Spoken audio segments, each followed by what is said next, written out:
Good evening, West Orange. Those joining us in person and those joining us virtually, welcome to our Tuesday, September 10th regular meeting. We are, well, actually, Madam Clerk, you can start us off. Thank you. This is to inform the general public that this meeting is being held in compliance with Section 5 of the Open Public Meetings Act, Chapter 231, Public Law 1975. The annual notice was emailed to the Star Ledger and filed in the Township Clerk's office on November 21st, 2023, and published in the West Orange Chronicle on November 30th, 2023. Councilwoman Castellino, Present. Councilwoman Geber Michael, Present. Councilwoman Scarpa, Present. Councilwoman Williams, Present. Council President Rutherford, Here, Mayor McCartney. pledge of allegiance. We usually do that with the public, if you want to do it. Yeah, let's just do it. Get it out of the way. Will everyone please rise for the Pledge of Allegiance? I pledge allegiance to the flag of the United States of America and to the republic for which it stands, one nation, under God, indivisible, with liberty and justice for all. Thank you, Madam Clerk. You're welcome. Our first order of business tonight is to issue the oath of office and welcome our new Chief Financial Officer, Mr. John Detiniak. Madam Mayor. Thank you, Council President, and thank you all for being here this evening for this occasion. As we welcome our new Chief Financial Officer to the Township of West Orange. And to me, it's a transformative threshold that we're on right now. We have pending movie production studios. We have on tonight's agenda, electric shuttle buses, which we've been looking for, the direction for the township, and this pending Target application that everyone is very excited about. So it's an exciting time. So John, let's, and Caitlin, if you would come up and join us.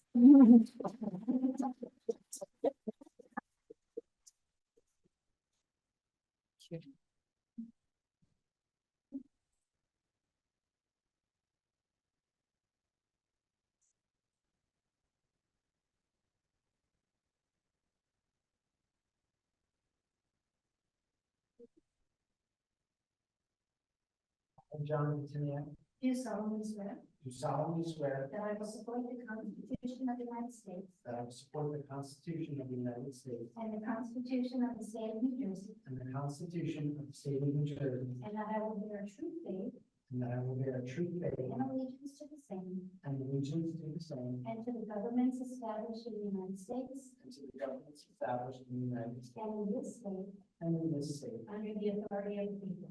under the authority of the people.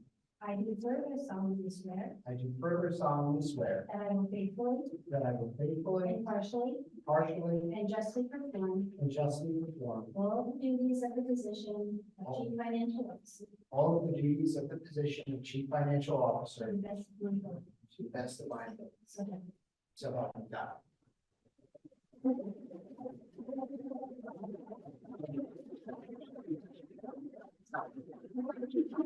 Somebody is a daddy's girl. Very nice.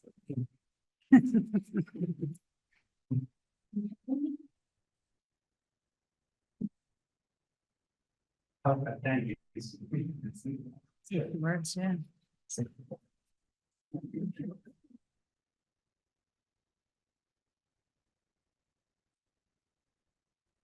Good evening, Mayor, Council President, Council, and those watching at home and here in the audience.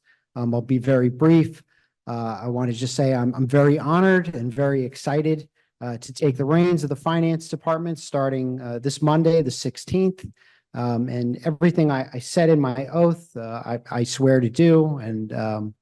And I know we're going to have a really great time here and we're going to do amazing things. Just like West Orange is known for, just doing the most amazing things. And I'm very happy to be a part of that. Thank you to my wife and my children for being here and for being good and sitting here. And I know how difficult that can be. This guy looks like he's lounging with that. Just thank you very much. And thank you for having faith in me to give me this position. So thank you. Thank you. Welcome.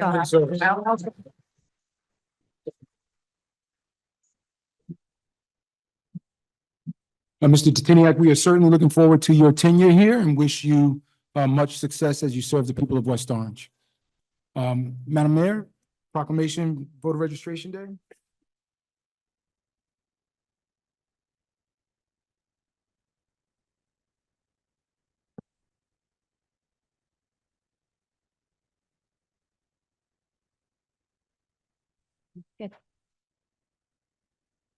Thank you, Council President, Council. What we are proclaiming tonight is September 17th as National Voter Registration Day. The right to vote serves as a foundation of our nation, and the right to vote freely, fairly, and to have our vote counted is sacred to being an American. Whereas each year in the United States, millions of eligible voters are unable to vote due to missing a registration deadline, or because their registration was not updated after a name change or moving, or because of confusion around the registration process. Right now, the right to vote is being suppressed and subverted in this country by attempts to restrict Americans' access to the ballot, which is rolling back decades of voting rights progress. National Voter Registration Day was created in 2012 as a nonpartisan rally for the nation to promote voter registration. And since that time, more than 5 million citizens have registered to vote on the annual holiday, including a record-breaking 1.5 million in 2020 alone. On Tuesday, September 17, 2024, thousands of partners ranging from local libraries and college campuses to national nonprofits, Fortune 500 companies, Silicon Valley, tech giants, and more will join forces for a single day of celebrating our democracy and the voting public that makes it possible. A coordinated nationwide civic effort in traditional media, online and face-to-face voter engagement in communities across the country will drive unparalleled awareness to voter registration opportunities to millions who may not otherwise register. So on September 17th, National Voter Registration Day is the best chance to get hundreds of thousands of individuals registered to vote in the United States and shift into full-on 2024 election mode. Whereas the offices of the President and Vice President of the United States, all seats on the United States House of Representatives, and 34 seats of the United States Senate are on the ballot on November 5th, as are certain New Jersey county and municipal seats. So therefore, I, Susan McCartney, Mayor of the Township of West Orange, proclaim September 17, 2024 as National Voter Registration Day and affirm the township's commitment to holding free and fair elections and to urge all citizens to register to vote. Amen. Okay, please. Thank you. Say a few words, and here's your folder here. Introduce yourself. Oh, sure. Okay, there we go. Thank you. I'm Lynn Rosenzweig, a resident of West Orange, and want to invite everybody. There is a Community Civic Action Day here in Livingston. Join us anytime between 11 and 2 p.m. It's at Temple B'nai Abraham in Livingston, and there's going to be postcard writings. There's going to be speakers, help get out the youth vote, help college students who may not know where to register, engage in a lot of local efforts with the League of Women Voters. We have a lot of sponsors for this, and there are flyers outside. So we invite you to invite all of your friends and family. It's very important. And I thank specifically the mayor and town council for thinking this is important enough to have a proclamation for National Voter Registration Day. Thank you so much. Thank you, Councilman.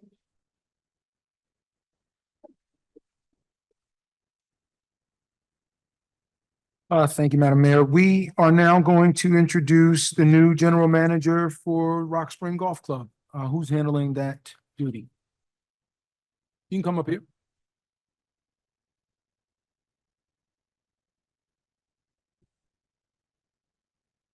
Thank you, ladies and gentlemen of the council. I just wanted to quickly introduce Patrick Hentz, who is your new general manager. I am the vice president of operations for Kemper Sports. I manage their properties in New Jersey. I'm actually fairly new to Kemper Sports, but not new to golf. So been getting educated throughout the summer of Rock Spring. As many of you know, Chris Parker took a wonderful opportunity in the Philadelphia area. He has big shoes to fill. We spent a very long process searching for a GM that would be representative of what we want to see at Rock Spring. And this gentleman, Patrick Hentz, whom I've worked for quite some time, was that person. So I wanted to introduce you all. You'll probably see me too from time to time whenever we're invited, but we're excited to be here. How you doing? My name is Patrick. I'm the general manager for Rock Springs, or Rock Spring. I'm excited to be here. Thank you to the town for everything that you've done for Rock Spring so far, and we're excited to be here and work with you in the future. Only 30 days away from the 5K that's going to be hosted at Rock Spring, so hopefully there's a couple more events that we'll be able to do to help out in the future as well. So thank you.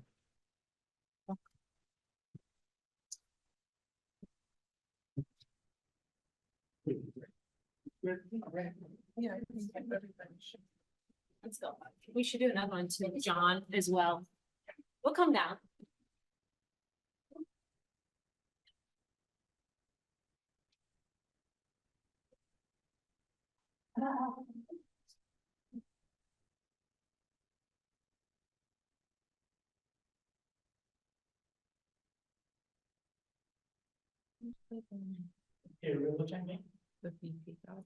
Ryan Phelps.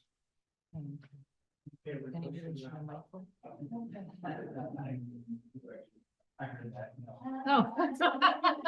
I was trying to think of a good line. I'm like,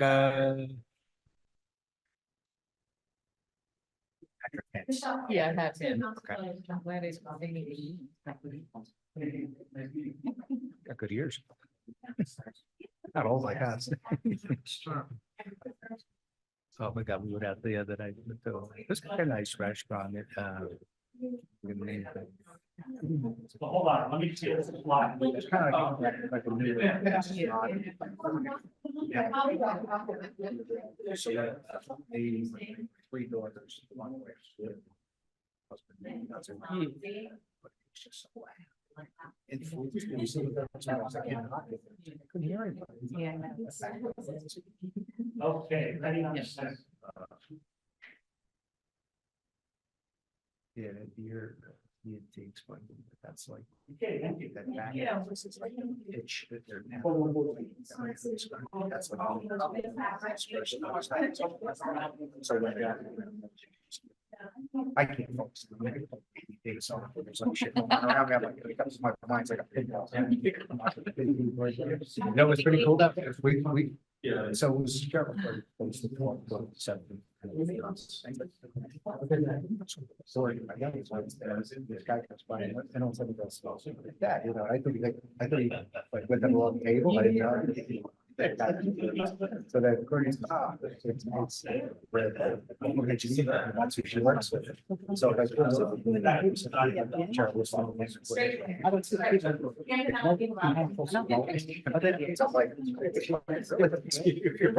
why was 5 minutes?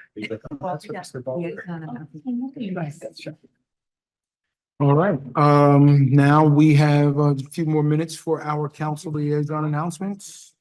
No, I missed it.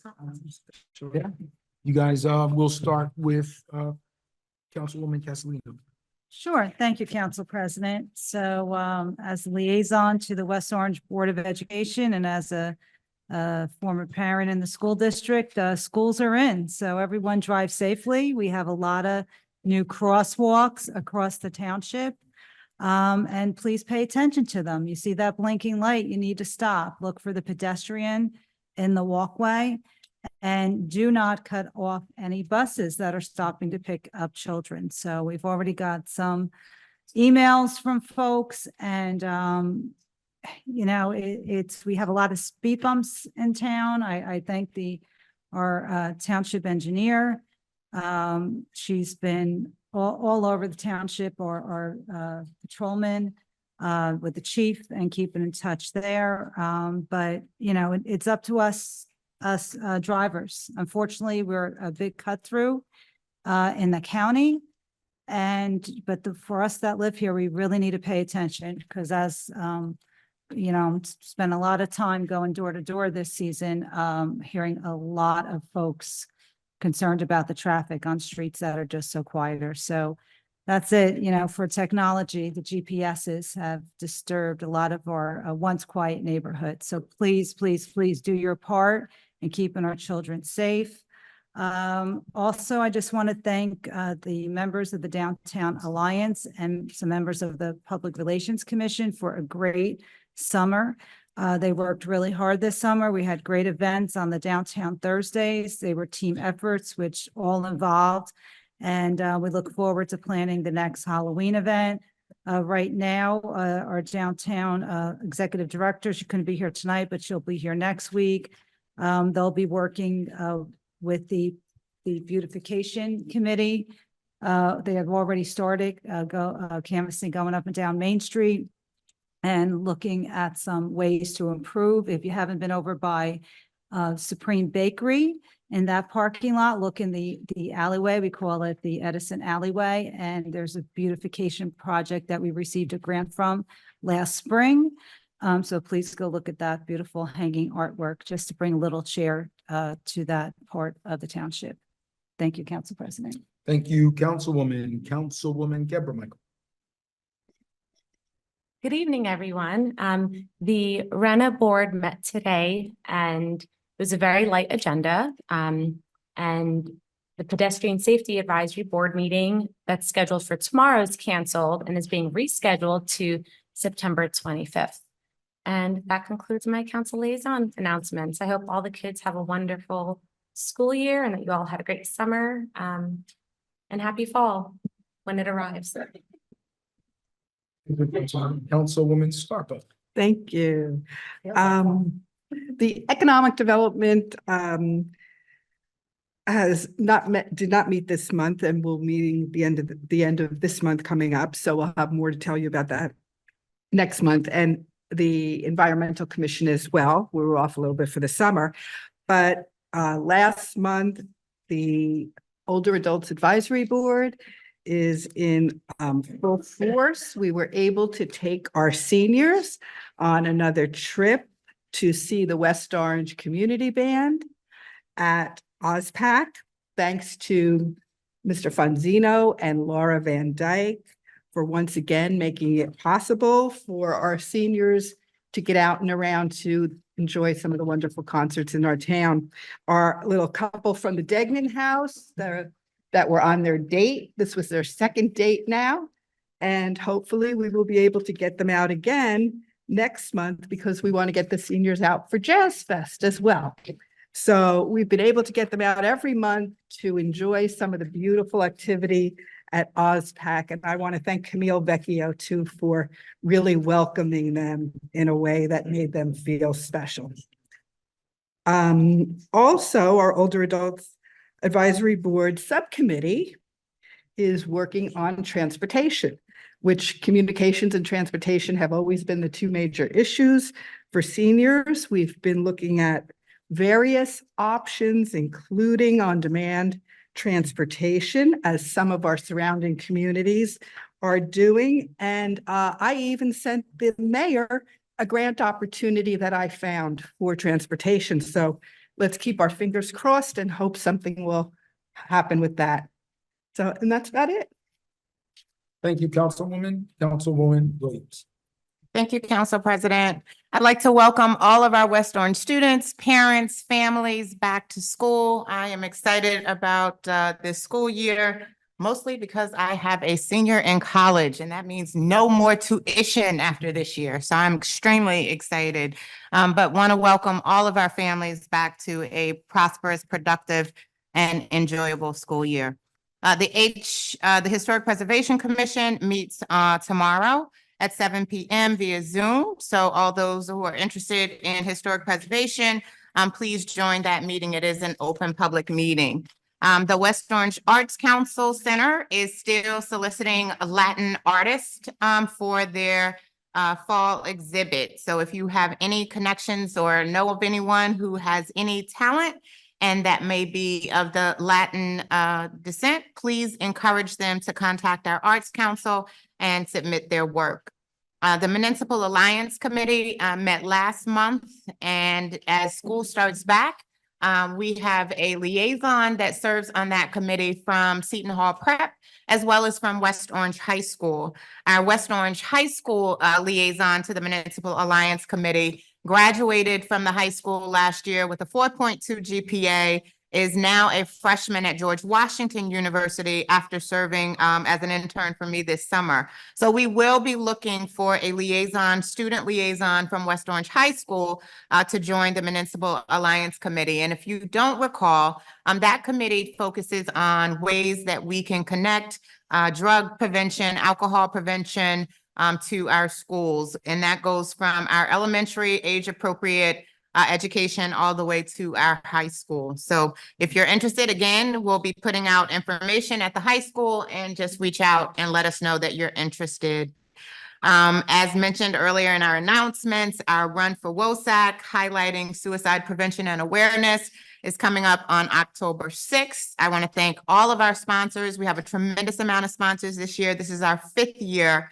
And also just note that this month, September, is Suicide Prevention and Awareness Month, and there is help for us. We have the new text service, which is 988, which is available to anyone who is having any type of crisis or concern. If you need help, if you don't know who to call, if you don't know what to do, it's available 24 hours a day on call. You can remain anonymous. But there is someone on that other end who can provide you with resources and support services.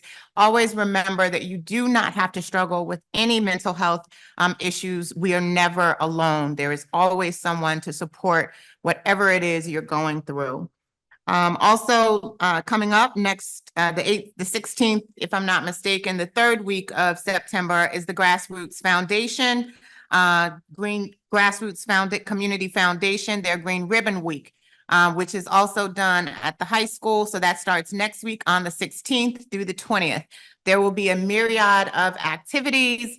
We'll get that information posted on the municipal website, because each day you're asked to just do something so that you can highlight mental wellness with our youth. And there is an activity each day. And again, we've partnered with the Grassroots Community Foundation for this activity for the past 4 years. And they partner with other municipalities as well. So again, just taking that time to realize that you can just relax, breathe, and take a moment before anything unnecessary or unwarranted may come into play. Also, just wanted to thank our senior services group for the amazing, awesome end-of-year picnic at Jenny Duncan Pool last week. They even had a surprise guest visit by an Elvis impersonator, but he was really great. So I don't want to say impersonator, but that was such a good time. Thanks to the Parks and Recreation Department and Senior Services for coming together for that. I think that completes all of my liaison announcements. Thank you, Council President. You're welcome, Councilwoman. Want to thank the Economic Development Committee for inviting me to their last meeting, which was in July, where we brought together some tech leaders. We had 3 companies represented in that meeting. Very excited about infusing more technology into our downtown, helping to create an identity for West Orange. And they are working with one of the new economic development consultants from the Nishwayne Group. So looking forward to building on that this month as well. And I think when we are ready to make an announcement in that regard, the entire community will be excited. The insurance committee met. We only have one issue to deal with over the summer. So we only dealt with that one issue. Planning board has been very busy. So in addition to hearing the 410 Main Street project, which was at our last meeting, tomorrow night, we are having a special meeting, with regard to, West Essex Highlands. So, for those of you that are interested in that project, please do, join us, tomorrow night for the special meeting on West Essex Highlands. Joint meeting will meet as scheduled later this month. And I think that's it for my liaison announcements. And look at that, we've got 3 minutes to spare. That Look at that, look at that, look at that. 1 minute on our clock. that clock is on. Yeah, that's 2 minutes fast. We're late on the other one. Yeah. See how long that takes. Could we have the clocks fixed? That one's ahead and this one's. Mr. President, may I, in the minute that we have, I just like to make a fun fact. As long as it's not about the Giants on Sunday. No. Thank you. From my perspective, as you know, I sit over here and during the course of the council meeting, there is an average change of the traffic light on the corner of 650 times during the course of the council meeting. So I'm hoping that we can improve on that average, but I just wanted to point that out as a fun fact for the studio audience at home. I have a question. How do you know? Well, I take a 5-minute sample size and extrapolate it out for the amount of hours in the meeting and come up with an average that I divided, and I keep a chart in my office. You are a gentleman and a scholar. Thank you, sir. Council Thank you. President, I was remiss. I wanted in my announcements. Last week, we lost someone who represented West Orange very well, Congressman Bill Pascrell. And I would just like to, in a minute, take a moment of silence for him. He had served our community well for many, many years when he did cover our district. I had the opportunity to work with him. He assisted us when I was on the school board in having the Mountaineer Cadet Program, the ROTC, the junior ROTC program come to West Orange High School. He was instrumental in that. So lovely gentleman, great community servant, and just want to extend our condolences to him, his family. Yeah, I echo that sentiment. He was the definition of a servant. In my other role as pastor, when he heard about our job fair several years ago, and this is going back pre-COVID, he just showed up on a Friday night just to be helpful and supportive. We didn't have to call him. We didn't have to ask. And, he just, so we certainly did lose a giant of a servant. May he rest in peace. And certainly let's have a moment of silence. Thank you.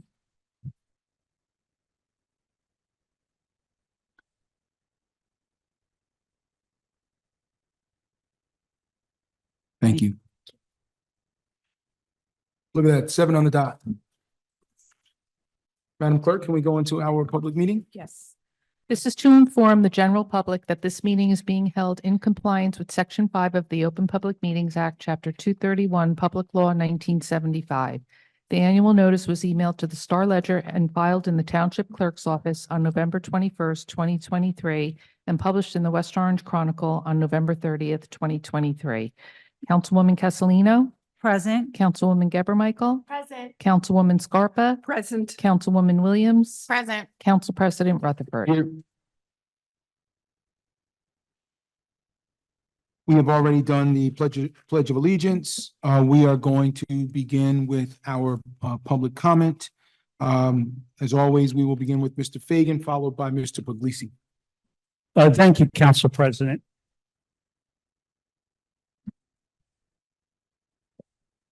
I just want to start out, if anyone heard a helicopter around town this morning, not to be alarmed that there was a film crew in skies above West Orange filming this morning. and they had all the proper permits in place, so they were exactly where they belonged. So no one should be alarmed. West Orange schools open September 4th, as Councilwoman Castellino mentioned. Let's be aware of that. Stop for the school bus, drive safely. Let's keep our children safe. And of course, we all know the rules about school buses. Yes, getting stuck behind one can become inconvenient, but let's remember and keep in mind the safety of the school children boarding and onboarding the bus. Also, as was mentioned, there are pedestrian crosswalks in West Orange. There's 8 of them total, 3 on West Orange, 1 in front of Dunkin' Donuts, 1 in front of the Community House seen here, and 1 in front of the Edison National Historical Site. And they are pedestrian activated, and when you see that light flashing, you are obligated to stop as a driver until the pedestrian clears the crosswalk. We have an open house coming up for the West Orange Fire Department. That's not till October 6th, but there is you can go on the website, and there is a contest where you can, I believe it's for grammar school grades. I forget the age, but it's on the website, and you can enter a drawing in the contest. But the open house itself is Sunday, October 6th from 11 to 3 p.m. As was mentioned, we had a fabulous day at the annual senior picnic. Laura Van Dyke always reserves good weather for that day, and this year was no exception. And as Councilwoman Williams indicated, there was a Elvis impersonator. I think it actually was Elvis himself, but I don't know. He was very good, and everyone had a good time. Now, I want to draw your attention to the lower left-hand photo there. That's our own Officer Grandos delivering beverages to the community, and he's going to have a tray of them later at the council meeting here, so everyone should stick around. Also, this past August, the Community Services Unit, that's Officer Grandos there once again, they helped distribute donated supplies to kickstart the school year. Now, there are no kids in the picture here, and that's for security and safety reasons, but it was well attended by kids and family, and they were given a backpack of notebooks, pens, pencils, and everything they need to get off on the right foot in the new school year. If on our website, there's a couple of notices for Carteret Street, Ronald Terrace, Terrace Avenue. There might be a few others of milling and road work. If you live on any of these streets, please check out the restrictions, because there are some parking restrictions during the milling operation, and you may have to remove your car. Coming up on September 22nd at West Orange High School, I believe this is the 14th annual. It doesn't say it there, but I believe it's the 14th annual. It's Stop for Nickel. Drive smart, save a life. This isn't just about raising awareness, which it is, but it's also a call to action for the community to help keep us safe here, and understand and respect the stop sign. So this is a run, a walk, and a bike, and it takes place at the West Orange High School, September 22nd. Also, as Councilwoman Williams mentioned before, the 5K run for Wasack at the Rock Spring Country Club, that's October 6th. And there's still sponsorship information available. You can contact Councilwoman Williams to come on board with that. These are the West Orange Fire Department numbers for August, selected categories here. The total calls across all categories was down to 654 during the month of August. EMS calls, as you might well imagine, top out at the most. Also, these are the West Orange Police Department figures for July, and the average there is at the end, and they pretty much stay the same, up, down, up, down, up, down. But the reporting source is January through July. Also mentioned on October 6th, we have a shredding day. Now, October seems a long way off, and it is. However, that day tends to sneak up on you. And now's the time to gather all your documents that need to be shredded. There are details on the website at westorange.org to tell you what you can and can't bring. No staples, no pre-shredded documents, and I believe it's a limit of 4 boxes per household. So you can check that out on the website at westorange.org. Also, on September 21st, OzPac, the annual OzPac Jazz Fest. Tickets and info details are available at westorange.org. The Hispanic Heritage Art Exhibit is coming up on September 21st, 4 to 7 p.m. It's going to be a busy month in September. Of course, the West Orange Arts Center is at 551 Valley Road here in West Orange. Also, on June 5th, Governor Murphy signed into law significant OPRA reform legislation, and these changes range from new exceptions to new processes for requester and custodians. It went into effect on September 3rd, so it in effect is now. And anyone seeking to submit an OPRA request must use this form, or the request will be denied. So there is unfortunately, no grace during this transition period. This is the law, and this form is available on our website or in the municipal clerk's office, and it's 5 pages. And this is not a West Orange initiative. This is a statewide initiative, and Madam Clerk can correct me if I'm wrong. Also, from the clerk's office, we have a polling place change for West Orange voters in Ward 1, District 4 in the special general election coming up on September 18th. The change is for this election only, and it's going to be at the Seton Hall High School training facility. That's not on Northfield Avenue. That's at 700 Prospect Avenue. So if you're in Ward 1, District 4, please be aware of the change. This is on the e-sign on our website and has been posted and pinned to social media. I would be remiss if I didn't mention today, of course, September 10th. We are on the anniversary of September 11th tomorrow. Here is a picture from November 1971 at Eagle Rock Reservation, and you can see the twin towers, the North Tower on the left and the right tower on the right, the South Tower under construction as seen from Eagle Rock in 1971. And certainly in September 11th, 2001, following the attack on New York, the Twin Towers World Trade Center, there was an impromptu memorial at Eagle Rock, and I took several pictures, and this is one of those pictures, and this is what eventually inspired county officials to erect the current day memorial. Now, just to put that in perspective, tomorrow's anniversary would be in, you can draw a parallel to 1964. Anybody who looking back to the Pearl Harbor attack of December 7th, 1941, it would be the same time frame. So to many of us, it seems like yesterday, but it must have seemed that way in 1964 to Pearl Harbor. Now, also, there was the 450-foot wall there. There was a 100-foot section that was removed to make way for the memorial. And I took a jackhammer and my own generator and removed 5 or 6 spikes from the wall to save for posterity. And I will have them I had them on display here in Town Hall, and I will have them on display in the new display cases coming up.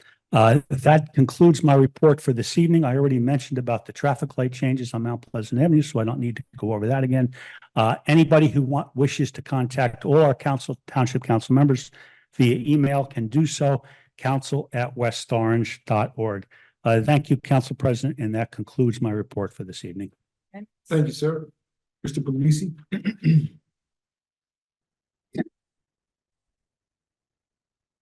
Hi, Anthony Puglisi, representing County Executive DiVincenzo. I want to thank Joe for that segue into tomorrow's event at Eagle Rock Reservation.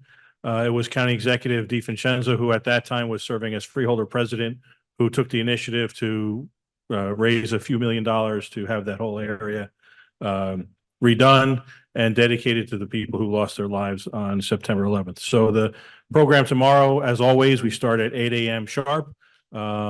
I always tell people if they're coming to come early by 7:30 or so, because the traffic does get a little hectic. And we will have shuttle buses taking people from the former Kmart parking lot into the reservation if the parking does get filled. Next event I want to share is September 29th, which is a Sunday at our Environmental Center in Roseland. That's our Fall Family Festival. It's our opportunity to gather with our partners there, Rutgers Cooperative Extension, beekeepers, master gardeners. We have about 8 partners altogether. Raise awareness about the environment and what people can do at home to protect the environment. And that's from 11 a.m. to 3 p.m.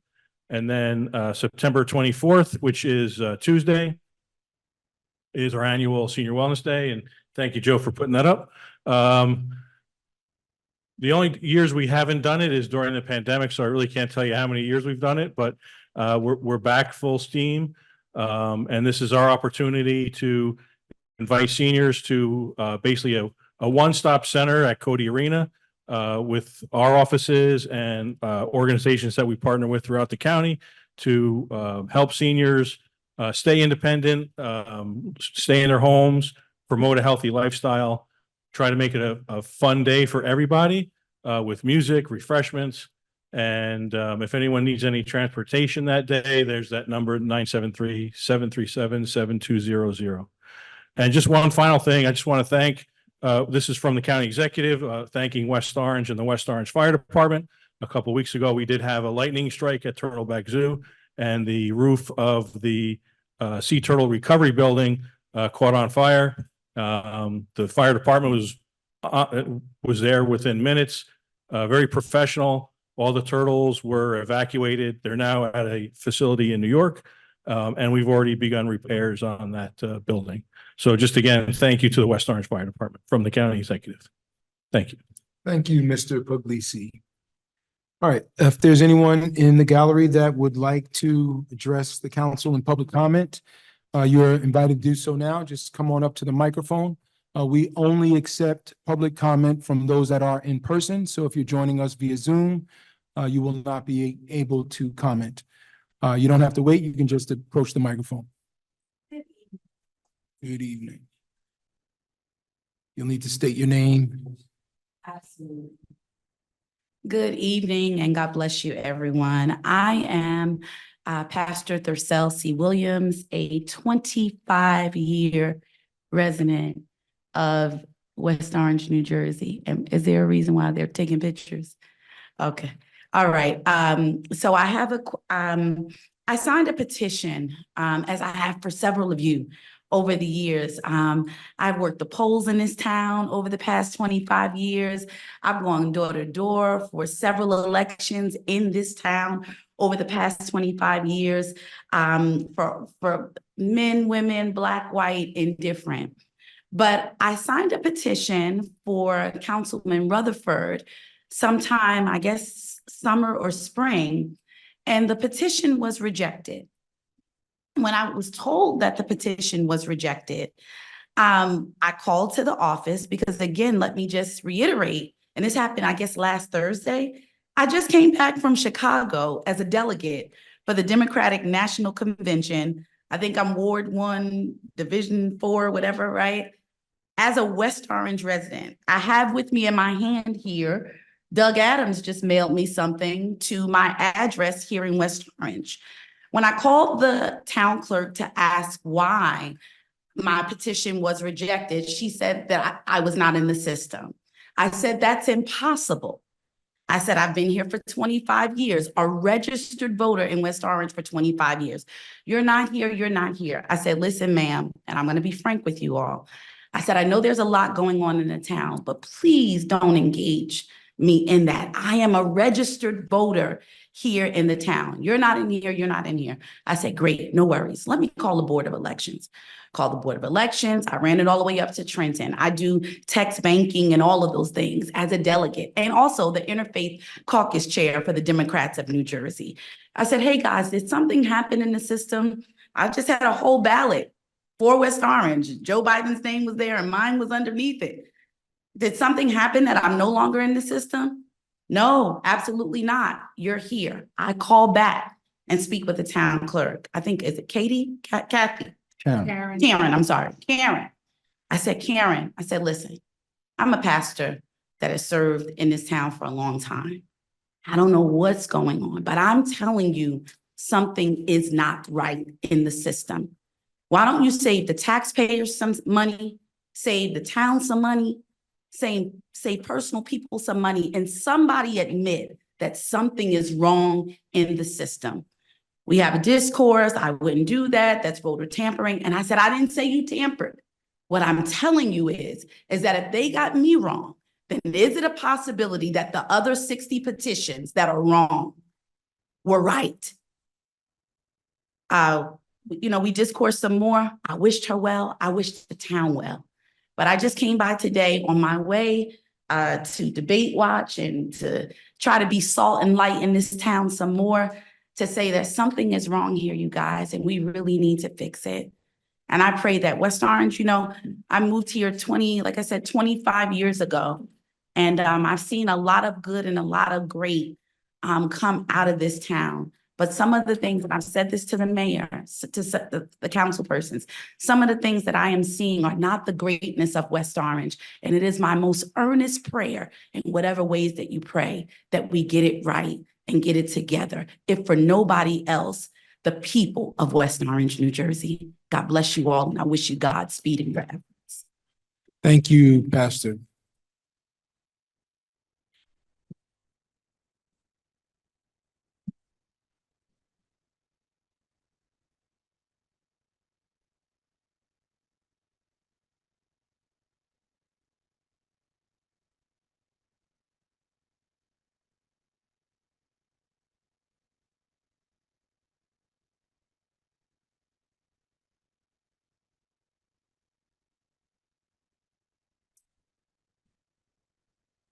Mr. Fagan, was that microphone working just a moment ago? Yes. Is it on? Can you hear me? Todd DeBovie, Burnett Terrace. I'm here to talk, well, first of all, I also agree with prior speaker. There is good stuff going on here that's not right. It needs to be fixed. Unrelated to that, but sort of related, is I'm commenting on the matrix redevelopment amendments that's been proposed. My first suggestion is that this amendment needs to stipulate what the use for the property is to be, specifically in the agreement, which is as a film and video production campus. The idea that we need to preclude residential development over there. Probably likely that you can't get residential development on that site because it's contaminated, and to clean it up to the levels allowed for residential development is probably not going to happen. Nevertheless, the agreement needs to stipulate what the use of the property is, and be specific about it. Paragraph 9 of that amendment changes the redevelopment agreement relating to pilots. The new amendment requires the township to grant the developer a pilot, yet no terms are specified. There's no term, there's no amount, there's no basic financial data or terms that are proposed. To grant a pilot at this point in the development where the purchaser has not done much of their due diligence, which is going to take another year to a year and a half, that information is going to be critical to determine whether a pilot makes sense or not. I'm not saying it doesn't make sense here, but on the face of it, it's way too premature to even commit to a pilot for this project. It makes zero business sense from a real estate standpoint, and it doesn't matter whether it's public domain or private domain. The approach to this development needs to be pragmatic and make sense. And by offering a pilot without stipulating terms and without having any understanding of what the pro forma and projections for its performance will be, because that data is not there yet. I mean, they can make up a pro forma, but the data is not collected yet by the developer or us to be able to establish that. So that reason alone would be enough to reject and sit and vote no for this amendment. And I strongly suggest that happen. To cover a couple more items. Paragraph 12.2, both B and C allows the purchaser to terminate and receive a refund in the event of offsite improvements and fees that exceed $100,000. That threshold is really low. It is likely that the purchaser and the town is going to be going to need to do infrastructure and such, but the purchaser will likely need to do infrastructure as well, and that $100,000 is nothing. What's the right number? I don't know necessarily, but $500,000 doesn't sound unreasonable. Especially in terms of allowing the purchaser to terminate and walk away. The post-closing true-up period is stipulated to be 60 days. I've been involved in a complex true-up situation amongst myself or my employer and a developer and the managing agent of that property. And it took months and months to get through that true-up process. That period needs to be 90 to 120 days. The other issue is, why hasn't the purchaser identified a studio partner to say that or suggest that they need to own the property? Your time is up. I just want to finish what I'm saying, if I can. To say that they need to own the property makes no sense, because this purchaser controls the property. They have the exclusive right to be the redeveloper of the property. Therefore, the ownership of the property is not necessary for a studio partner to commit to the transaction. And obviously that commitment will be subject to closure of the transaction. But to not have one at this point in time, after all the time that's transpired, makes no sense. And this is redeveloper number 3. This township does not have a good track record for picking redevelopers for the downtown. 3 strikes and you're out, frankly. Thank you. Thank you. Is there anyone else in council chambers that would like to address?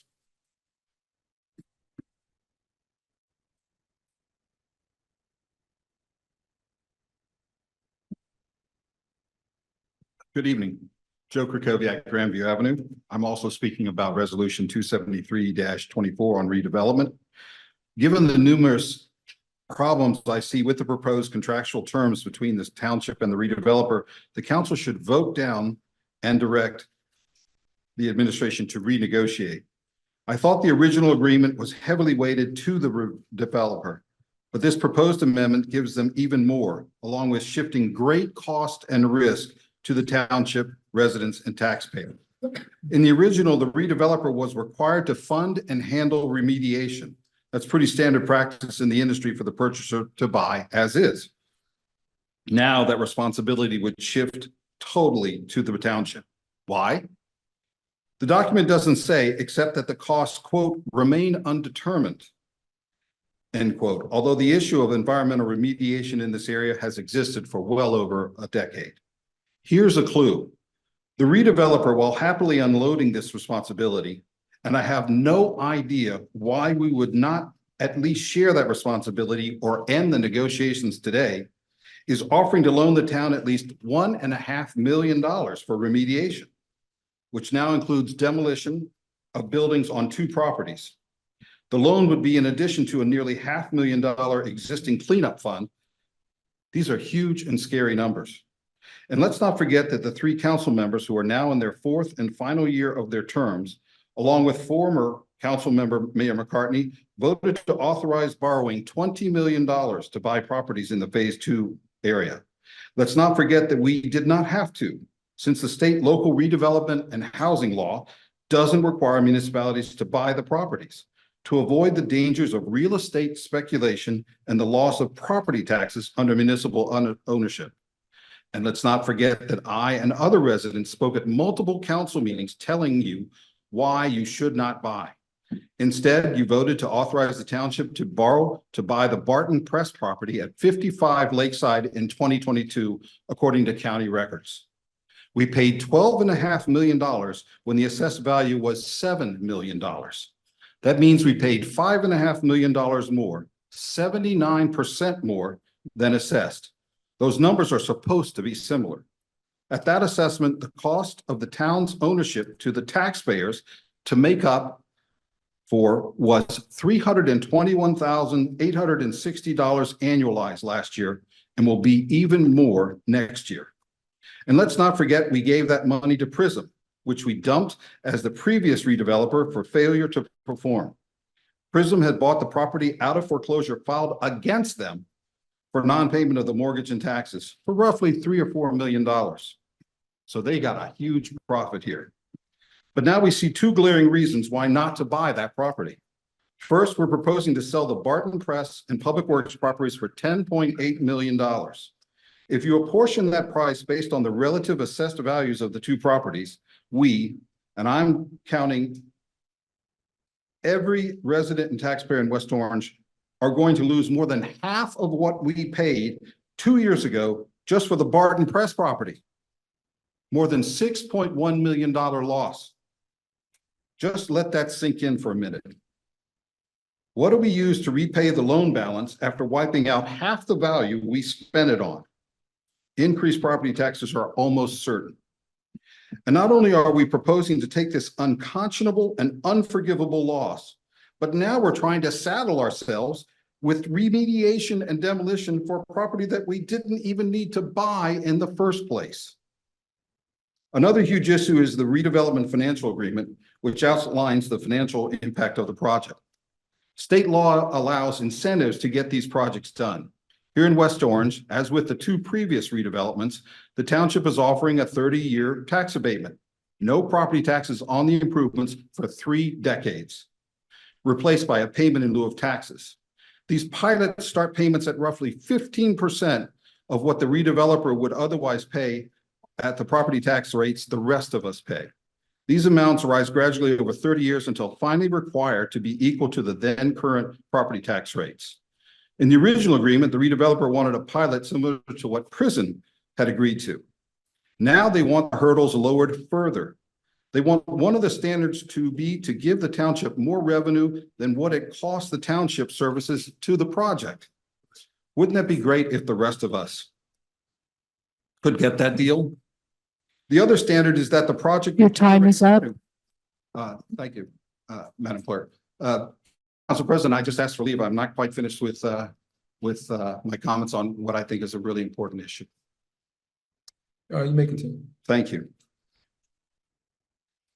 The other standard is that the project would generate revenue above what the township would receive from property taxes. The precise formula makes a huge difference, but it is not clearly specified. The typical pilot sacrifices millions of dollars in future tax revenue, as we have seen with the previous 2 pilots here. And guess who makes up that difference to fund the budget? Yes, you and me. A third big issue for me is transparency. In the original agreement, the redeveloper agreed to make monthly progress reports. However, the township agreed to make best efforts to keep them confidential. Now the redeveloper says it will continue to make these reports on all aspects of their due diligence. Your time is up now, Mr. Krokoviac. Thank you, sir. Thank you, Council President, for your leave.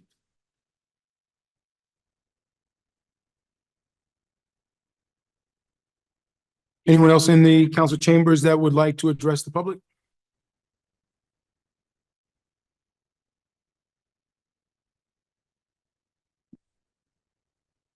Sheila Lefkowitz, 703 Pleasant Valley Way.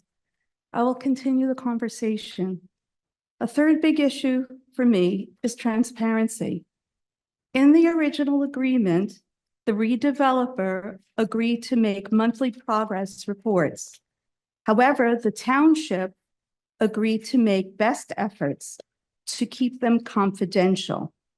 Now, the redeveloper says it will continue to make reports on all aspects of its due diligence, including remediation investigation.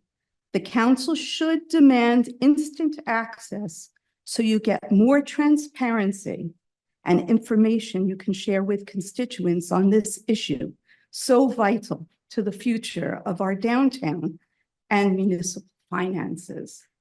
We are also paving the way for this whole process to drag on for years. The 210-day period from December to get the closing is long past. Does this remind anyone of the same PRISM drip, drip water torture, where the redeveloper defaulted again and again, but the township refused to enforce our rights? In the original, the redeveloper automatically got a second 210-day period. Instead, now they want at least a year more and the potential for an additional 6 months by mutual consent. In addition, the proposed amendment is blanketed with conditions that allow the redeveloper to walk away. Isn't there any, if there aren't reasonable in renegotiating this, let them walk away. This redeveloper was picked without competitive proposals or bidding.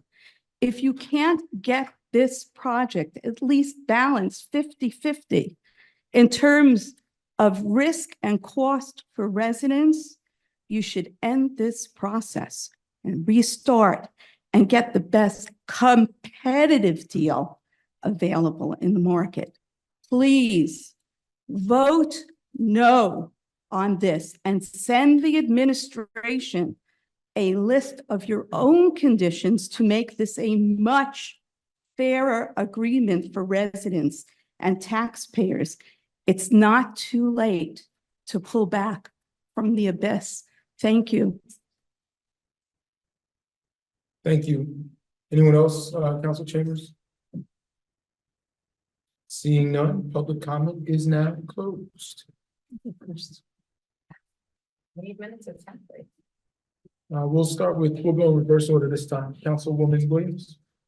Thank you, Council President. I would like to thank all of our speakers here this evening. Mr. Fagan, did you have a count for us for the number of guests on Zoom? Thank you so very much. Councilwoman. Thank you. Reverend Thurcell, thank you so much for your words. And certainly whatever is not going on, or if whatever there is a thought that is not going on properly, certainly it is all of our desire that nothing be held private, secret, and that we do all things above board. So that is my belief in this administration and how they have been conducting business. That is my desire that we continue to conduct business that way. We can always do better, become more transparent, more inclusive, and that is certainly my goal. We will speak to the redevelopment when we get to that resolution and ordinance, so I will reserve my comments until that time. And then again, most of our comments were about the redevelopment. So thank you so much, Council President. Thank you, Councilwoman. Councilwoman Scarpa. Thank you. Reverend Tercel, thank you for sharing your thoughts. I haven't met you before, but I'm glad you came out, and we do have important conversations that we need to have. For everyone that came out on the redevelopment, starting with Todd DeBovie. Todd, you and I have talked about this in detail, and I just want to thank you for your sharing your expertise in commercial real estate development.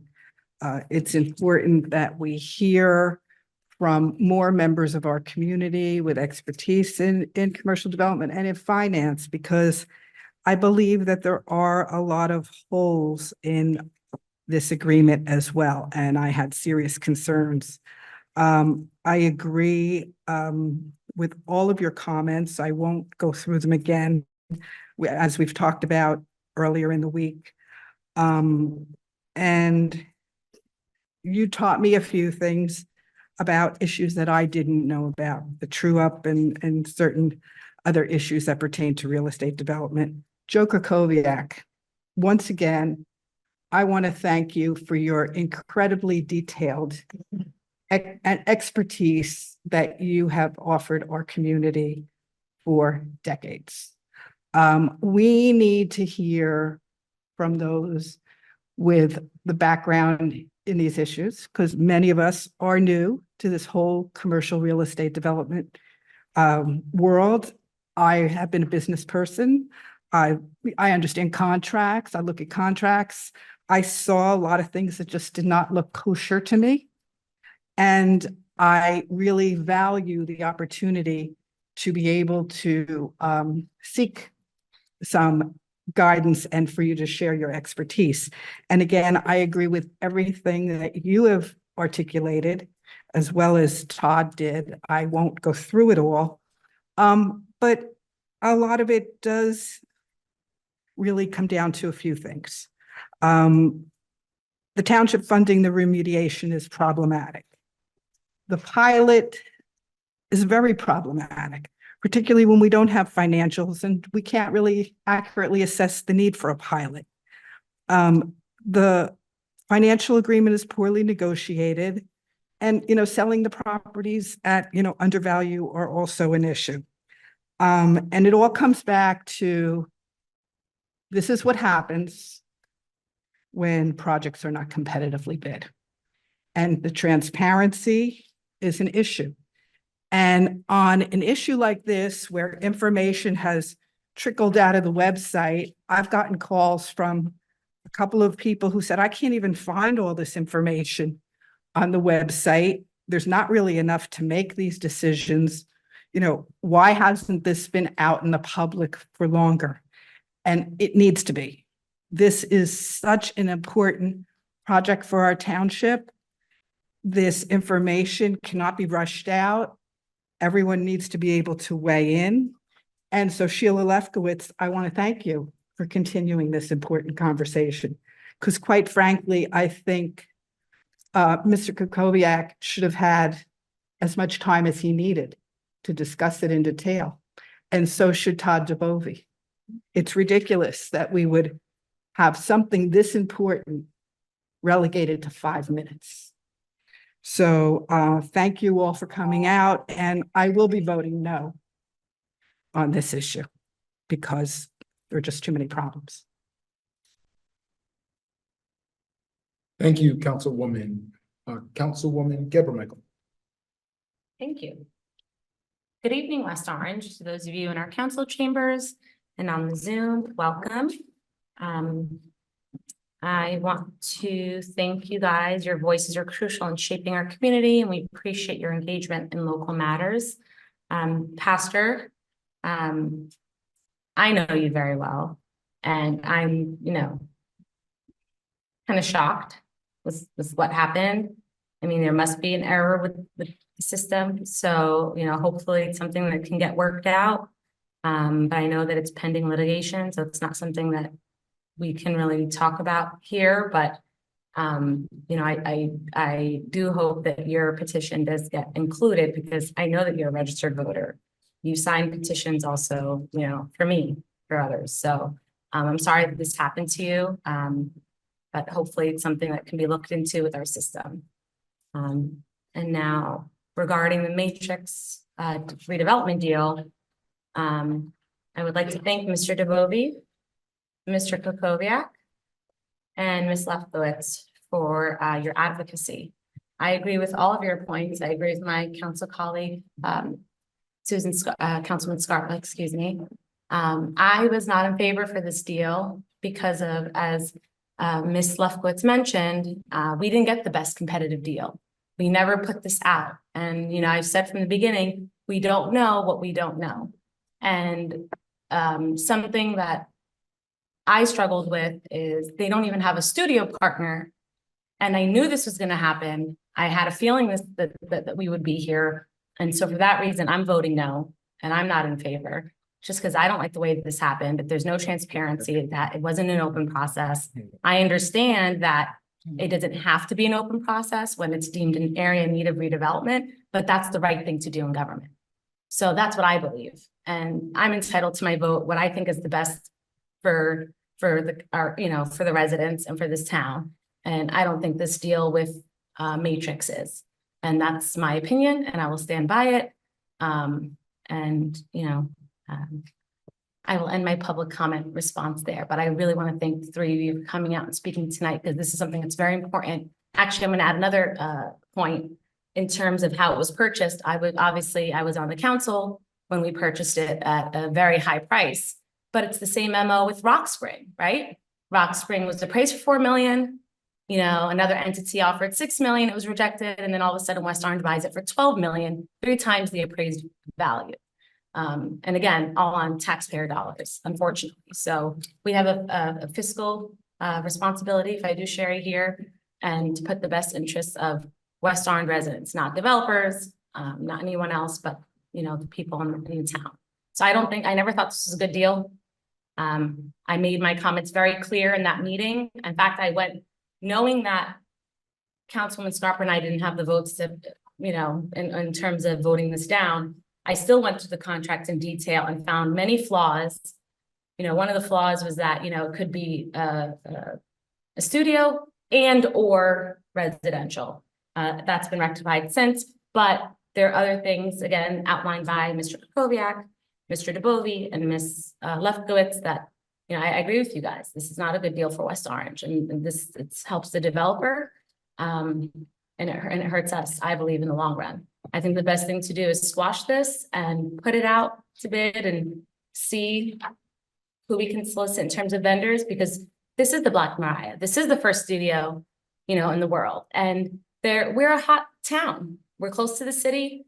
We're a beautiful town. We're centrally located in Essex County. We're the 4th largest municipality. So, we don't know what we don't know. And we should have, from the beginning, put this out. So with that, I conclude my public comment responses. Thank you, Councilwoman.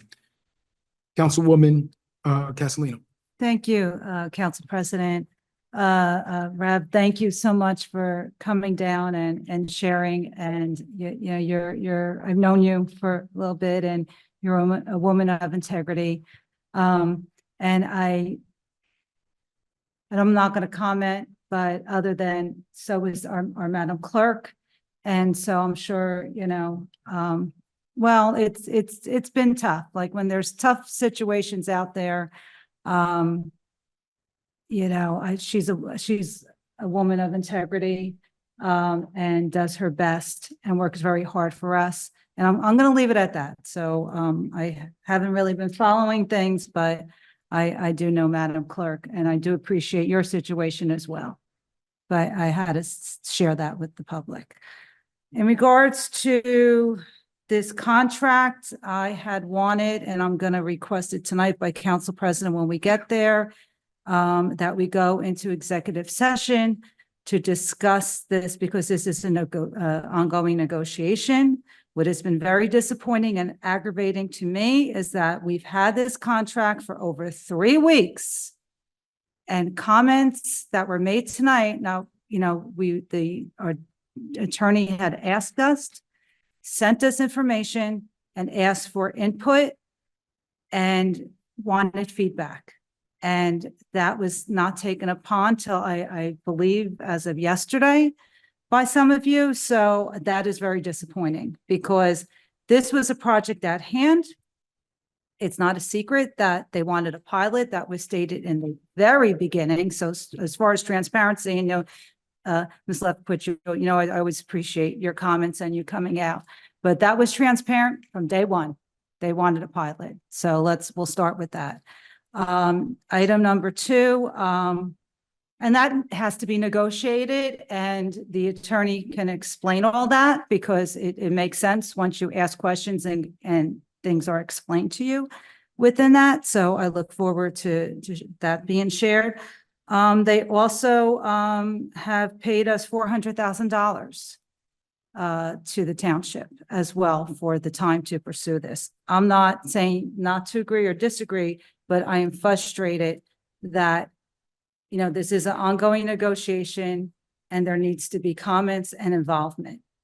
And there was none. And that is where I get disappointed because there's opportunities. If you had feedback that you wanted an item change, it could be changed. I like to also tonight go into closed session whenever it's appropriate to vote for that, so we can have discussions if there needs to be further negotiation, because that's what our job is and that's what we're supposed to do. And so I hope that happens. I will make an motion for that. With that being said, I do appreciate the comments and the input from the public on this matter. Yeah, look forward to the conversation in the next few moments. In regards to Mr. Puglisi, I just want to thank you for coming down. And the county had a great summer taking my granddaughter to the zoo. And again, year after year, just unbelievable. Just, you know, she got so excited when she saw the giraffes and just a great time. And just seeing, talking to people at the zoo coming to visit the zoo as far as Connecticut, just amazing, just really amazing. And everything that we're trying to do with our tourism program, having them come visit and then also stay. I refer them to go eat at Mom and Dad's down the street. And they were going to take me up on that offer, but just awesome to have that many visitors and for them to enjoy our amenities here in the township. So thank you for that. Thank you, Council President. Thank you, Councilwoman. As always, Mr. Puglisi, Mr. Fagan, we do appreciate your presence and your timely announcements, as well as the visuals. So I do appreciate the work you're putting in. With regard to the rest of the public comment, before I do that, I neglected to thank the new principal, Mr. Fitzgerald at Liberty. The drop-off there is markedly improved this year. I think they've done a wonderful job making it easier for folks to get in and out. And that's the kind of innovation that I think we need. So I do thank you. Now, I am going to reserve most of my comments on newly elected pastor, New Hope Baptist Church in East Orange, my friend Reverend Thurcell. I'm going to reserve my comments because while there is no pending litigation as of this moment, there is likely to be. What I will say is you have been an outstanding servant here and abroad. And so I do appreciate your public comment tonight and being willing to raise your voice on an important issue. Now, most of the other comments were with regard to Matrix and the movie studio development. Our attorney is here and I may ask him to comment in a moment, not right now, on some specifics. But I want to say a couple of things. First, for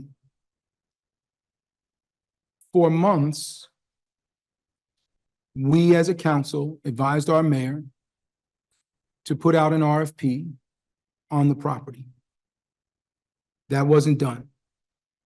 I advised the mayor myself multiple occasions that if an RFP wasn't done, it would be very difficult to get a deal done. That the council would not likely support it. That advice was ignored. When the developer was sprung on us, it would have been very easy to vote no, me personally, and defeat it at that point. Because there were two vocal no's already. There were two vocal yeses already. And I think it's important for West Orange to understand this is the hard part of politics. We do have a history of not doing things in an open and transparent fashion. We have a history of saying one thing and then doing something else. or getting so far down the road that it's more costly to turn around and go back than it is to just finish. And I think this property on Main Street is a great example of it. So it would have been easy to vote no. I did not vote no. And I have not voted no, because in spite of how poorly we got to this place, in spite of the poor advice that leadership, the administration must have been listening to, it was still the best deal for that property. I want to remind us, the property has been sitting fallow for decades. It is the largest single parcel on our Main Street, and our Main Street is struggling and has been struggling, visibly so, for decades. And we have all of these other challenges in town that require money to fix. And here we have an opportunity to develop commercially, which does not put kids in school. 2/3 of our tax bill goes to the school. So we have an opportunity to develop in a way that alleviates some of the financial pressure from resident taxpayers and provide a major first mover investment on our Main Street. So yes, the way we got there was horrible. It certainly could have been done differently and better. But with that opportunity, with this particular developer,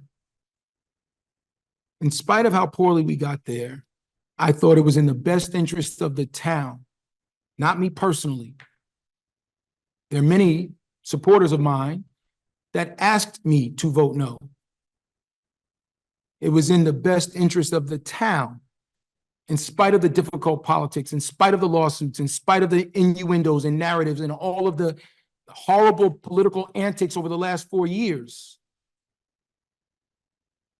It was still in the best interest of the town to vote yes. And so I did. And I stand by that vote. Now I have my challenges with what's presented tonight, and we're going to discuss that in a moment. But it is important that I correct the record on how we got here. Now, with regard to this pilot, my colleague said it's been clear from day one that the developer wanted a pilot. I was in the very early meetings, and it was not clear from day one that they wanted a pilot. What was said publicly, and if you don't believe me, that's completely up to you. All of these meetings are recorded. Go back and review them. What was said publicly was they will likely want a pilot. Not that it was guaranteed. What was said was the prior owner had a pilot. Any new owner coming in is going to know that and probably want one as well. But it was not guaranteed. We were not required to give it.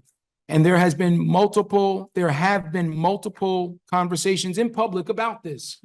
And I do recall one of the presentations where our attorneys were at the microphone to my right. And I believe it was echoed by Mr. Rabbit. What was said that night was they have to justify it. They're not just going to be given a pilot. The numbers don't add up, then they don't get the pilot. So it's not been transparent from day one that there was going to be a pilot. It was likely from day one that there would be. And that's a difference, but it is a distinction. Because now we're at a point where in this document, we may be putting ourselves on the hook for one. And I think that is what the concern from some in the audience are really raising, is that we're putting the cart before the horse when it comes to that. Now, happy to have Mr. Beckelman, if he so chooses, to address that. But whether they get a pilot or not has yet to be seen. We are not voting on a pilot. And unfortunately, we can't do executive session because we'd have to advertise that. Am I right, Madam Clerk? No, not for this. I asked the attorney, he said if you make a motion, seconding. We can flip. No. That doesn't make sense. Because it's a negotiation item. I asked Mr. Belkman.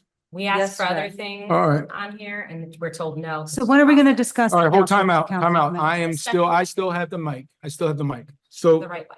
All the- so So if whether we take the vote or not, right, if we take the vote, there are 5 of us that are gonna vote and we'll decide. I have some additional commentary to make. I planned on pulling this. I've already alerted Mr. Beckelman to my intentions.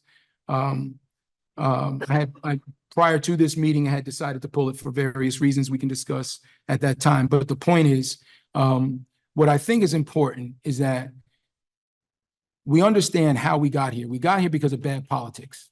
We got here because there's not trust in the elected officials. We got here because we've made decisions on major development in town that residents either don't understand, question, disagree with, protest, and it seems like there are just issue after issue after issue where the will of the residents is ignored. So that ill will has made it very difficult to do projects like this. And it makes it difficult for someone like me who wants to do what's right for the town in spite of the poor politics. It makes it hard to take those kinds of votes. All right, now my other colleague, Councilman Geber Michael, did mention something about the housing and the movie studio, and that is something that she raised early on. It was separated because we separated the parcels and did 2 separate RFPs. The movie studio parcel is only a movie studio. The other adjacent properties that the township owns was put out for RFP. We received 2 responses back. I'm not thrilled about either one, and that's not a secret to anyone, at least at this table. But that's why they were separated. Originally, the movie studio developer was going to do the development on the adjacent properties, which would have included some housing. That is no longer the case. Mr. Krakowiak, the only comment I will make, at least as of right now, with regard to your comments were, you're just wrong on assessed versus market value. And I think you know that. You're a property owner in West Orange. You know that the market value of your home is different than the assessed value of your home. So it's not like we overpaid by $5 million. We paid what the market and did get appraisals, and folks can correct me if I'm wrong, did get appraisals for the property so that we would understand what the market value was. Excuse me, Council President, as we did also for Rock Spring as well. Okay. So we understood where the market was on that property. And if we were to sell it to develop housing, the price would have been higher, but we would have also dug our property tax hole a little deeper. Because what you know and what most people in West Orange should know is that residential units use more in services than they pay in taxes, on average. So commercial development is the right thing to do there. Assessed in the market value really don't matter much. Mr. Beckelman, would you like to address any of the comments with regard to the pilot or the financial agreement? And I just want to say, someone, I don't know who it was, mentioned that we've got to do a better job negotiating the financial agreement. We haven't even started negotiating the financial agreement. We're not at that point. Good point. Mr. Beckelman, would you like to address the pilot issue? Probably just that, Council President. Thank you. I don't want to get too far into, negotiating it here at the meeting. If you want to have a discussion with an executive, that's your call. I'll make myself available for that. The original agreement does contemplate that there would be a pilot. I'd like to distinguish, they have the right to terminate. It's not that we have to give them a pilot. So there'll be a decision to be made at that time. And the reason that we were talking about, and this agreement basically just clarifies some of the criteria we're going to look at to measure whether or not they've met the test for that pilot. What was stated at the public meeting by my colleague, I believe Everett Johnson, is absolutely true. When the time comes that we have the detailed numbers, we will have to look at them and they will have to meet the test. there is a there's a possibility they won't get the pilot, and we would have to reject it because they don't meet the test. And then they will have an option to terminate or not. You know, if they don't truly need the pilot, and they can make a decision if they think the project is worth proceeding with at that time. But it's not approving a pilot by any stretch. We're not there yet. And it's not guaranteed that we have to. Thank you, sir. No, not yet. Want to address, no, I'm fine. I'm good with that. Go ahead. Yeah. Did you want to, continue? No, if you had another specific question. No, I don't. Thank you though. You know, I think Rock Spring is another great example, since you brought it up, Councilwoman, of how not to do a project. There we go. The appraisal, which I still haven't seen, I'll get it for you. thank you. The appraisal, is interesting to me, in how we had over a year or two worth of conversation before someone even acknowledged that there was one, and now we've had a year or two of conversation and we still haven't seen it. But regardless of that, that project was flawed from the beginning, and that's exactly how residents don't want us to do projects in town, to tell them one thing and then do something else. And I think that's part of the concern that people have here with Main Street. They think that we tell them one thing and then we're going to do something else. Rock Spring is example of that. The library is another example of that. And people are concerned that Main Street will be one. As long as I am voting on this body, that will not be the case.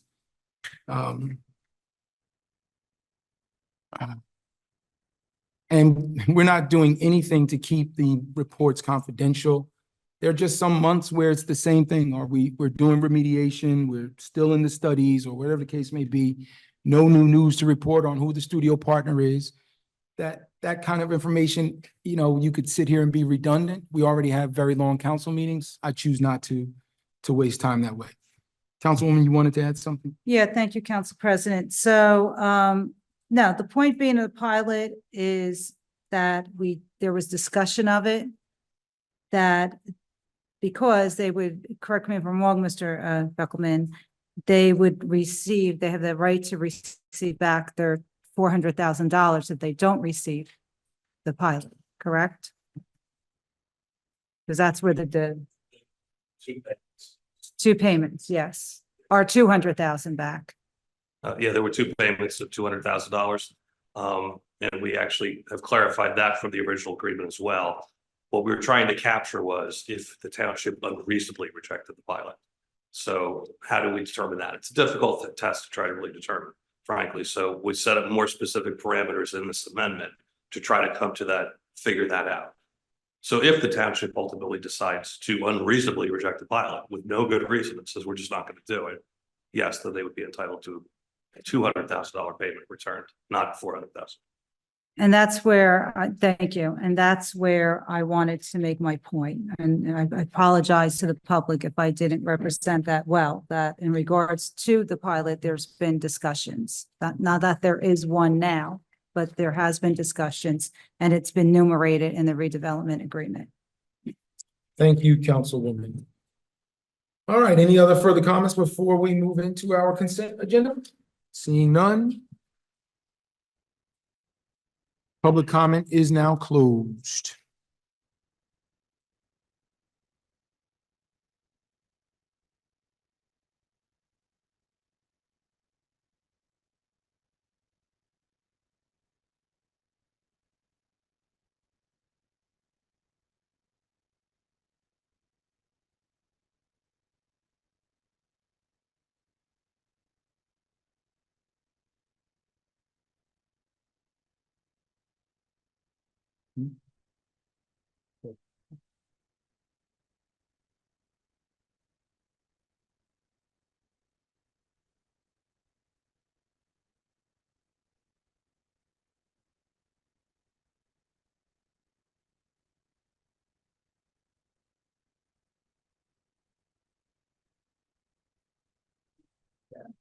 Thank you, sir. Oh, this is water though.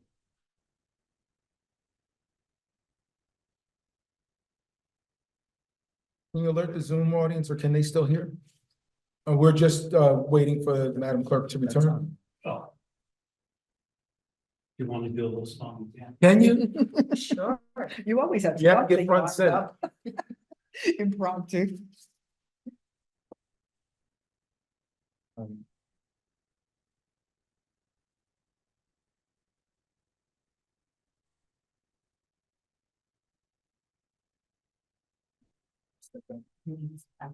Council President, the interim CMFO is here.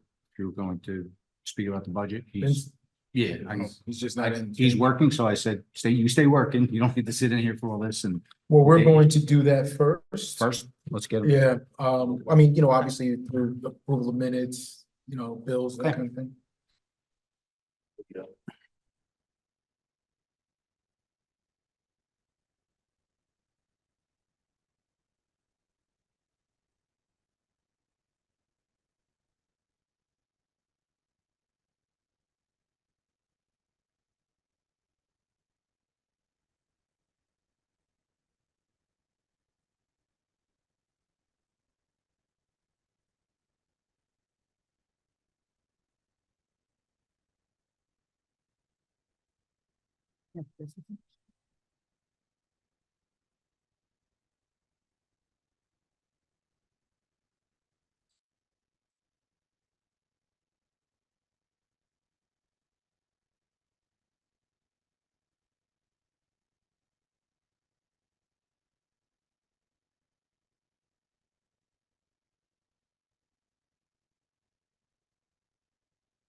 That's true.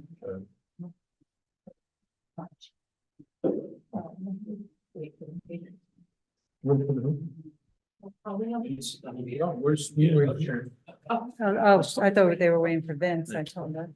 No, okay, no, we're ready when you're ready. Oh, I'm ready. I just was waiting. Yeah. On paper. Yeah, thank you, Madam Clerk. I have the appraisal for $14 million for Rock Spring Country Club, and I'll share it with my colleagues when the rest of it prints. Yeah. Right here. Thank you. Thank you. Welcome. And that is an appraisal if you're going to do housing. Yes, because that's what the builder was going to purchase it for. Yes. Yeah, and what was told to residents was we're gonna keep it an 18-hole golf course. You can't build, If we didn't buy it, it was going to get sold to a builder. And so, again, we had a, whatever. we're not gonna relitigate that. No, no need to. Yeah, no, I do want you to see. I could actually email it to everybody. Better yet, better yet, this way. We could share it. Okay. Yeah. Are we ready to resume? Yeah, yes. I didn't know you guys were waiting. That's the one. Yeah. You wanna I see know. it? Yeah, I know, everybody says like. You only did an appraisal at the golf course, 4 million. And they offered 6, And they were rejected and it didn't sell. right, because we were gonna pay 12. All right, we're ready to resume. Madam Clerk, Yes. we're ready to resume. Consent agenda, Oh, okay. approval of minutes. Sure. Approval of minutes of previous meeting, executive session of June 25th, 2024. and July 23rd, 2024, and the public meeting of August 6th, 2024. Consent. Thank you. Consent. Reported township officers, none. Reading of petitions and communications and bids, none. Bill list, is there any questions on the bills? No, but I would like to just a comment. Sure. I noticed it's in a different format, so Yeah. whoever did that, thank you. It's easier to read. The new system. Yeah. Yeah. So- Yeah. Okay, resolutions, are any resolutions being pulled this evening? Yes. Yes. Absolutely. Okay, Council President, I just wanted to say one thing before, so, Director Carballo emailed me and said that, two of the resolutions need to be pulled, because the ordinance has to be approved prior to the resolution being approved. So she wanted 261-24 and 263-24.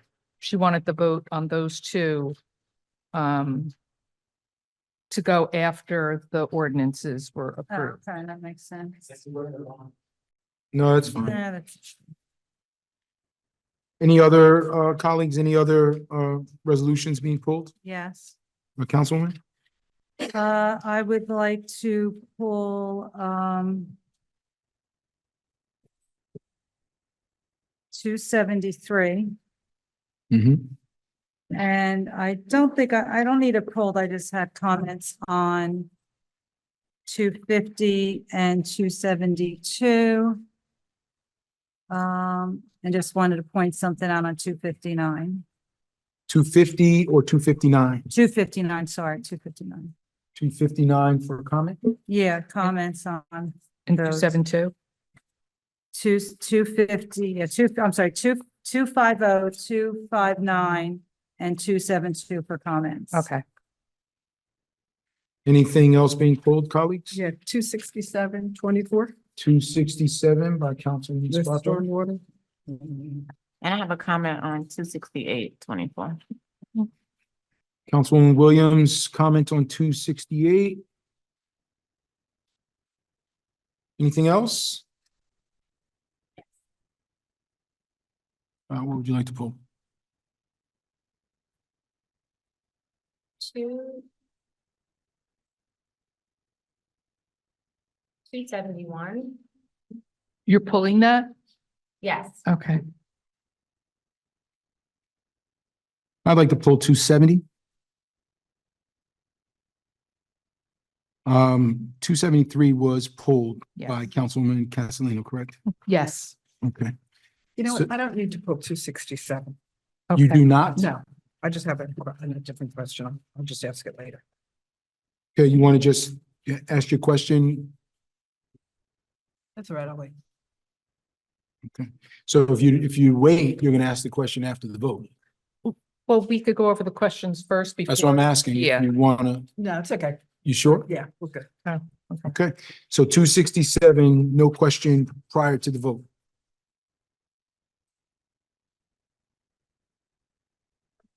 Is there an agenda issue that I'm not aware of?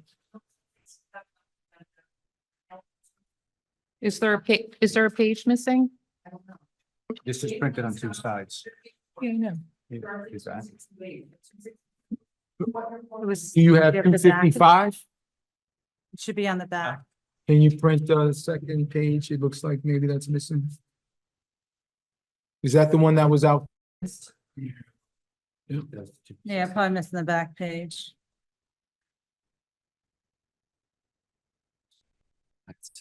Should be 255 to 267. It's a Would be page 4-page two. agenda.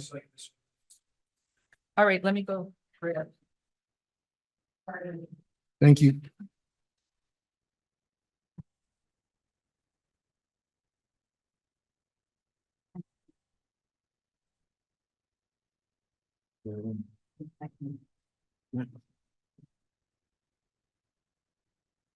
I think it's a valid concern. Yeah. Requires an explanation. See, if that was. Maybe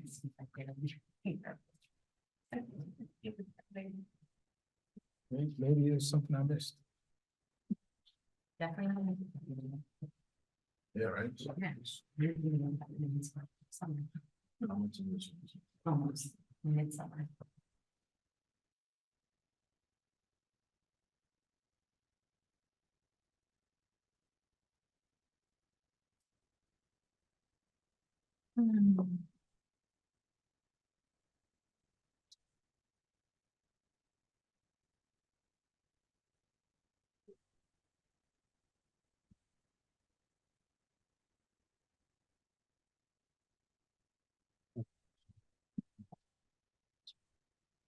Al?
All right.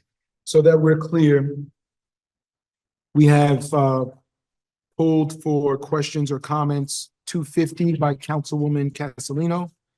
259 by Councilwoman Castellino, again for comment. 261 and 263 were pulled by Director Carvalho. 268 was pulled for comment by Councilwoman Williams. 270 was pulled by me. 271 was pulled by Councilwoman Geber Michael. 272 was pulled for comments by Councilwoman Castellino. And 273 was pulled by Councilwoman Castellino. And I have one last question for Mr. Smeraldo for 256. Quick one. 256? Yeah, quick. Okay. So we'll take them in order. If that's all right. Is that all right, Madam Clerk? Yes, perfect. Okay, so let's do that. Okay,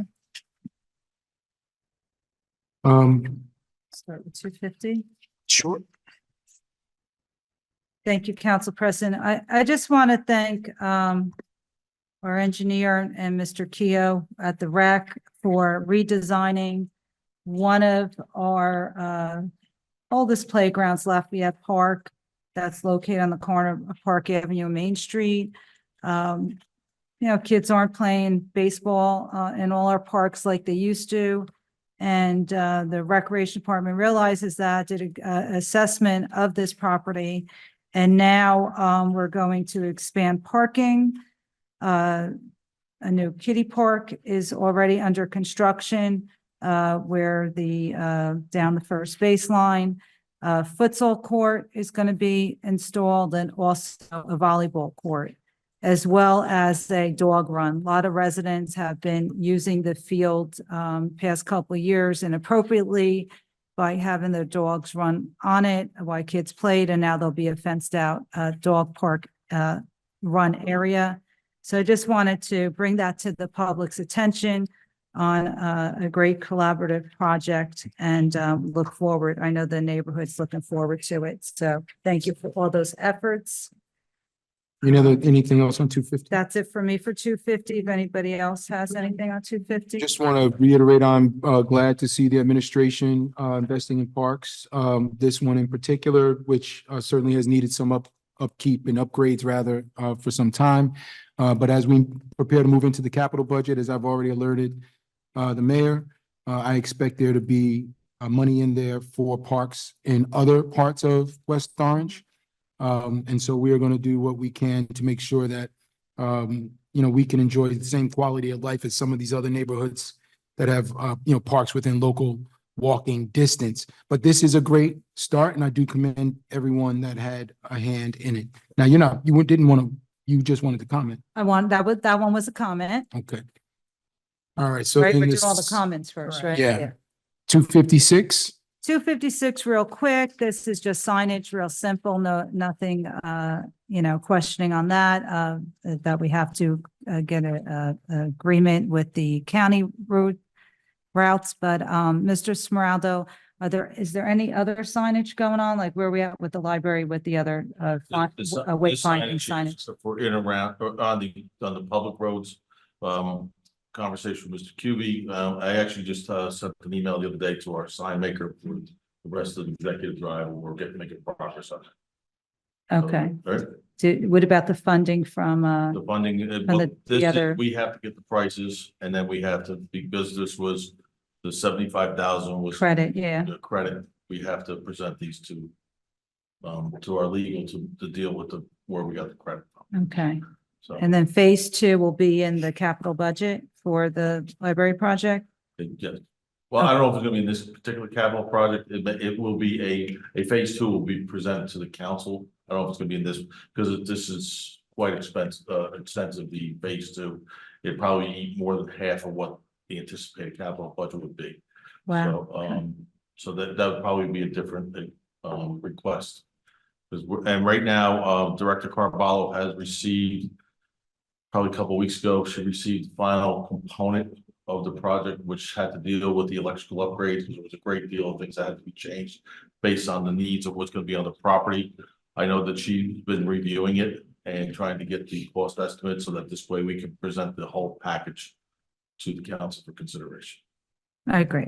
Okay. Mr. Smeraldo, I thought we ordered the signs for Rooney Circle already. We didn't order those We inside? did not order them. We were looking at them. Then there was some delay between us and the library when trying to figure out what the design was going to be. And this summer just flew by.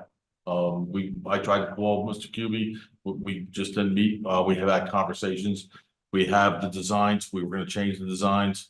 And as I said, just the other day, I sent out an email to our design. We're going to probably change the signs a little bit. But it's just a matter of getting it coordinated. That's really what it comes down to. So help me understand the approval process. Are we able to design the signs Yeah, we're gonna design the signs, yes. without Mr. Cubey's input? No, we can if we'd like to. We're trying to do so. And especially the monumental sign that's gonna be in front of the library itself that says this is the West Orange Library. So we're trying to get that finalized. We have conceptual ideas and thoughts, and I think both the library, the president and Mr. Cubey are in agreement with the conceptual design. We just have to finalize it. So. What is your expected time frame on that? They're pretty much designed. We just have to come to a consensus. I'll have a better report for you next meeting. I'll make sure we get that taken care of and present your report, and hopefully we can have it finalized for the next meeting. Okay. Thank you, Madam Clerk. Will you please remind Mr. Smeraldo we'll be looking forward to the update at the next meeting? Sure. Good, thank you. All right, so that's 256. Thank you, Mr. Smeraldo. Councilwoman 259. Yeah, so 259, I just want to point it out to my colleagues and the public that the $38,800 for the replacement of the speed bumps. I had a nice conversation with Ms. Carballo today about a few of these other resolutions, which limited my questions this evening, but I wanted to point out that it actually just cost the township $72.40. The rest of it was paid for by PSE&G to replace the speed bumps that they dug up, which was awesome. Thank you. That's it for 259? That's it. All right. 268. No, those are, 268. Councilwoman Williams. Thank you. Regarding 268, I just wanted to have commentary on this. This is regarding 3132 block of North Park, where they have incurred and encountered a tremendous amount of flooding and damage to their property.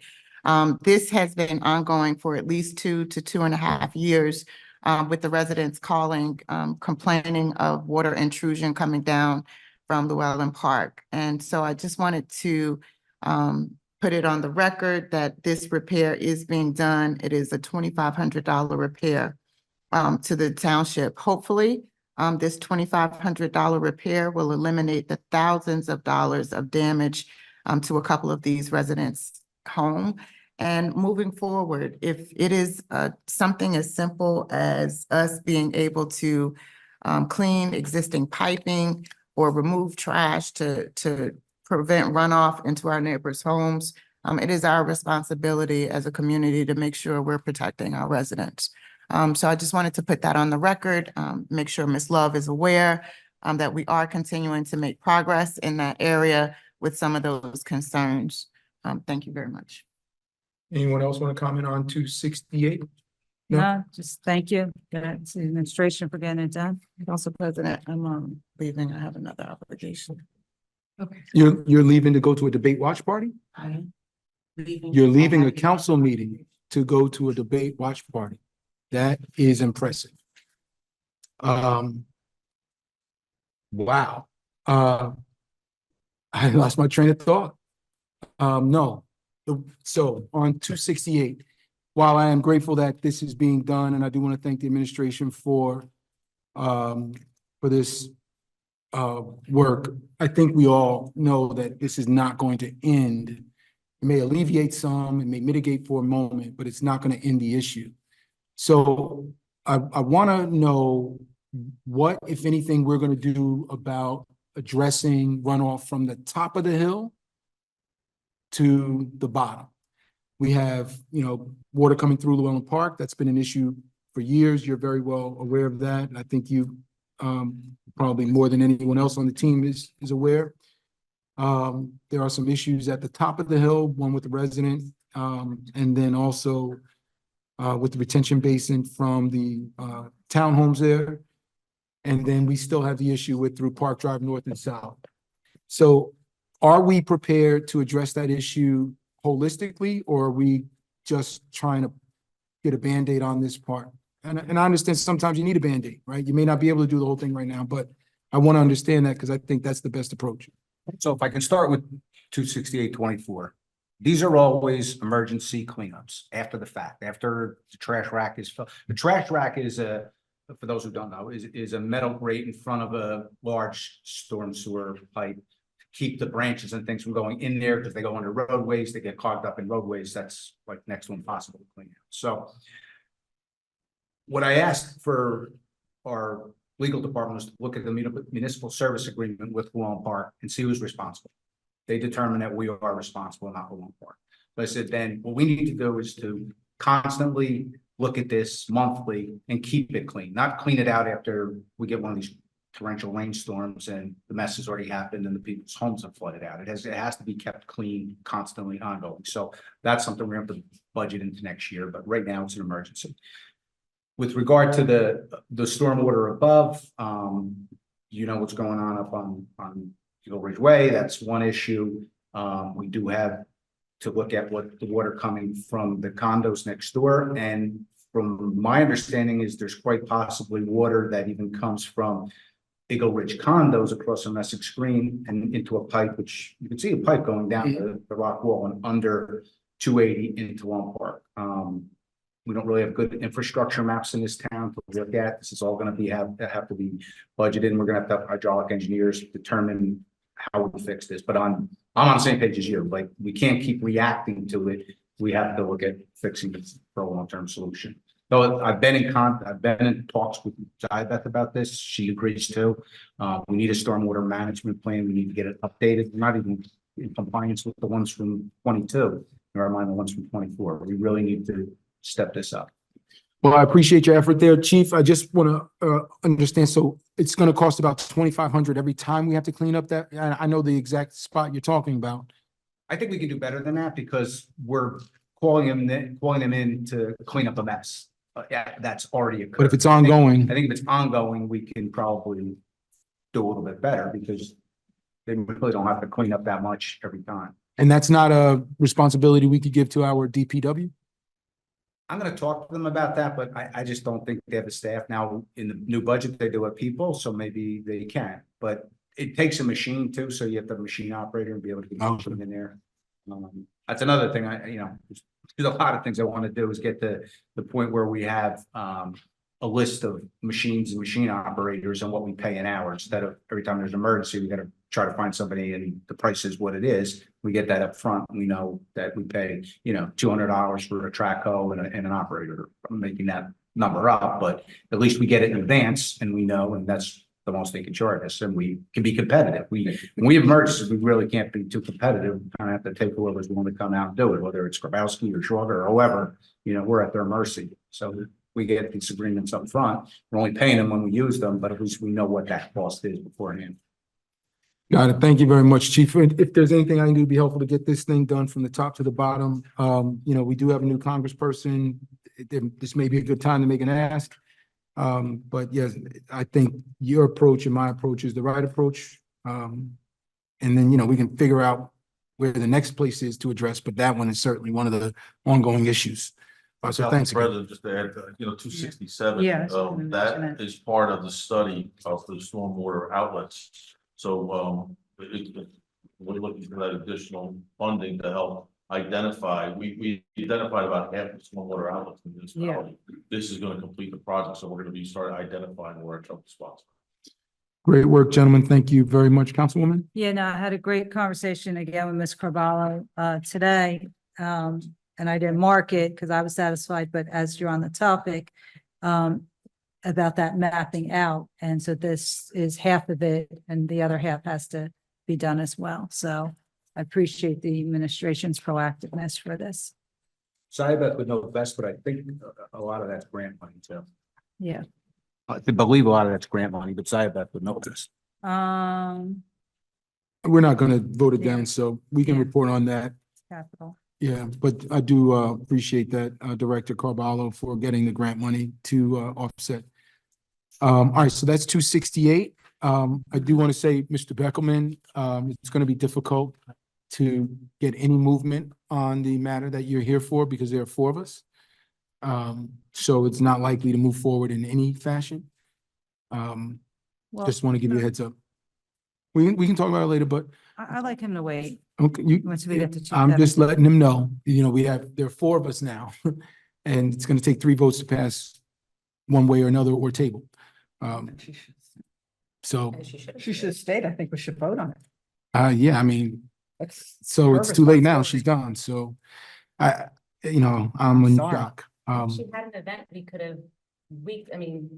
have in advance moved this meeting to a different date. Social events But I don't wasn't precede here. this type of business. I'm sorry. I agree with you, Councilwoman, completely. I think it's poor judgment. All right, but just so that you're aware, Councilwoman would like you to stay, so, you can avail yourself. At least till we get to 273. All right. We're almost there. 270 is the next one, Well, that was pulled, You pull that. right? so we're doing. Oh, I'm sorry, 272 Right. is the next one with comments.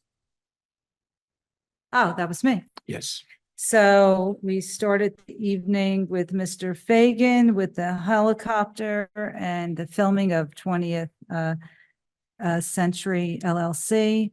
And it's awesome to see us getting revenue for filming projects at $2,500 a day using our Lakeside Avenue lot. So this is part of the, film industry coming to town, coming to the area. And just having agreements in place that we could capitalize on. So it's just exciting, and I just want to bring it to the attention of the public. Mr. Smiraldo? So just to give you an update, I did send you the copy electronically a little while Yes. ago. Mr. Gengaro is working on it with the 20th Century. We've actually increased that fee to 3,500 because they asked for. That's additional right. space. That's right. So I just want to make sure it reflects that way. So it's, it's Update an my exciting note. project. But we haven't seen this much activity in production in a while of this magnitude. And we have 3 major productions going on, which we've been asked not to comment on it because Mhm. of the excitement of the projects. So, but it's pretty exciting that what we're doing. We're working with New Jersey Film Commission along with the different various production companies. So, but thanks to Mr. Gingaro today, we were able to pull it off. The movie industry doesn't realize that government doesn't work at the same speed. Definitely We not. were able to get this one done relatively quickly. And so I do want to appreciate you, your outreach, and I'm glad that this is going to be approved. It's not being pulled Yeah. to vote no. Any other comments on 273? No, I'm sorry, 272. No, sir. All right, Madam Clerk. Okay, so that's it for the comments. So is there a motion to approve the consent agenda? So moved. Second. All in favor? Aye. Any opposed? The consent agenda is implemented. All right. Council President, did you want to do the resolutions, or when were we going to do the ABC matter? Can we Is do the gentleman here? Is the attorney? No, it's just an extension of his premises for outdoor seating, so. I thought there was an attorney here for him, Oh, but no, no? Okay. no. Well, this should take a second. Let's finish this and then we'll Yeah. we'll adjourn to ABC. Okay. So, 270. Yeah. Yeah, 270, Council President, you pulled that. All right, so I have, some challenges with 270.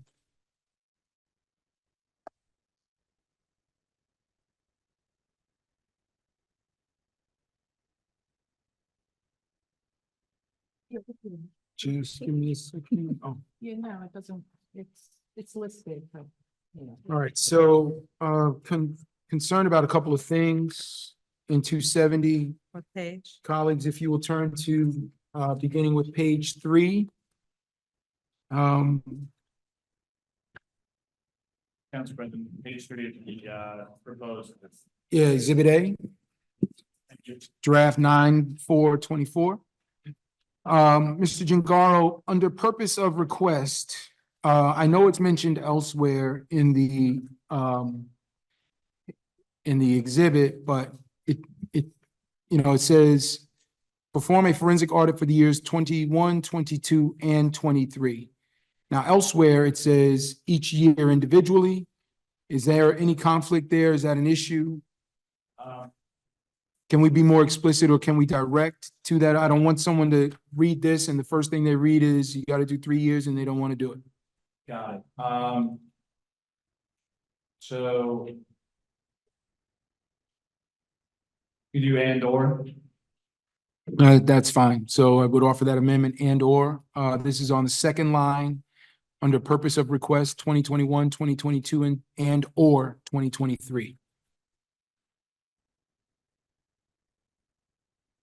And we don't have to vote on each amendment at a time. We can vote on them all can we vote on them all at the end unless there's an objection? All agreeing. Yeah. Okay, so far. Yeah. Okay, if there is one that you don't agree, let us know and then we'll separately vote on that. Just want to note, I wanted to understand what the termination provisions were under period of contract. The sentence reads, successful respondent shall be required to execute the township's form contract, which includes the indemnification, insurance, and termination provisions. Just general language. That I'm not sure about the top of my head. My understanding is that this is it's a line that's in all of the RFPs that go out. So I can inquire with the Ms. Reynolds and get back to you on that, but I don't. Off the top of my head, I'm not sure. So it says form contract. Does that mean that this is a standard contract that we're issuing?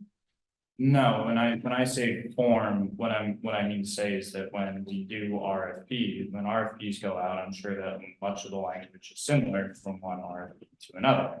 My understanding, I would have to talk to Ms. Reynolds to be sure, but my guess. Mr. Gingaro, thanks. My guess would rather be that this was part of just a normal everyday RFP, but I can inquire with her. I'm not exactly sure. Mr. Gingaro, please inquire and respond to me in writing. I am concerned about this language because we just came out of the garbage contract where we were told we don't have termination provisions in the contract. and we did not have termination provisions in the RFP. And if we're going to have them in some rather than others, I want to understand why.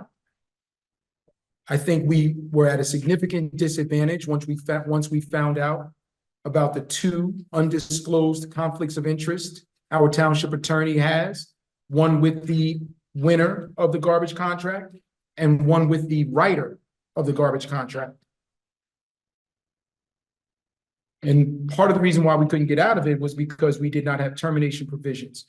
So what I need from you, Mr. Gingaro, and please, if you need an email, send me an email saying I'm not sure exactly what you need.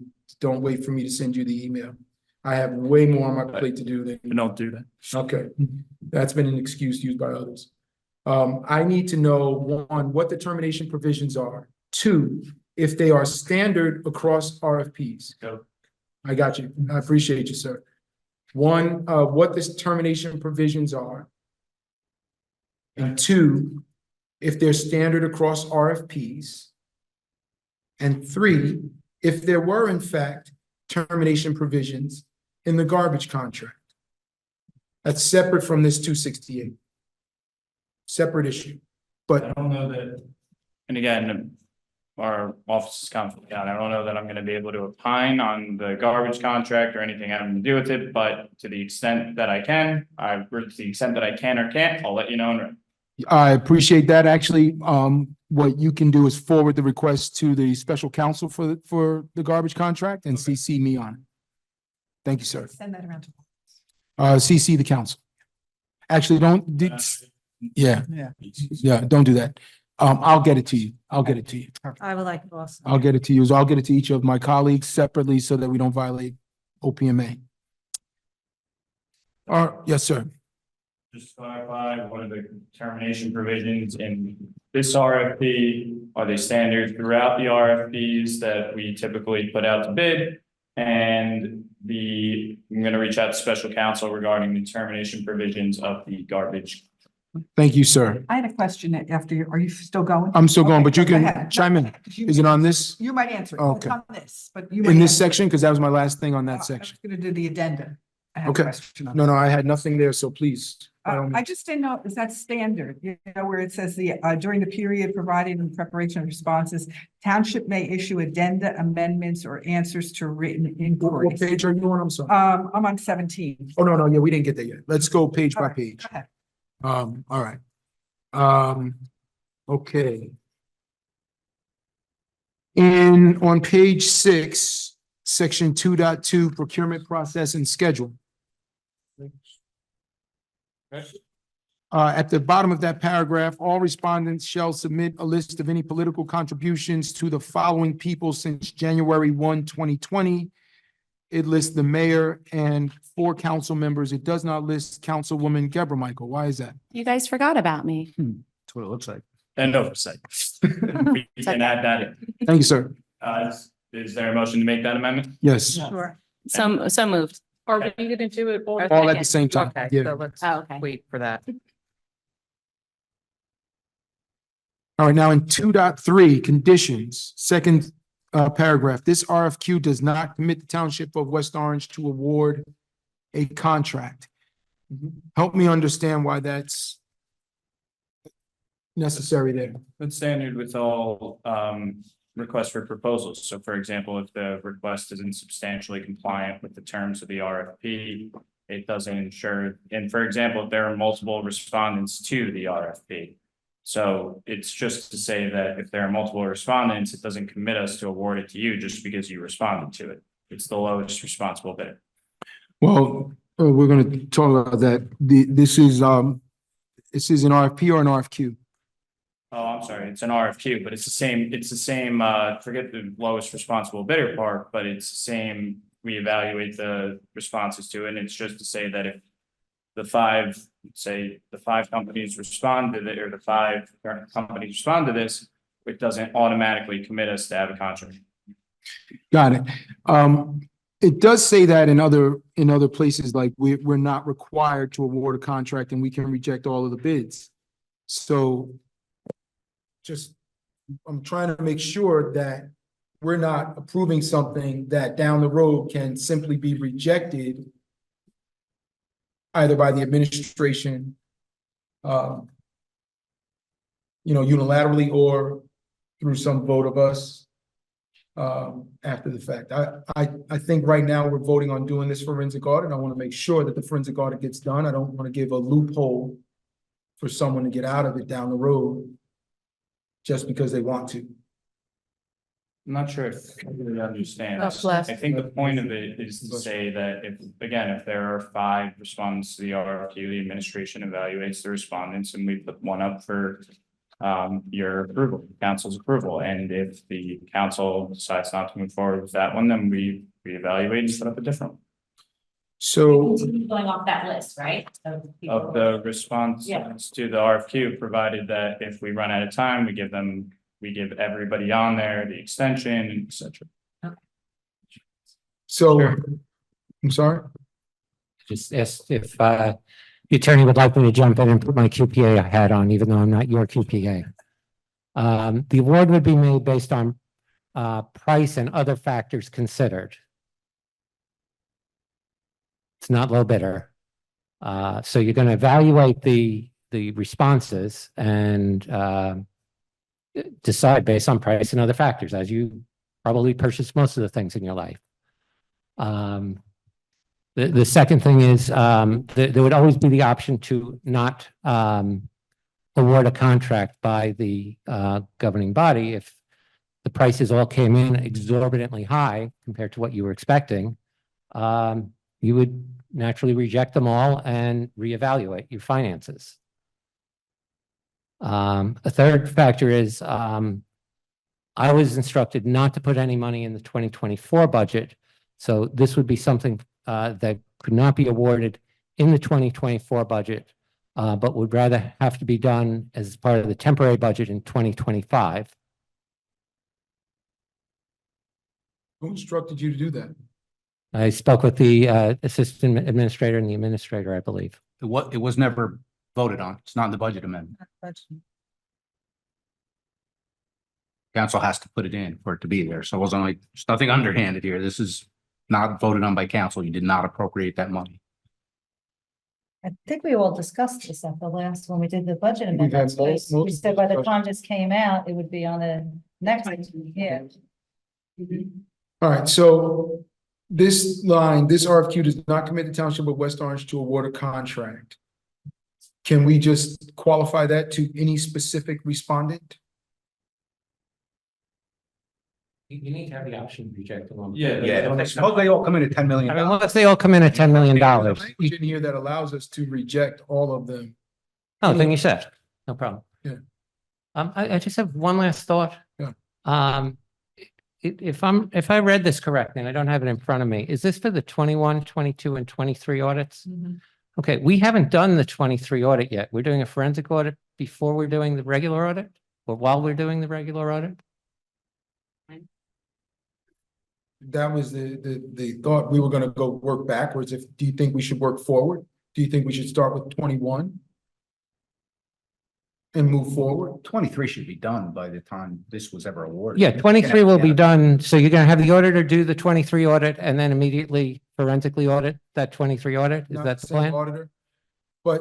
Okay, and that's fine. If that's the intent, that's fine. I didn't know if that was an oversight or not, so I'll So to Councilwoman's point a moment ago, we had a conversation either the last time we brought this up or the time before about the expectations for the time frame. The expectation is that by the time the RFQ goes out, you have, 30 days or 60 days or 45 days to respond, and then 30, 45, 60 days to evaluate and award. We'd be at Christmas time anyway. So we do expect that 23 will be done. Yes. By Christmas of this year. Now, to Mr. Rabbit's point, we still wouldn't be able to start until January, but that's a minor. Yeah, it's a minor time. No, as long as that was your intent, that's fine. I just. Yeah, because we're almost done with 24. Yeah, Councilwoman. Question, but don't we have a different auditor than the 21, 22 years? Isn't 23 a different auditor? Yes. So did you want to spend money or you'd see 21 and 22 and then you could always go back after you see the 23 report to do it for 23. No, I do want to do 23 as well, and there are other reasons for it.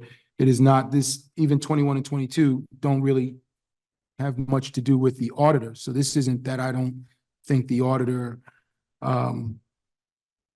in particular was deficient. Our auditor at that time. My concerns are deeper than that.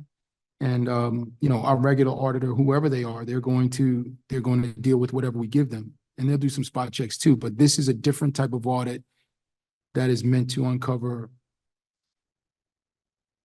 and better understand our finances differently than our regular audit. Got it. All right, so I think I'm fine there. I think we could quibble, but right below that, it does say the township reserves the right to reject for any reason all responses and components thereof, and eliminate any and all respondents submitting this RFQ from consideration. So I didn't want in the one sentence the ability for someone unilaterally to decide that they don't want to do the RFQ, and then we've got to quibble over it and start this process over. Especially since it does say that we reserve the right to reject for any reason all responses and components thereof. And generally, when I would have influence over those contracts, I would say for any reason or no reason. Just decide we don't want to do it. It could be, something came up financially and it's more important than this right now. Or it could be a differently composed council that decided not to do it. So, you don't need to put that in that clause, but I do think in this second line, this RFQ does not commit the Township of West Orange to award a contract to any specific respondent. I think that, I would hope my colleagues would support that. Yeah. Okay, to any specific respondent, at the end of that last, sentence. Thank you, sir. Going to the next page, top of page 7. Township reserves the right in its sole judgment to reject any respondent that submits incomplete responses to this RFQ. There is language earlier in this about the difference between the township and the town council. The town council is, so if you go back, purpose of request, the Township Council of West Orange seeks to retain a municipal auditor. If we're the ones that are seeking to retain, we're going to decide who it is. Shouldn't this right at the top of page 7 also rest with us and not the administration? Because when I read the township, I think that means administration versus township council. The RFQ, it's an RFQ, so when the bids come in, it's the determination of the administration as to who is going to be put before the township council or the forensic, but I don't. Not in this one. This is under our investigatory powers. We are selecting the auditor. The township is not selecting the auditor in this particular case. We are, as a 5-member body. The RFQs are, these requests for qualifications are in the power of the administration in order to determine who to put up for the council's approval or rejection for the contract. Well, we had this conversation before tonight. We, as a body, want to select the auditor. We've all discussed it and agreed that the 5 of us would select that auditor.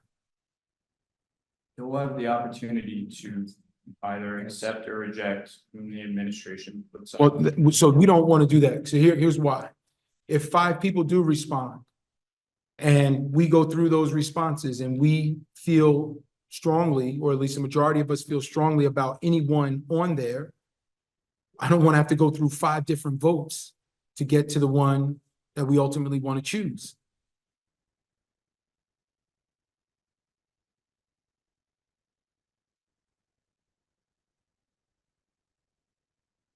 That I'm not sure of off the top of my head, but my understanding of how this works is that the administration receives the responses and the administration puts it before the council to determine determine whether they want to accept or reject that response to the RFQ. So that is not how this particular one, at least the way we've been discussing it so far, is expected to go. And we do need to be clear about that. And so there are several places in here where it says the township reserves the right. In the next paragraph, it says it again. In the next paragraph, it says it again. In the next paragraph, the next one, the next one. You know, in 1, 2, 3, 4, 5, 6 paragraphs in a row, it references the township, and I think some of those, not all of them, need to reflect the town council. Councilwoman. Yeah, so again, I hear what you're saying, but we still have the right at any given time to see all of them when they come in, to look at them. So I get it with batting order, but we still have the right to review them. We do, but part of the challenge is getting this done in a timely fashion. When you So, go in and yet when they come in, we could go in and we could look at them. yes, and then the administration could decide not to put, if Well, we, that's our form of government, my friend, you know. well, this that- is also under investigatory powers, and what you're suggesting is that the administration be able to choose the forensic auditor for themselves. You just turn it down if you don't like it. You say, no, you're not. What I'm Right, but saying- it's still it- 5, it could be 10, it could be, who knows how many people will respond? It might only be 1, and then we don't have the issue. Yeah, But if we have 5 or 7 or 10, well, then we go in and you go look at them. right, and then you've got 10 weeks. You're going anyway to go look at them anyway, even if you No, do no. it your way, you're still going in to look at them. Right. Yeah. Difference is, we as a body evaluate the responses. We make the selection that we choose, and then we vote on that, right? And that would be done, obviously, we'd have to have some executive session or a working meeting to figure out who we were gonna choose.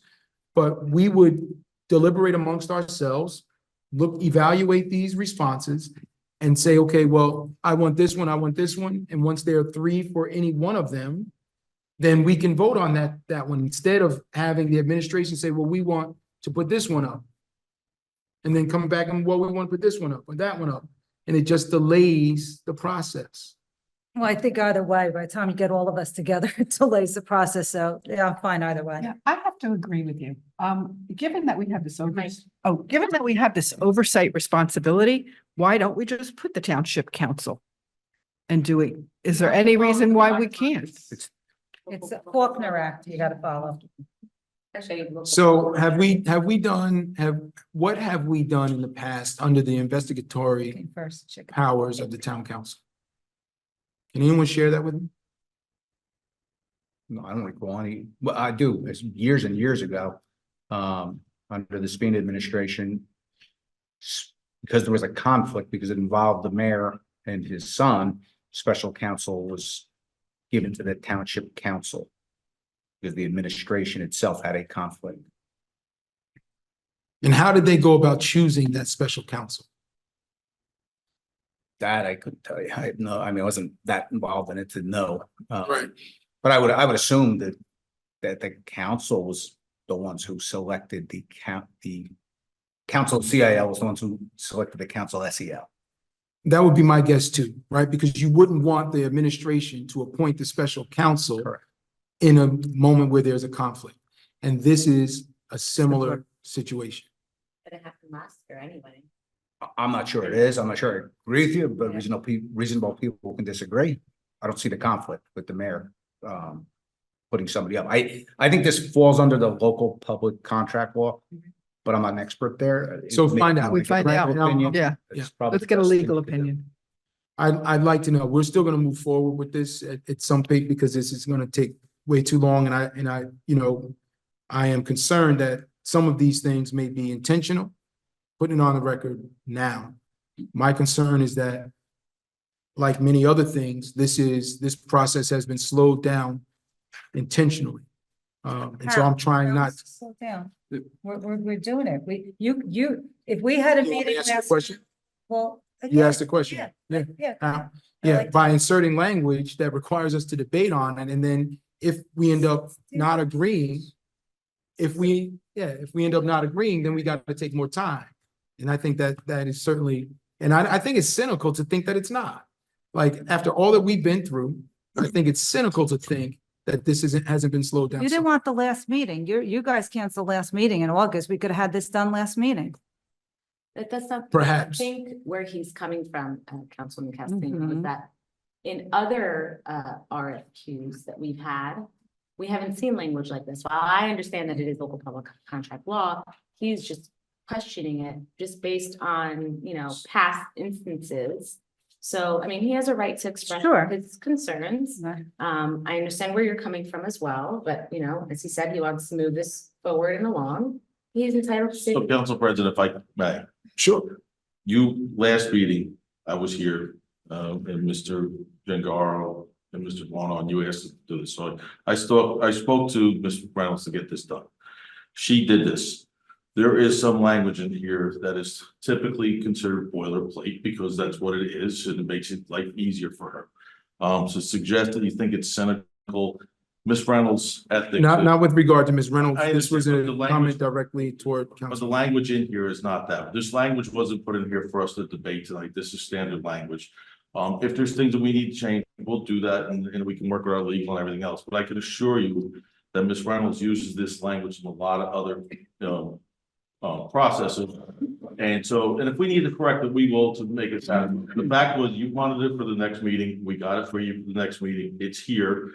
And if we need to make amendments and we have finalized it for you for That's what we're the trying to following do. meeting, we'll do that, or even tonight, whatever the case may be. When we're here to work with you, so we're trying to do what we can for you because you made that request. And you made it Much clear. obliged, Mr. Smaraldo. I did tell, if I may, I did tell Mrs. Reynolds that it shouldn't be released until council gives its final imprimatur. And by way of example, if she had released this, you guys probably wouldn't have been happy with it because you have changes you want to make.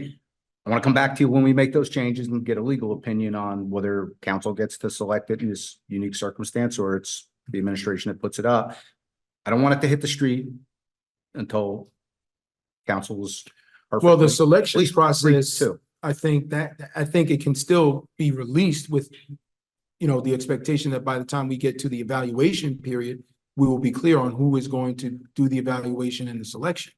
But the RFQ is the RFQ. That's the problem. So they're responding to a written RFQ. Mhm. That's what we have to go by. We can't Well, change the game. Is change there the- language in here about who is choosing the, because I didn't read it. I read this. I didn't see language that says the administration, the BA or Well, that's something. standard That's- Faulkner Act, local public contract law. All right, okay. So if you're going to have the ability to do that under your investigatory powers, which I'm not denying you have, that's a legal opinion. That's a decision. It's not something I should be giving you. We'll get that That's something decision. that And I if we can have to look get special into. counsel to give it, we'll Yeah, get it. I would appreciate you doing your very best to figure that out while we're still in this meeting. I can't answer that question within an hour or two period of time. I need to vet that. That's not something the director of the Department of Law has to have some input in that as well. I'm not going to be able to research this within the next 20 minutes or so and be able to get your response. That's just not possible. I have a question. But what I can do is get your response as soon as possible, and it's an RFQ. So we can send around the amended version of it. You all can vet it. If you approve it, we can put it out for publication.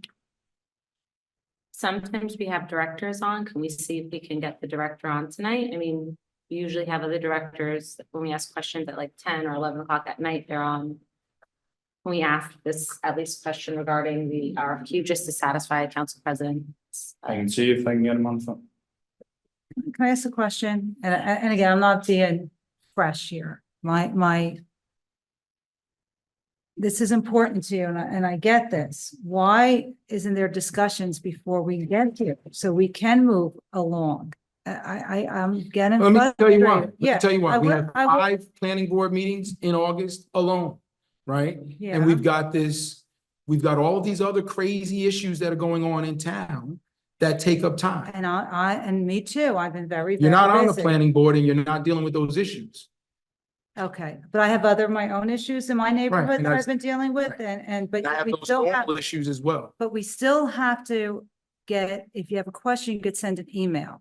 I will give Councilman Kukoviac kudos for when he was here, he would have a list of questions that he would hand in before Sunday of the meeting. or even Monday morning of the meeting, and the administration would always answer it. So a lot of this angst could be avoided and that we could get done in a quicker manner if the questions are sent in. So can I, No, 1 second. So I hear you grandstanding. Let's be I'm very, not you are, grandstanding. and I'm I have the frustrated. microphone. I'm Go frustrated ahead. too. I just explained to you. We had 5 planning board meetings in August alone. Yeah. 5, right? And you're not on that. I You're know. not required to be there. You're not required to do site visits. You're not required to meet with the public, and you're not required to read all those documents or review transcripts before the meeting. And I am. And you did not have the same issues with your submission of your petitions as I did, which required me to go and spend enormous amounts of time with an attorney that I had to take from somewhere else. And like you, I have a family. Like you, I have a job. Like you, I have other council responsibilities that they're only 24 hours in a day. So you may not like how we got here, but we are here, right? And we wouldn't be here if our former CFO didn't pay bills without council approval. That's what started this. and he's right, that's a He's direct right. violation of New Jersey. And that's not Constitution, speculation. Our municipal code, can't do that. And we all took an oath to uphold the New Jersey Constitution when we became elected And officials. I'm here. I know, but the whole So point the- is you make these points, Councilman Castellino, and it's Yeah. not fair. At the end of the day, if it is his right, if he chooses to wait to come to the council meetings to ask questions in front of the public, so that way people are here real time hearing answers, then that's his right as an elected official. And that's fine. You don't can't have a expect right- to have I know, answers, but- Johnny on the spot. But Well, we do what for all other we do direct for departments. other resolutions and ordinances, there's always directors on, so it's not fair to nitpick. Director Caraballo probably on there now. No, it's not fair to pick and choose. Like, he has a right to say what He says. does. He Yes, absolutely but does. but for you to it sounds like you're disparaging him, that's not fair. Okay, well, I apologize. All right, we're almost We're done. all So elected you, officials here, we're all adults, Yes. he has a right to do things the way he wants, as do you. so to that effect, Mr. Abbott, in the second to last paragraph, neither the township nor its respective staff, consultants, nor advisors shall be liable for any claims or for damages resulting from the solicitation or preparation of the qualification statement. There shall be no reimbursement to respondents for the cost of preparing and submitting a qualification statement for participating in this procurement process. That's standard. Like, why, I don't, has anyone ever been reimbursed for their cost to submit? That language is in every RFQ. Yeah, So so- that's, nobody can come back and sue you and say, well, you told us you were gonna do this and I spent 40 hours, 80 hours, 120 hours preparing this and paid my people to do it. And now you decided you're not gonna do it. Yeah, I just found it interesting because I would be shocked that people would do that, but I guess Well, maybe they you do. can't when that's in there. Okay. Okay. All right, turning to page 8, 3.3. To circle back, Council President, I spoke with the Director of the Department of Law. His initial reaction was the same as what I reiterated, that the council reviews the contracts. We're happy to look into it further and get back to you. Well, we will have time between when it goes out and when the responses come in. So during that time, we will look at it further if that is what you so desire. That is, thank you very much. So that we're clear, we will submit this and still be able to make sure that the council or understand what the law says about the council's rights to choose the auditor between the time that the RFQ goes out and the time that we begin to evaluate. Can the administration please notify us before it goes out? Just give us a heads up, maybe like a week before or a couple weeks before that. Or the day it's going out, before it whatever goes is out. That it's going out on this day via email to us with something as important as this, please. Thank you. I would think that once we make the amendments, we'll recirculate it around and That it'll would be have, wonderful. dates. So. Thank you. And the cost analysis 3.3, and thank you, Councilwoman. Was there anything else that I missed while I was? No, sir, just Thank you missed just a bunch of back and forth, which you are lucky to have missed. You're It's welcome. okay. In cost analysis 3.3, respondents should submit a cost proposal for the services to be provided at a flat fixed rate. Is that how it's normally done? When we first started talking about this, the concern was that it was that, it was going to be very expensive because of the amount of it was going to be very expensive because of the amount of time, which implied to me an hourly billing structure. Is that not? So I don't understand. You don't want to give them an open checkbook. That's the point. If you're gonna let them do an hourly rate and they tell you it's $200 an hour, they're just gonna keep running the clock. At least if they come back and say, I can do it year 21 for X amount of dollars, 22 for X, and 23 for X, you know what it's gonna cost you. You make the decision whether you want to do it or not. Even if you put a not to exceed in, you're just gonna have to keep raising the ante. You know what's gonna happen. They're gonna come in and say, well, we blew through that 17.5, you know. They'll blow through 17.5 having coffee and talking about this. They'll come back and they'll say, we need another 17.5. And they'll come back and say, we need another 17.5. I just find it interesting that we're doing that on this particular one, You and can change it. I mean. no, I just, we should change it on the others. Right? Like if it's good for this, if this is good fiscal management, then we should. But this is like a fixed project. So in other words, like with Mr. Beckelman, his firm bills by the hour. We can't get a fixed number because we don't know when we're gonna need them, what we're gonna need them for, you know, a new project comes up. So most professional services are hourly. This was meant to save money. If you want to leave it at hourly and just put a not to exceed in it. No, but we have an hourly rate for for our interim CMFO.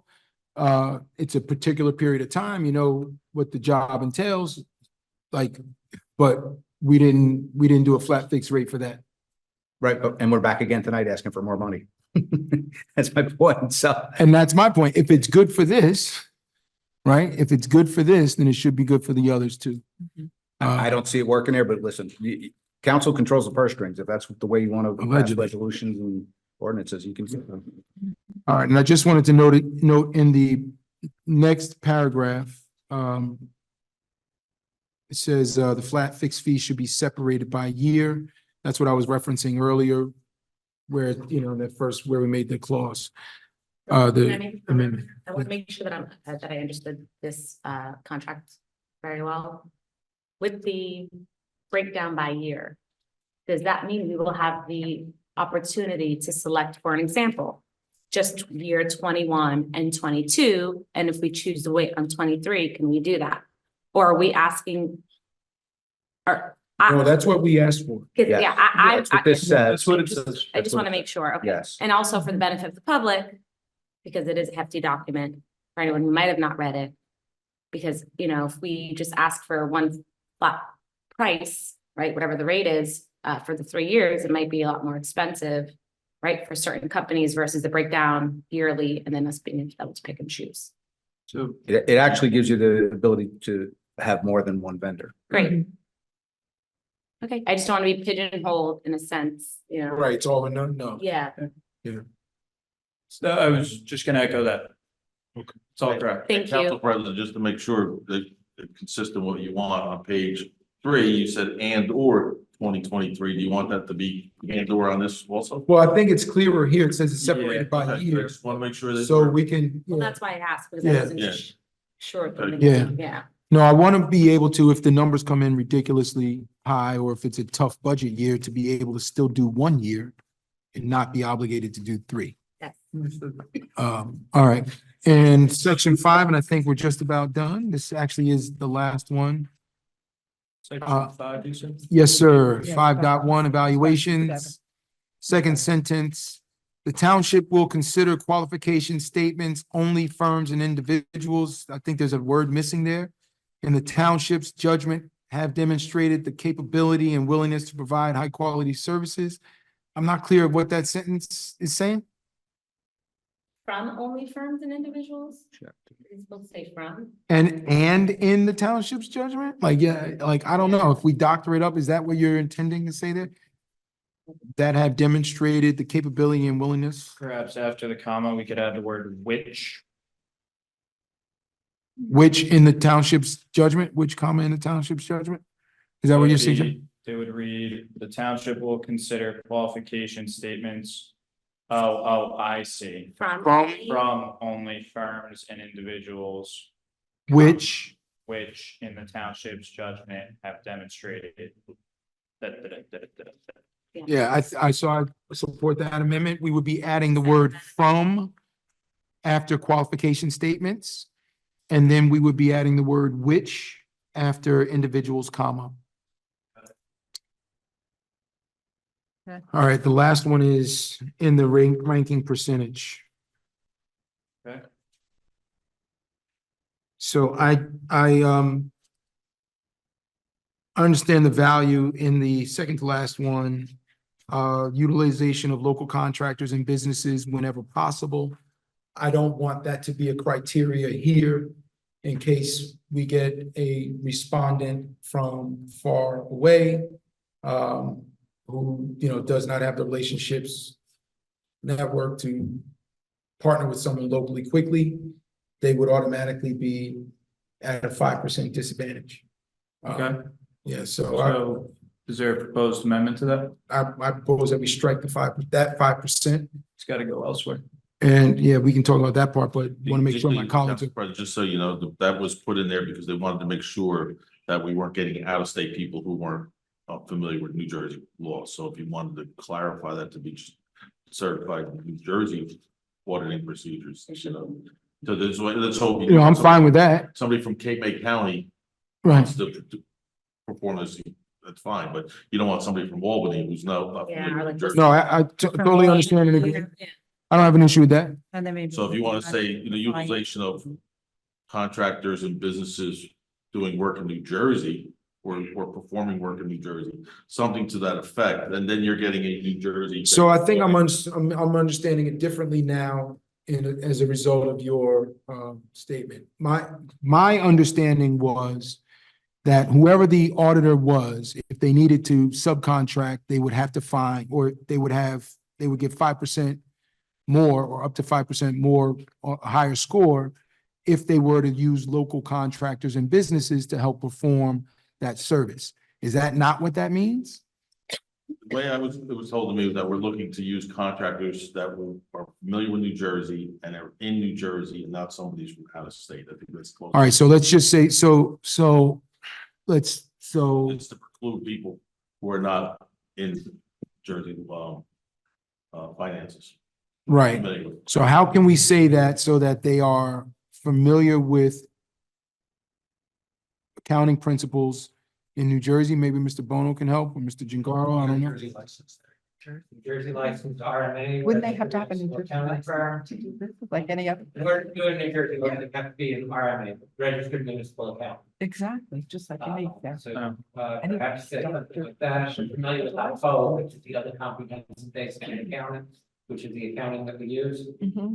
So let's just go with the RMA. Is that, can we add some language that it is in New Jersey licensed RMA? Is that the right way to say it? Jersey licensed RMA. So so it would read the utilization of local contractors and businesses.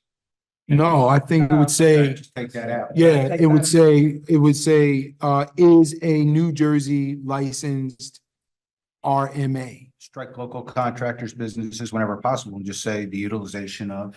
New Jersey licensed RMA. Are we hitting it right, Mr. Bono? Does that make sense?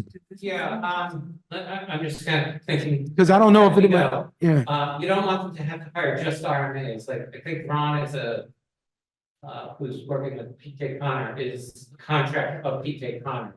He's certainly qualified, he has years of experience in New Jersey municipalities, doing New Jersey municipal accounting, so kind of circle back on this. If you're gonna use a firm, you want to use an RMA-based firm. Local experience with New Jersey, ACBOA, accounting.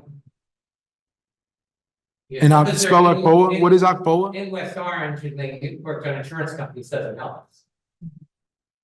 What is ACBOA? The other comprehensive basis of accounting, which is the Other- accounting It's a basis of account. that all New Jersey municipalities are required to use. Keep spitting your mic. Oh, sorry. It's because I realized like whoever's tuning in didn't hear probably. It's the other comprehensive basis of, in many ways similar to GAAP accounting, but not the same as GAAP accounting. All New Jersey municipalities must use ACBOA. Okay. So how would we capture it for that 5%? I see that. Sure.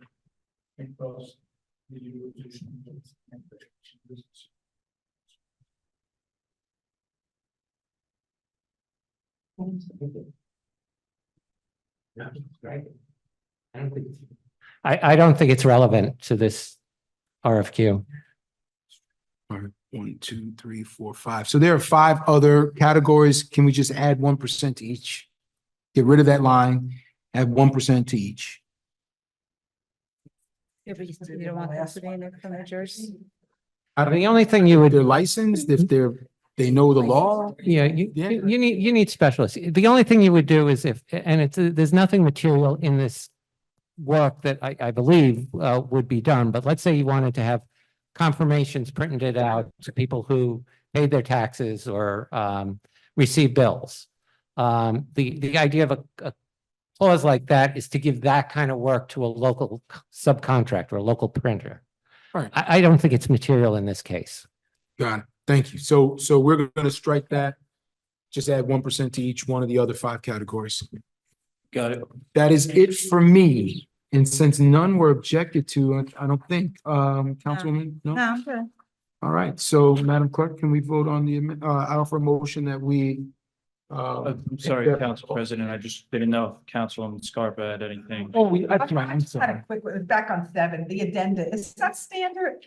The addenda where it says, 2.4, where the period to provide preparation for the RFP, the township may issue addenda, amendments, or answers to written questions. Do you usually go back and forth like that? I was just wondering if it was.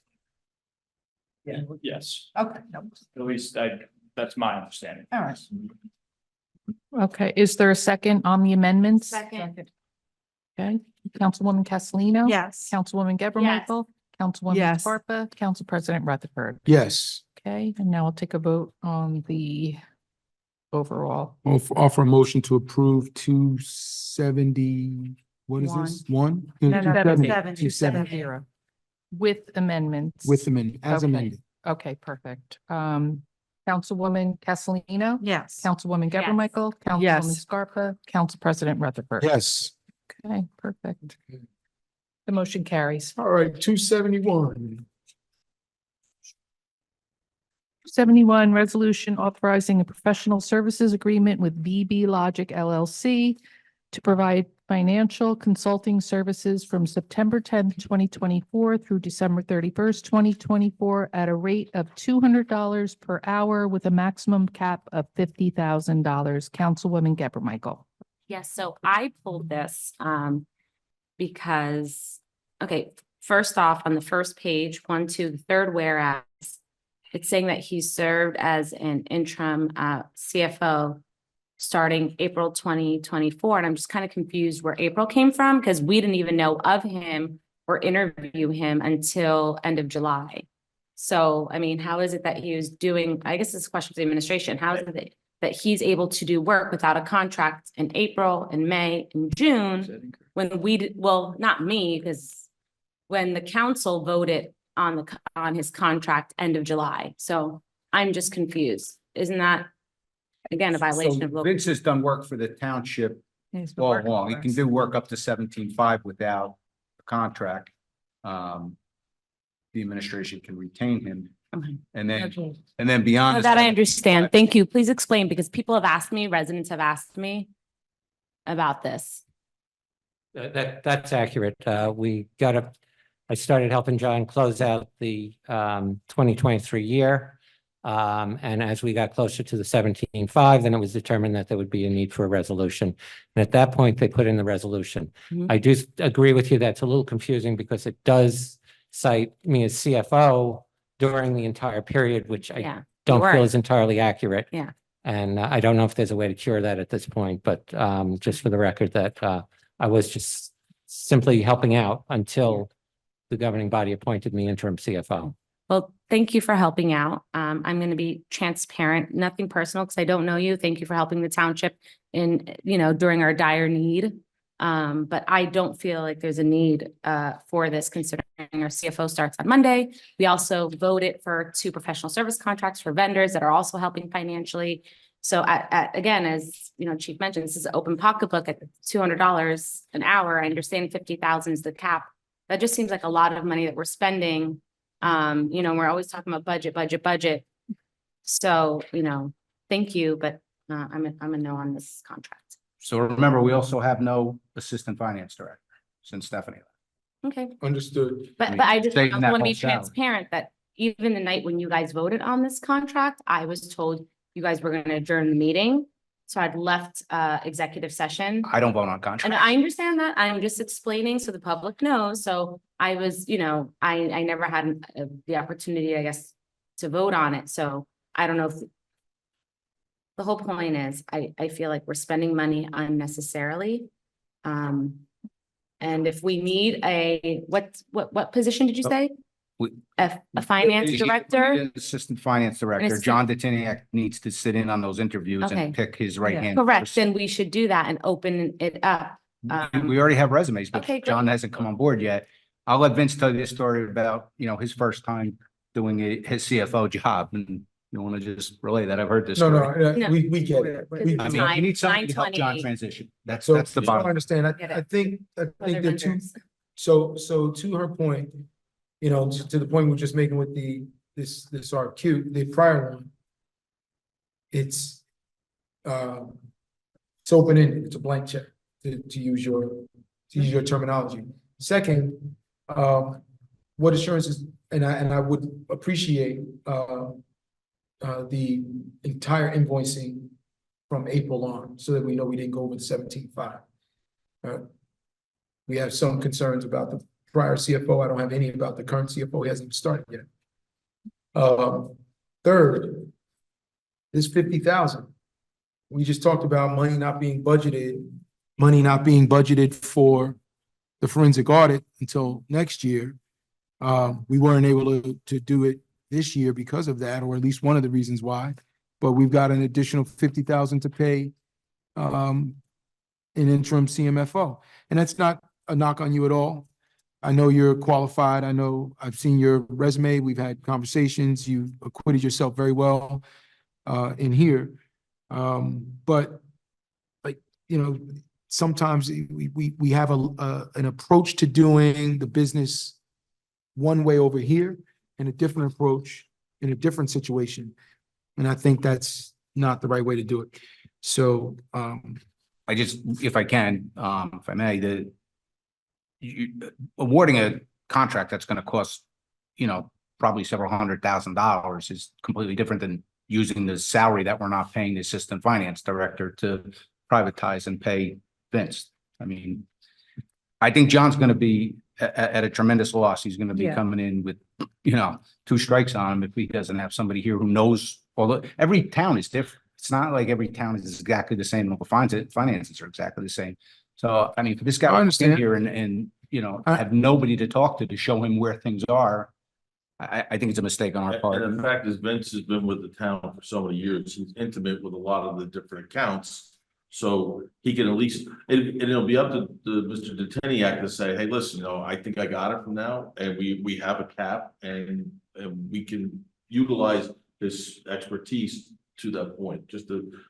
We don't want our new CFO to fail. We want him to It succeed. should diminish as we move closer to December 31st. The hours that John Deteniak needs from Vince Bono should lessen and lessen and lessen to the point where he's paying nothing. I mean, I didn't want to put 17.5 and then come back in here and tell you I need more money. I'd rather just have a cap, and we're trying not to spend it. no, I understand. I think, well, I'll let you go first, Councilwoman. So again, we're in a situation where we're trying to. I'll wait till you guys are done. You can go ahead. I mean, I can listen to you too. Okay, so we're putting ourselves in a situation to fail. We are starting off with the new CFO who needs to get acclimated. And I just don't understand the hesitancy. We were all in a meeting that we did not say was going to end at that particular time, that we stayed and we heard, we stayed with Vince that evening and heard some of the issues at hand, which I'm going to be careful stating in public, that needed to be addressed, and those issues are being addressed. And at the very same time, we're seeing progress. So to stop moving that progress forward, I think is going to be detrimental to the administration. We also have another employee in there who just gave notice. We have an interview set up Yeah. for, about a week Yeah. from Wednesday, I think it is, to replace her, but she's gonna have to be trained and so on. If her interview goes well and she's even hired. We don't have an abundance of people looking for these jobs. So that's another person down. It's that, everybody in there stressed out already. They're doubly stressed out because the budget, if the amendment doesn't get passed tonight, then that pushes us to the 24th. They have to stuff all these tax bills by hand with senior citizens and so on. There's a lot of moving parts in there, and the folks in there are kind of stressed out, and we're doing our best to help them out here. And, Killing morale. we have trouble. We get Vincent here when we can. It's not like he's going to come in here and burn hours up and bill us for times not spending here. That's for sure. He's So- highly in demand. So, I understand those arguments, and I'm still a no. Killing morale, I think the morale has been just demolished over a long period of time. It is not this council, it is not this year, it is not the last 2 years. This has been something going on for years and years and years. And two, we took a tough vote earlier this year at the request of town hall employees. We rejected 2 contracts for similar reasons. Town hall employees raised their voice, let it be known that that was going to put them in a significantly disadvantaged position. We came back, it was presented again, and we voted for it. If Mr. Detiniak comes in and feels like he's at a significantly disadvantaged position, I am certain he will let us know. And if that's the case, then we can also reconsider. But as of now, given the way things have been moving, I am not inclined to vote yes. So I think we've beaten a dead horse. That's a good point. And I said I'm not going to vote for the budget if it's over 2%, and we're over 2% now, and we got to find some places to cut. I said consultants were a place, new employee hires that don't need to be hired in the next 2 or 3 months. I'm not going to vote for the budget if it's over 2%, and I think this is somewhere where we have to start. I have a question. So with this gets rejected this evening, which it sounds like that's where it's going, when is your last day? Friday would be my last day. I assume I'm going to resign on Friday. And the contract that I'm under has me in as CFO. No, it's not. Okay, I'd like to make a motion No, to, no. okay. Can I just say one thing? When I talked about this, I came in and I said I could probably give about a day per week.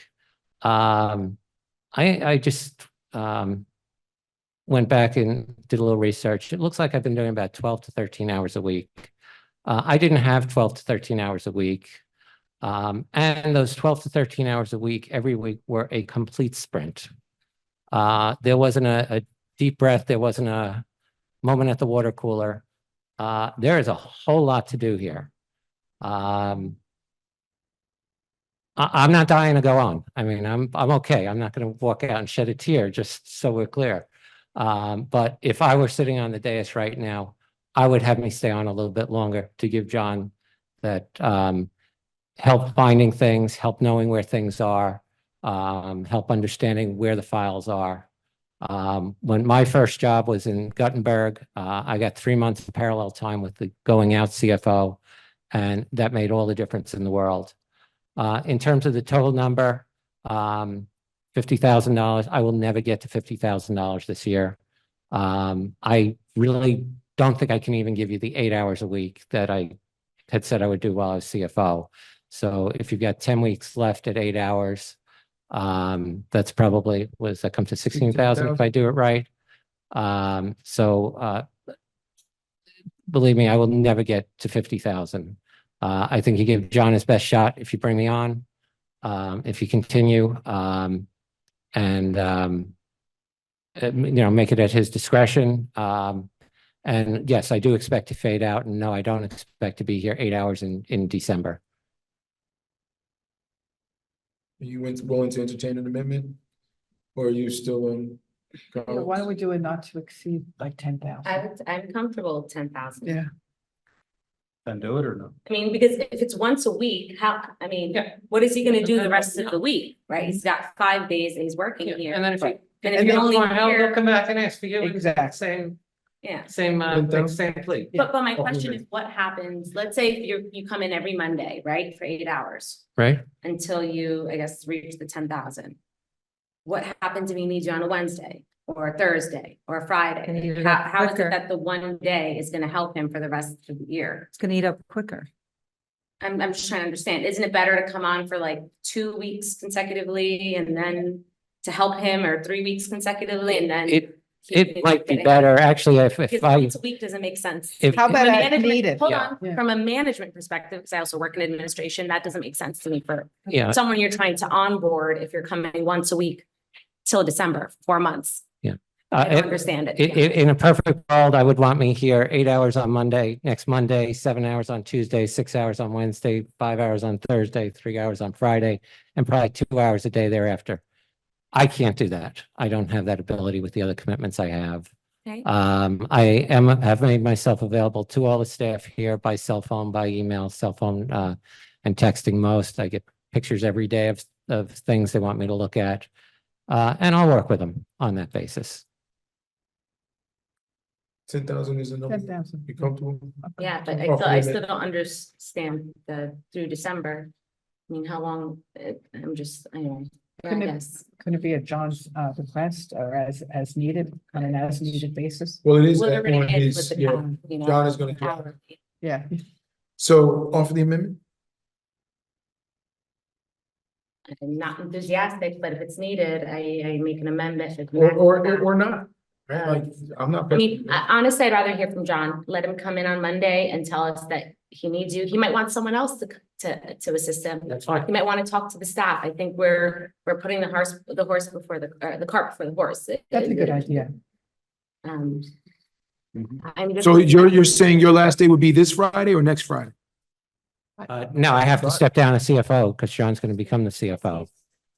Right, but he starts on Monday. Yes. Correct. So You're interim, right, so you're done you this. can't have two No, CFOs. okay, no, You can only have I one don't know what I'm CFO. saying. Yeah, but it's And not- both finalists in their interviews said they sought to have time for transition with somebody in-house. Whether it was John Gross still here or Yeah. Vince, nobody said I can walk in the door and turn the key, Yeah. show me where the light It would be switch nice is and I'm to give good. them some time. Okay, like I said, I'm willing to, I'm not enthusiastic, but I'm willing to make a motion for the max cap to be 10,000. That's in the 1, 2, 3, 4, 5, 5th whereas clause. Yep. Maximum cap of 10,000. I mean, these council meetings alone, these hours here. Will that work? Well. It'd have to work. Then he's gotta make his own case if he wants. All right, well, Me or someone else. Okay. Well, it should be, honestly, in my opinion, it should be someone who's gonna be available 5 days a week for Right. someone new who's coming in. Right, but once a week. nobody knows the Doesn't make- system. this is- So like, even if you hire an I assistant, John's gonna have to train the assistant. understand, so hopefully he can do it within that amount of money and time. And he can make his case, Yeah. right? So the amendment has been offered and I'll second. second. Okay. Sorry. It's all Just right. to clarify, that's to change the not to exceed clause in the resolution and the agreement to $10,000. Yeah, Correct, Thank but you. it's, yeah. yeah, it says max For cap. max cap of 10,000. Yeah. Mhm. You're right. Okay, on the amendment, Councilwoman Castellino, No. Councilwoman Geber Michael, Yes, Councilwoman Scarpa. Yes. Council President Rutherford. Yes, Okay. And then for the approval, is there a motion to approve 271-24? I want to make another amendment.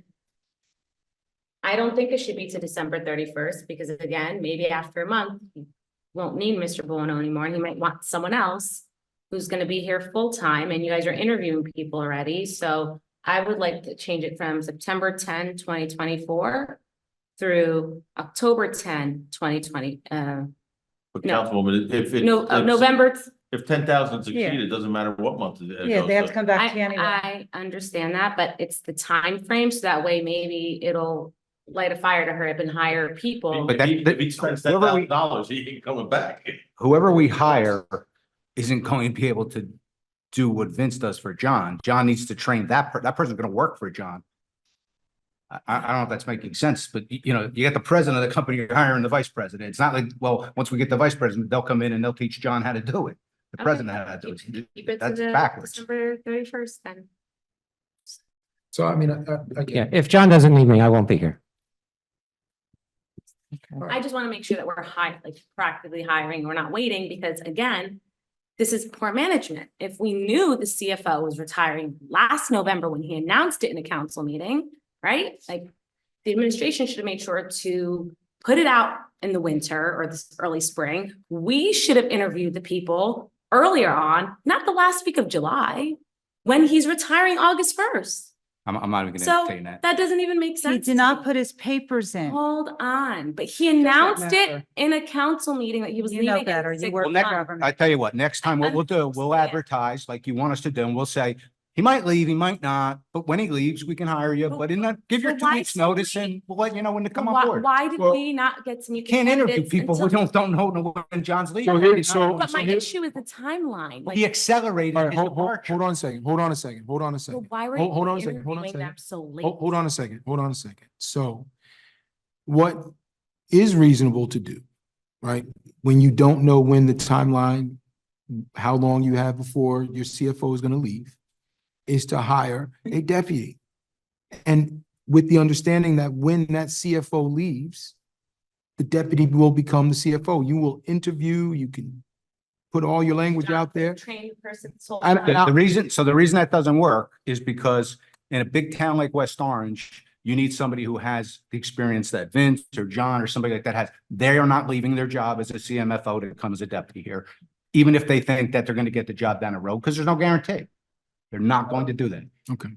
All right, well, I mean, you know, so we've already beaten this Okay, horse do- up pretty well. Did we vote yet? Well, No. so the amendment was. 10,000. It- No. it's Just 10,000. Just the 10,000. That was voted on. That was voted on. I didn't know if there was enough. Now we have to vote to approve as amended.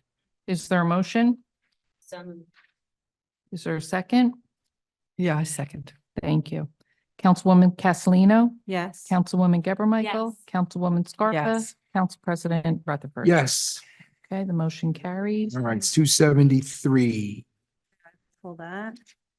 Oh, yeah. All right, so this agreement went out weeks ago to this council.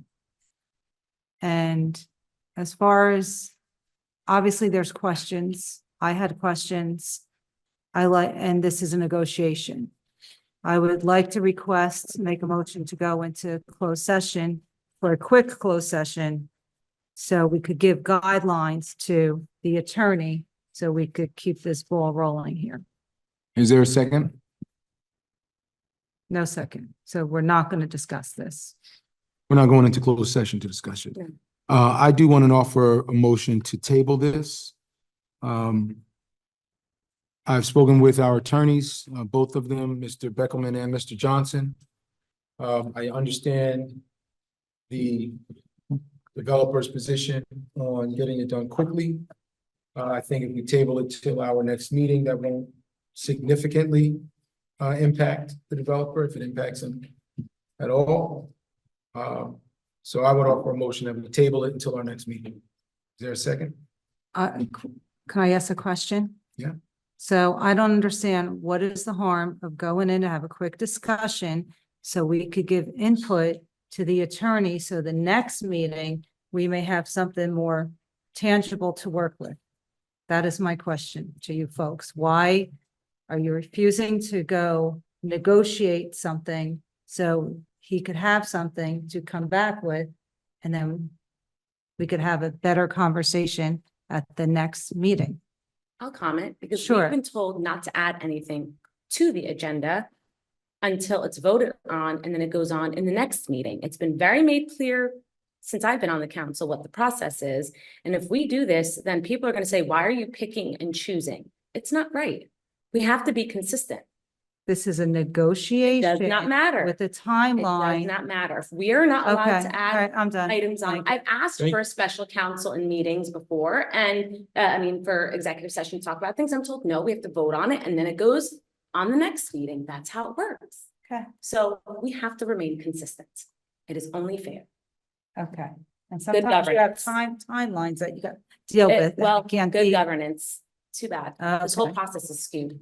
Okay, sorry. I made- So there's a motion on the floor to table until our next meeting, our next regular. I'll second that. Meeting. Okay, Councilwoman Castellino? Yes. Councilwoman Geber Michael? No, Councilwoman Scarpa? No. Councilwoman Council President Rutherford. Yes, Okay, so the motion fails. So what does that mean now? it's gonna be effectively the same thing. If you offer a motion to approve, you're probably not gonna get a Oh, second. no, I'm not ready for that. So then they'll have to be brought back anyway. Okay. So, Madam Clerk, are you ready to hear a motion to approve 273? Sure. Can you call for that? Can we poll it? Can the administration poll it?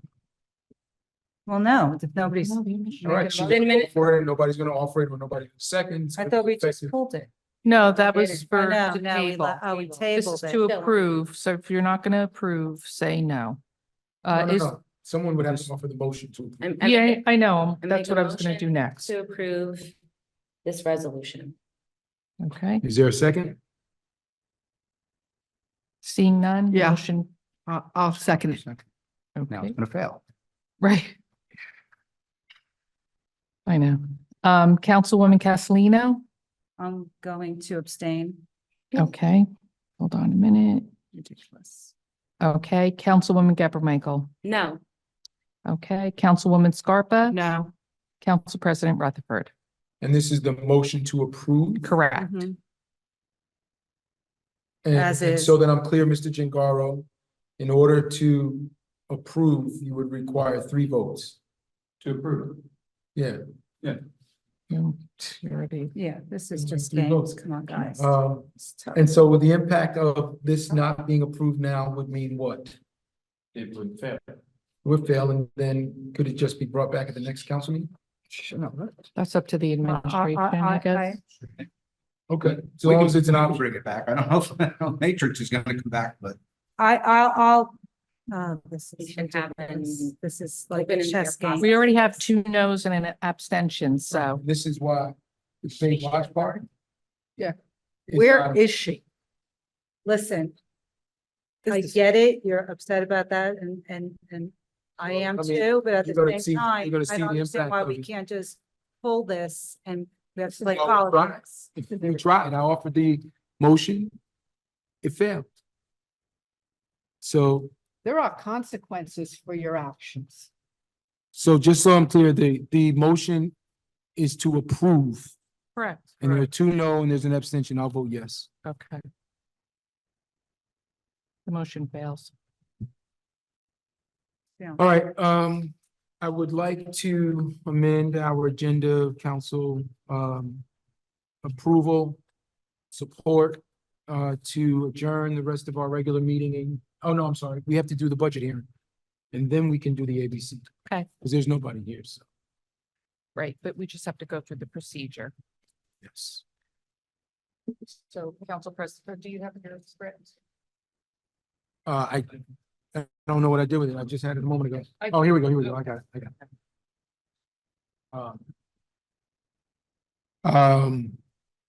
So the meeting, for the public hearing for the municipal budget will now come to order. Clerk will call the roll. Councilwoman Castellino? Yes. Councilwoman Geber Michael? yes. Councilwoman Scarpa? Yes. Council President Rutherford. Here. This is the time fixed for the public hearing on the municipal budget and tax resolution for 2024. The budget was introduced on first reading by the Township Council on July 9th, 2024, and was advertised as required on July 25th, 2024. A second notice was sent to the West Orange Chronicle and the Star Ledger on August 27th, 2024, for the purpose of rescheduling the public hearing for tonight. Before opening this hearing, I wish to outline the procedure. Each person desiring to be heard will rise and give his or her name and address before speaking. I will recognize one speaker at a time in order of rising as nearly as I can determine. Address all questions to the chair. Where necessary, they will be referred to individual members of the governing body or municipal officials. Questions must be confined solely to the municipal budget before us. School or county matters are not proper subjects of this hearing and cannot be discussed or answered here tonight. I will entertain a motion to open the public hearing on the municipal budget and tax resolution of 2024. Is there a second? Motion to open. I need a second. Okay, second. Okay, thank you. Councilwoman Castellino, Yes. Councilwoman Geber Michael, Yes. Councilwoman Scarpa. Yes. Council President Rutherford. Yes. Okay. Public hearing. Public hearing is now open. If there's only one person in the gallery, if you would like to address us, you're welcome to. Seeing none, observing no further applicants from the floor, I will now entertain a motion to close the public hearing. Make a motion to close public hearing. Thank you. That was the second. Yes. Councilwoman Castellino, Yes. Councilwoman Geber Michael. Yes. Councilwoman Scarpa. Yes. Council President Rutherford. Yes. Okay, the motion carries. The hearing is closed. Thank you. So now I, with your permission, colleagues, want to adjust our agenda so that we can adjourn our regular meeting and go, or recess our regular meeting and go into the ABC hearing. Don't we have to finish the ordinances? Well, We're gonna come back to those. We're working on a time constraint and that one has a time constraint too. So it was a request that was made and I entertained it and honoring it. Yeah, You can vote no. Madam Clerk asked us. I asked them to She asked us to change the order. move up. I just don't understand because nobody's here, so I didn't know. Yeah. Wants to leave at midnight, so. Oh, I didn't Right. understand. I thought somebody was Council coming President? here. No. I just have a question. Maybe I'm confused. We prepared a, budget amendment resolution for vote for tonight. Is that still of interest to be on the agenda? For our next meeting, Next meeting? Okay. not for tonight. When does the Our budget have CFO to should be be approved here by? for- So just so the process is, there'll be the resolution at the next meeting and then the public hearing on the amendment at the meeting after. We can't do the public hearing, no? So then that'll be the first meeting. Yeah, you can vote tonight and then have the public hearing next week, next meeting if you want to. You should probably do public hearing next week. We shouldn't wait until the next meeting. We should On do the that right budget away. amendment? Yeah.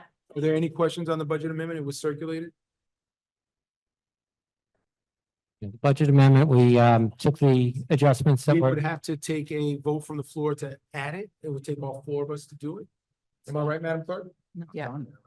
We would have to take, It's not on there. it's not on the, no, it's not. I did not seen it. give permission. Wait, I haven't had thought time. a public hearing on the 2024 municipal budget is on the agenda. I'm confused. Not the budget No, amendment. not the amendments. Right. Yeah. This is two Then we separate gotta- items. You're considering a resolution to vote on the budget, the resolution for the budget amendment is what So you have to decide if you want to deal with tonight.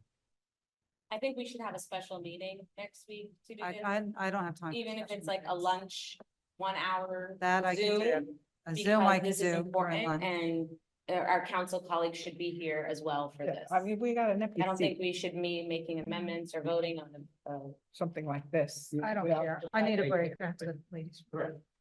The amendment is only what council added. There's, like, the administration didn't put anything in the amendment. they This is said what- we're not voting. I'm confused. I think we're not voting on. the So the amendment is, it was delivered to us on Thursday. And the request was to add it on to this meeting.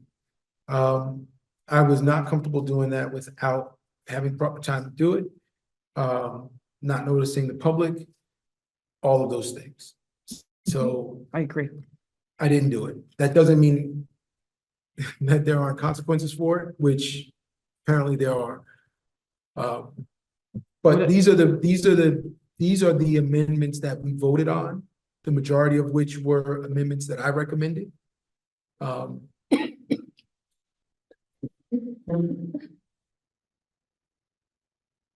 You know, when I looked at it, I wasn't quite sure. So I don't know. I mean, you really, you think about it, you voted in by majority to make the amendment. You know, like if you added money to the budget, no one person could do that. You had to have, I think, 4 votes actually, right? You had to have 4 votes. yes. 4 votes to do it. So you all you're doing is Three, really good. confirming what you've already done. Well, This my- isn't really a big step, but it's a timely step. So my question would be, you know, because there are other things on this budget amendment than just what we voted on. And so I wasn't clear about why that was the case. I'm sure Vince can speak to that. Sure. Number one, there was a goal of getting the budget increase down to about 2%.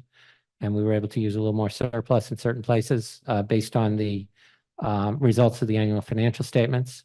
And the second is there are quite a number of grants that were not included in the budget that have no impact on the taxpayers, but were grants that the township chose to accept and therefore would be, as a matter of course, included in the budget. And that you'll see, does everybody have the amendment? I have. I haven't You had do, time to okay. look at it. then. Well, That's pretty much the first page. So have we gotten it down to 2%? Great. 2.03 or something like that, but it's right there. Well, we can add it if you're comfortable with the 2.03 without reading.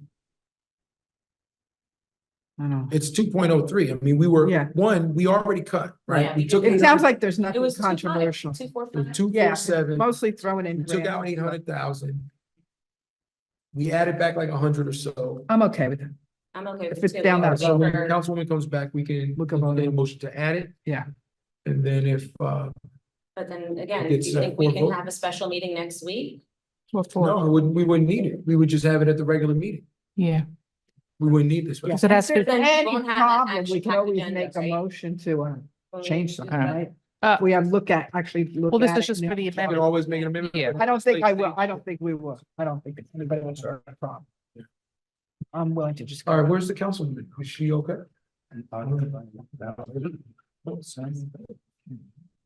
So councilwoman, we discussed this. We are going to, I'm gonna offer a motion to add the budget amendment as sent to us on Thursday, September 5th to our agenda right now for a vote. I just need a copy of it. I just want to look at it real quick. I'll send it to you. I don't. Did she give us a hard copy? Did she give us a hard copy? I got you. Michelle, I'm sending it to you. I know, but I don't like. Yeah, yeah. Excuse me, Madam Clerk. you If print could it? give me a copy too, just like. So if I may, One second, sir, just so that you're clear on what was just discussed, Councilwoman. Yeah, So part of the challenge was there are things on here that were not a part of our amendments. Mr. Bono clarified what they were. For her benefit, you're welcome to do it again, but basically there were some grants that weren't included on the other one that are included here. oh, And there was the usage of surplus in some particular places. He didn't specify which. But when taken in conjunction with the cuts we made, the increase is now down to 2.03%. Which I could swallow. 2.03. So, but just so you're clear, it's gonna take all four of us to, one, get it on the agenda, Yeah, and then just all wanna four of us to pass. We're gonna just look at it real fast. We gotta make sure we can do this. Let's let. Okay, is that what you were gonna say? And Mr. it's Jean gonna Garber? you're gonna need your attorney. oh, it does have to be the public notice to do it. No, it was my understanding the fear public is- hearing is at the next meeting for the amendment. So my fear is adding items to the agenda without, at the last second, without advertising the same in accordance with the sunshine laws. So. I understand. I think though, if it's a super majority, you can, but you're welcome to let me know. Well, this is a. I'm gonna see what I finance can find real quick, but that would be my hesitancy from the legal department, and I don't know if I can answer it in 30 seconds, but I'm certainly gonna try. Yep, it's all right. She's making copies, so Again, you got I a mean- little time. We could have also went an executive session, but. Well, they didn't get the votes. I know, and I could do the same here, but I won't because can, it's we up have, to you. no, because we got to get the budget done. It's September 10th. We had a third quarter estimated tax bill that residents were not happy We've with done it that, this late, 3 years in a row. and they're not happy. Well, I think our new CFO should have his first goal is to get the budget out on time. I agree. Let's get those goals and objectives clarified. I agree.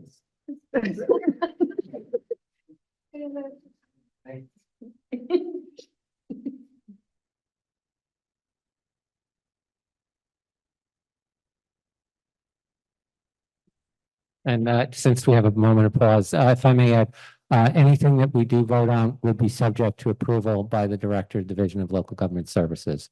We have sent down a copy of this.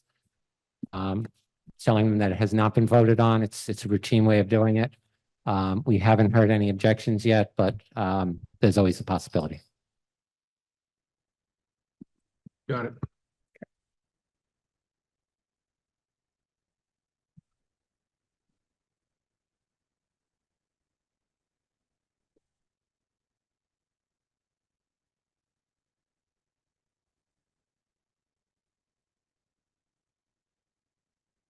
Can you clarify for me the rental environmental center from 687.9 to 150?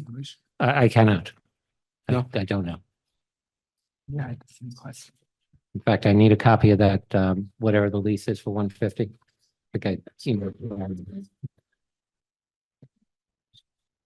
That's one of the things the state did ask me for.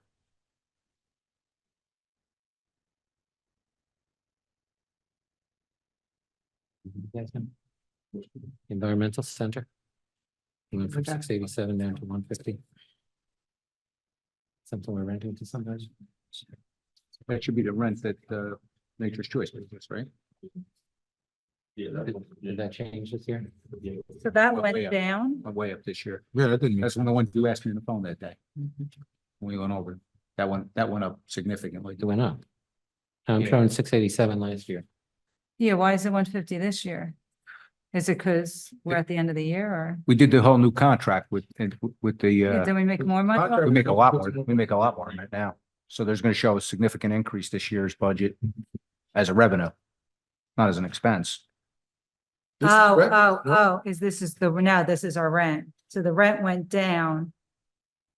No, wait, Right. so Well, section I- G, special items of general revenue anticipated, prior written consent of director Yeah, of local yeah, government yeah, services, That's fuzzy. rental environmental center, 687.9 down to 150. Yeah. And you're still at a 203 increase? Yeah, That's interesting. Yeah, We used some more general capital fund balance. We used some more reserve to pay debt service. wait, so how could that be our only revenue? Are we getting revenue on the items or, We do get a call, 75,000, I believe it was. well, that's what I mean. That's why I'm confused because I thought we had an increase on that contract. I did too, You know? on the rent and the Yeah. bonus for the additional payment. Okay, we can't vote on this. I gotta look at the way the contract structured. Okay. I don't remember. Was.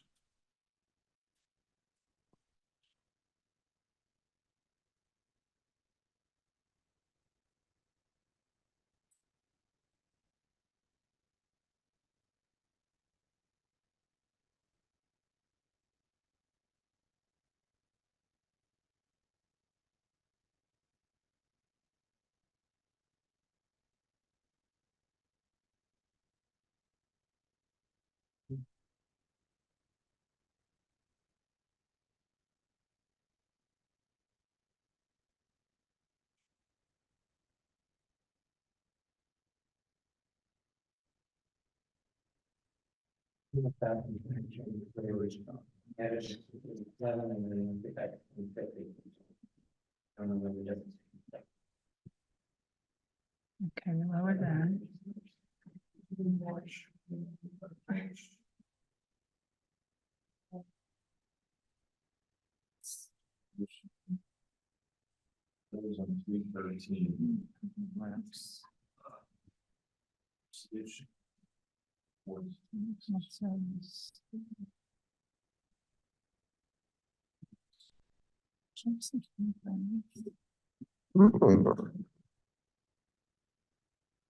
Do we have the Again. list of the amendments that we had from that night? I mean, they're all in here. We didn't miss anything. Well, Did you check? Do we have the list of the amendments that they're all there? We didn't miss anything? Like the running list?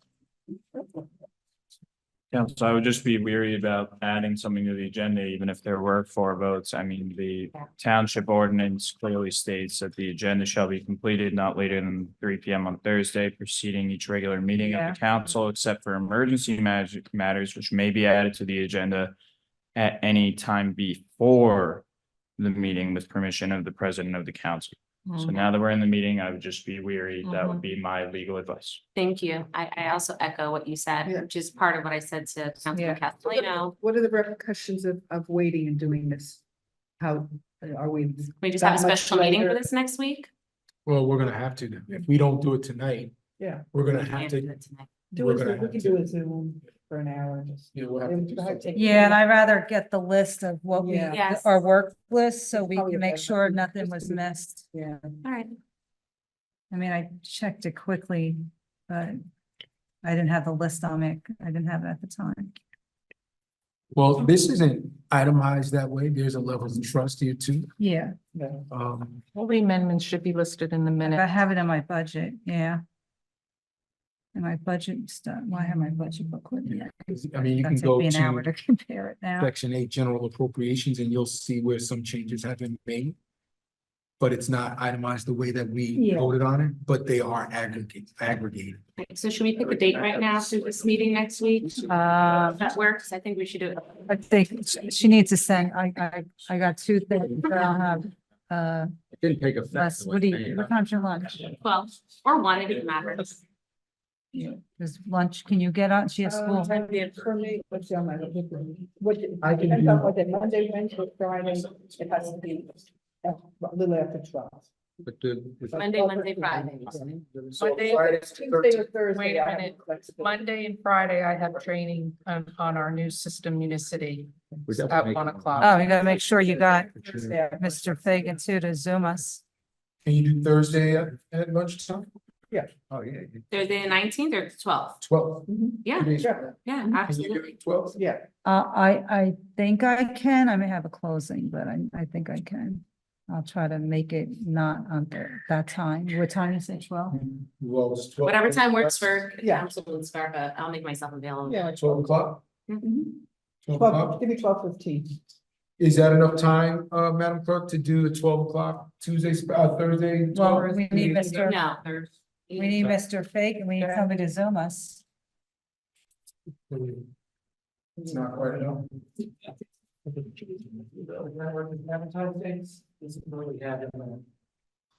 And we need him Yeah, but I If they have didn't, to I push didn't them out. advertise it. and. No, I and- understand. It's had And, Right. Yeah. The other day. We'll get to this. So this has to be advertised prior to it being No, after. it has to be voted on, And then. then advertised, Gotcha. public hearing. Okay, so this week should be fine. Okay. Right, yeah. All right, then we'll keep those dates. Yeah. You're available. Are you available? Yes, keep those. We're gonna do Zoom. Perfect. I'm sorry? We're gonna do We're all Zoom. gonna be on via Zoom. We're not gonna be in person. yeah, Okay, it doesn't matter. So you're good on Thursday, 12 o'clock. 12 or 12:15, I thought. 12:15 is best, if 12:15? if that works for me. Fine with me. and question, is it a workshop? No. Are you available, Mr. Bono? 12:15 On Thursday. Thursday? Virtual, you don't have to be. Virtual. Next Thursday? This. This Thursday, 12. And like, do you have to have public comment? Is it a workshop or is it a? No, it's voting? not the hearing. Nobody's there. It's not the hearing. The hearing is gonna be at our next meeting if we do it this way. They'll take off. So, because it has to be advertised. Once you approve the amendment, it has to be advertised and then you do a hearing. Yes, sir. Will we be able to make it 1 o'clock and accommodate Mr. Bono? I'm available. Yeah, I could do one. One, Councilwoman Castellino? all 1 right, o'clock. 1 o'clock Thursday. Is the Zoom open to the public? Yes, right? You have to, well, that's what I'm saying. Yeah. Is it a So- workshop or do you have to have public I comment? have 48-hour notice. Well, let them come, nobody's coming. I don't care about that. I need a That's what I'm 48-hour saying. Can't be notice. You don't We know have if to someone prepare. is or not. It's not gonna work. For that meeting, you need, I thought you, okay.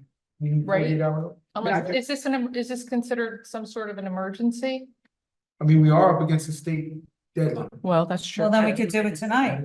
We could have did it tonight. No, you can't. can't self-create You have your to do it emergency. Before the meeting started. Right. The ordinance.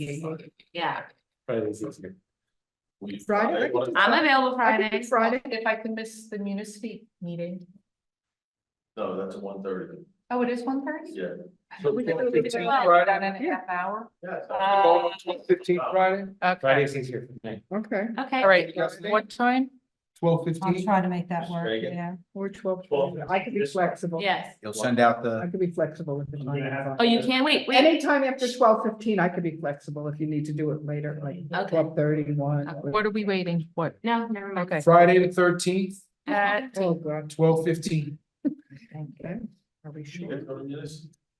Okay, Zoom. All right, I'll do the 48-hour notice tomorrow.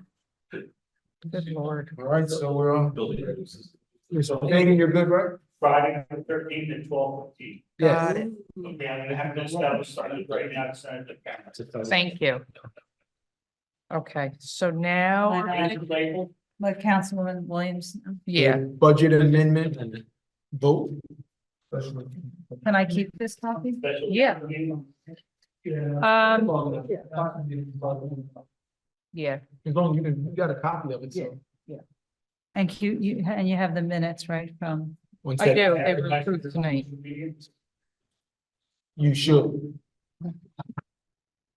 you can send that, can you send the minutes? All right, are we ready, Mr. Bono? You had a question or comment? I can follow up. I looked up the rental environmental center. The 687,000 was a typing error. The 2023 number was about 50,000 in budget, and it went up to 150,000. When I transposed two numbers I found on his work paper. Okay, so you'll send a corrected version of this? This is correct. The No, it 687? is correct. 687 is incorrect. It was incorrectly typed on the introduced budget. It was, he flipped the lines. The total amount. I get it. So reserve to pay debt service Okay. Correct. is 687.9.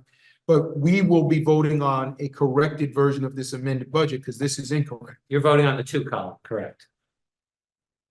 The So No. this is, right-hand column. Yes. Oh, yeah, okay, I get it, I get it. I understand.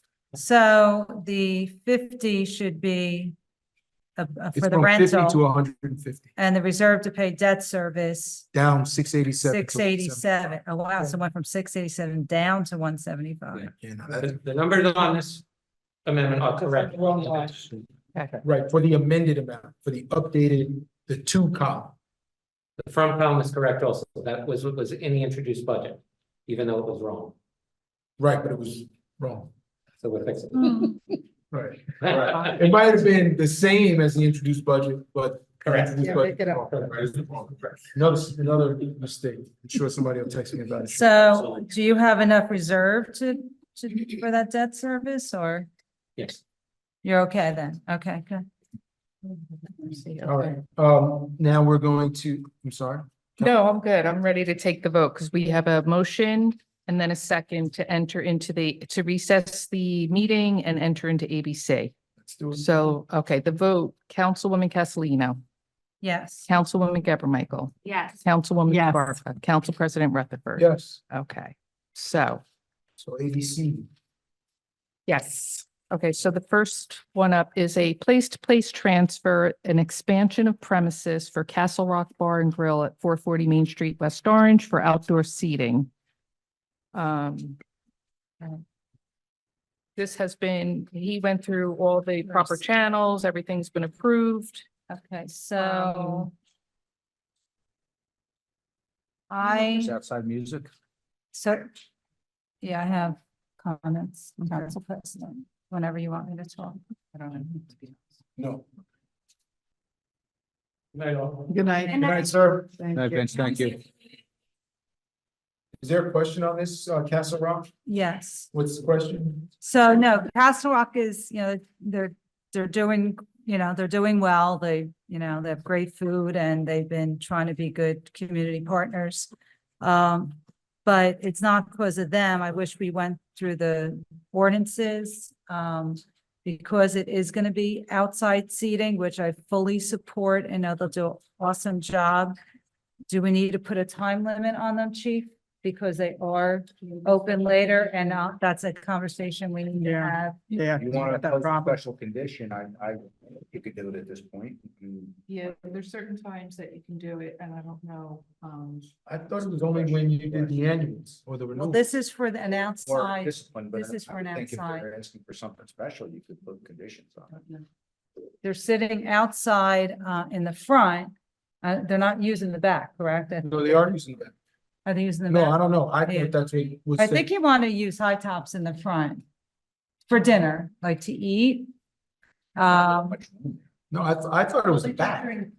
He wanted it in the front. He was Hold on, fixing I up because they have the expanded sidewalk there. No, I know. I thought he wanted to do that. Yeah. Here's his application. He's gotta have a diagram. Yeah, yeah, it's in the front. It's high tops in the front. Oh, sorry, that's this one. Yeah. Yeah, because he So has he's not using expanded, that. he has expanded sidewalk. I know where. Yeah. Basement. Ground floor. Yeah, so it is in the front, sorry, I thought it was the back. So when would, like, so would he have it out there all night? Like, huh? Yeah. This one, so. She just showed the. They had it map. out there in COVID and it was fine. There's plenty of room. During the parade. Yeah. They're not having wild parties there, are they? I mean, we want people sitting out on the sidewalk. Yeah. On Main Street. Okay, We just but don't want a if lot we of get noise. loud, we're getting complaints from the neighbors. The and neighborhood. I'm gonna go to on the ordinance on first reading that we need to discuss. Can we Well, limit it's- the hours of outside seating? Well, to- if they're there for, Or- if they're there for dinner. Because otherwise it goes to when they close at night. 2 o'clock in the morning. Yeah, Oh. you don't want people sitting I mean, out yeah, there. noise. Are they gonna have Well, it has to music be and played everything? Till 2 in the morning. And if they. Yeah. Are they having music? They are now. They are now. Maybe not them. Outside. Maybe not them, but some of the other. Maybe not them, and I don't think they will, because I think this is more a dinner thing for them. But we are having problems that we're gonna talk That have to about be in a few addressed. minutes that have to be addressed because. So. The Eagle Rock trying to neighborhood. Amend this or vote against this or something. Well, I want to support him, but I didn't get a chance to talk to him about it. You think if you support it tonight and then have a conversation with him? Well, how do you? Then the horse. And you can't walk it Well, back. this is our problem. I hate for him to pay the price for some of the craziness in the I would do it the other way. neighborhood. I'd pose a special condition. Well, Yeah. Fights it and wins. It's nice now. He wants to get outside, so I don't want to hold But I'm him up saying- with that too. Can we do put a it. condition on till 11 o'clock or something? Doesn't listen to us and we try to violate. Friday. No, let's not, that's happening.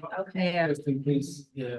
Okay. So Council President, according to Time out a second, time out a second. according to the zoning official, no music's permitted No music. Oh, Oh, all right, okay, then all we're right. So, Okay. outside. No smoking, no music. What about the smoking? You know, smoking? No smoking. So, Well, it's a sidewalk, so it's not going to be allowed to have smoking after we pass the ordinance.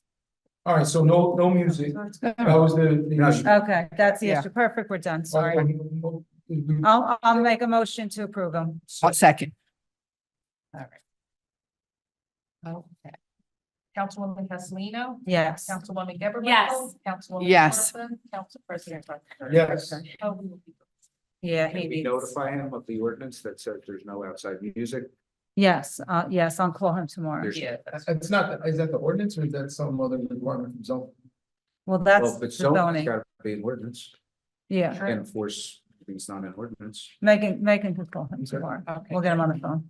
7:52. So the motion carried. All right, 752, resolution, this is, it's a little confusing, but resolution rescinding resolution number 744-24 for license number, for license 2001 Proof LLC, which was approved for the 2023-2024 license term, and rescinding in part ABC Resolution 746-24, removing the same license, 2001 Proof LLC, as a licensee approved for renewal for the 2024-25 license term for failure to submit a request for special ruling from the Director of the State of New Jersey, ABC. So this license is it's either pocket or inactive, and it requires that they get permission from the Director of ABC to extend their license for another 2-year term or whatever, 1 to 2 year term. They failed to do so. And so these resolutions, the one resolution has to be rescinded, the other one has to be completely, they both have to be rescinded because of that. And they have to now apply for their extension from the division of ABC. So that means that they had not renewed for either one of those time periods. So That's relatively new, I believe, too, right? it is new and it's a little confusing. So it's, what they're trying to do is they're really trying to encourage all licenses that are in pocket status to either sell your license or open a door. Okay. I guess because there's a lot that they have throughout the state of New Jersey. So, yeah, so now this person has to, they have to apply for their extension, which they failed to do. The law's a law, right? Right, Offer a exactly. motion to approve 752. Second, Thank you. Okay, Councilwoman Castellino? Yeah. Councilwoman Yeah. Gabor Michael? Councilwoman Yes. Scarpa, Council President Rutherford. Yes. All right, the motion carries. Now, is there a motion to So moved. adjourn ABC and enter back Second. into our regular? Okay, thank you. Councilwoman Castellino? Yes. Councilwoman Gabor Michael? Yes. Councilwoman Yes. Scarpa, Council President Rutherford. Yes. Okay, we are now in our public meeting. Thank you. Ordinances on second and final reading. wait, be back on Yes. Zoom. Mr. You never off. Oh, you usually do, sorry. I Yeah. assumed the ABC hearing usually not. Yeah. Are you good? You're going to be here the whole meeting? Yes. Okay. Well. Well, I was going to recommend that we do first reading first, so. Okay, so ordinances on second and final reading, 286524, an ordinance amending and supplementing chapter 7, traffic subsection 7-32.2, restricted parking zones of the revised general ordinances of West Orange, handicap spaces 5 Cross Street and 54 Llewellyn Avenue. Is there a motion to introduce on second and final? Second. Thank you. Councilwoman Castellino? Yes. Councilwoman Gabor Michael? Yes. Councilwoman Yes. Scarpa? Council President Rutherford? Yes. Okay, this is the time for the public hearing.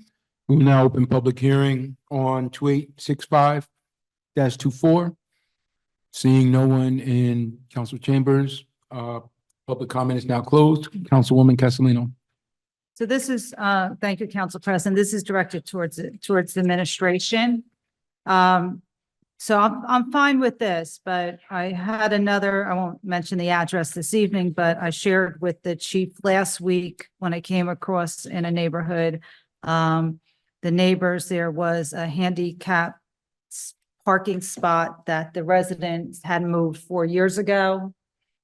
And the people living there now are not, they don't have, are handicapped and they're parking in that spot. And so to try to solve that, I was thinking with my real estate hat on, that maybe when a home is sold and a new CO is given, that they check to see if there's a handicap parking spot as part of the CO process to see, because then, of course, if the person moves away that was in the house, that spot should be removed unless there's a new person moving in.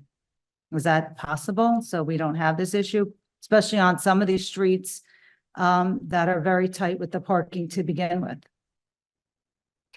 Anything's possible. We just have to figure out how to make it work. Yeah. Real easy, tied to the CO, like because when you issue a CO, you're checking various things on the premises anyway. They just checked it to see if. They have to check the ordinances. That's the point. Like whoever's issuing a CO would need to go into our ordinances and determine if there was ever a handicap parking spot that's associated with that address. So there might be an In order to easier get way rid- to In order just to get get rid rid of of one. the handicap, you'd have to go to the council for the ordinance. So we're gonna hold up somebody's CO. No, but you could get rid of it. I mean, like. But you have to get through you have to. Yeah, I you have know. to Remove it. So the point is, so if somebody comes in for a CO, Well, that's a poor excuse. So it the, doesn't say we can't do yeah, it. yeah. But we can't hold up their CO. I would not hold up the CO, but it's a flag that Yeah, we're, right. It that. really doesn't, one has nothing to do with the other. Huh? The No, CO but still it, issues. the CO I still understand. gets issued, but you're able, that's where you have the checkpoint, because that's when you know the person's moving out of the home. We still would have to update the ordinance to reflect Same thing, whatever yeah. the change is. But the And CO. same thing with the certificate of inhabitants, because sometimes it's given and you're a renter. So either or, I mean, you're going to inspect the property, you're gonna see the handicap sign there, so it's not, shouldn't be. We're gonna have to talk to Janice, I guess, and figure out how. Because all of that. well, Already does. listen, I know but if you live on the street and you see, the person's not there anymore, you see the, and the people moving in think it's automatically theirs, you have neighbors fighting with each other. Well, the short-term fix is Ridiculous. that if somebody's parked illegally, then they should call, the police will handle the issue. Well, you say it's automatically theirs, they have to have they still have to have a handicap. I know, but they're still letting this and they're not getting ticketed. I gave you the address, so we, I don't know if it was looked at yet or not. So we I will gave- I need to gave you a lot figure of out things, so. how to capture it in some language, make an update to the ordinance, so that there's a proactive way of addressing it. I don't know what that, and And one of maybe the things zoning with, officer can tell us. We're, as I've explained to you in the previous meetings, we're working with Municity and we're doing a lot of things. So we're- Yeah. We're in the production phase of it now. As Karen alluded to, Madam Clerk alluded before, Mondays and Fridays, we're meeting and updating our systems. So this may be something that we have to bring up at our next session with them because we're anticipating being live by December with this Cool. program now. So based on our current schedule. So if Yeah. that's something that could be added to Flag. help out, Yeah. we could see if that could be added to the system. I can't promise it will. No, be, I know. I But know. we could see, because the system is working so that if somebody does apply for a dog permit, they also know about, Yeah. anything else they maybe applied for. Right, and then maybe they apply for handicap parking, if you go be flagged there in the same Right, so system. we could see if we'll see if that could be incorporated into that. Yeah, that's all I'm asking, but So- thank you. Karen will bring it up at the next. municipal- Friday. Okay, Yeah. 2866, Thank you. you're welcome, Councilwoman. 2866, Madam Clerk? Oh, no, 2865. Is there a motion to approve Oh, on sorry. second and final? Oh, Thank you. Is there a Second. second? Thank you. Councilwoman Castellino? yes. Councilwoman Geber Michael? Yes. Councilwoman Scarpa? Yes. Council President Rutherford? Yes. Okay.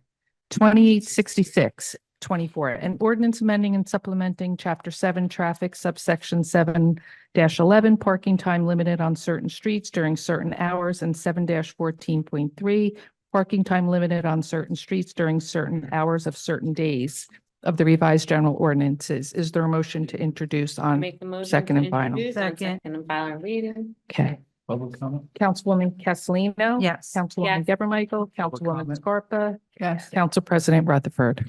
Yes, now we will have public comment from those that are in person only. Seeing none, public comment is now closed. Okay. Any questions? Nope. Um, Is there a motion to approve So on moved. second and Second. final? Okay, thank you.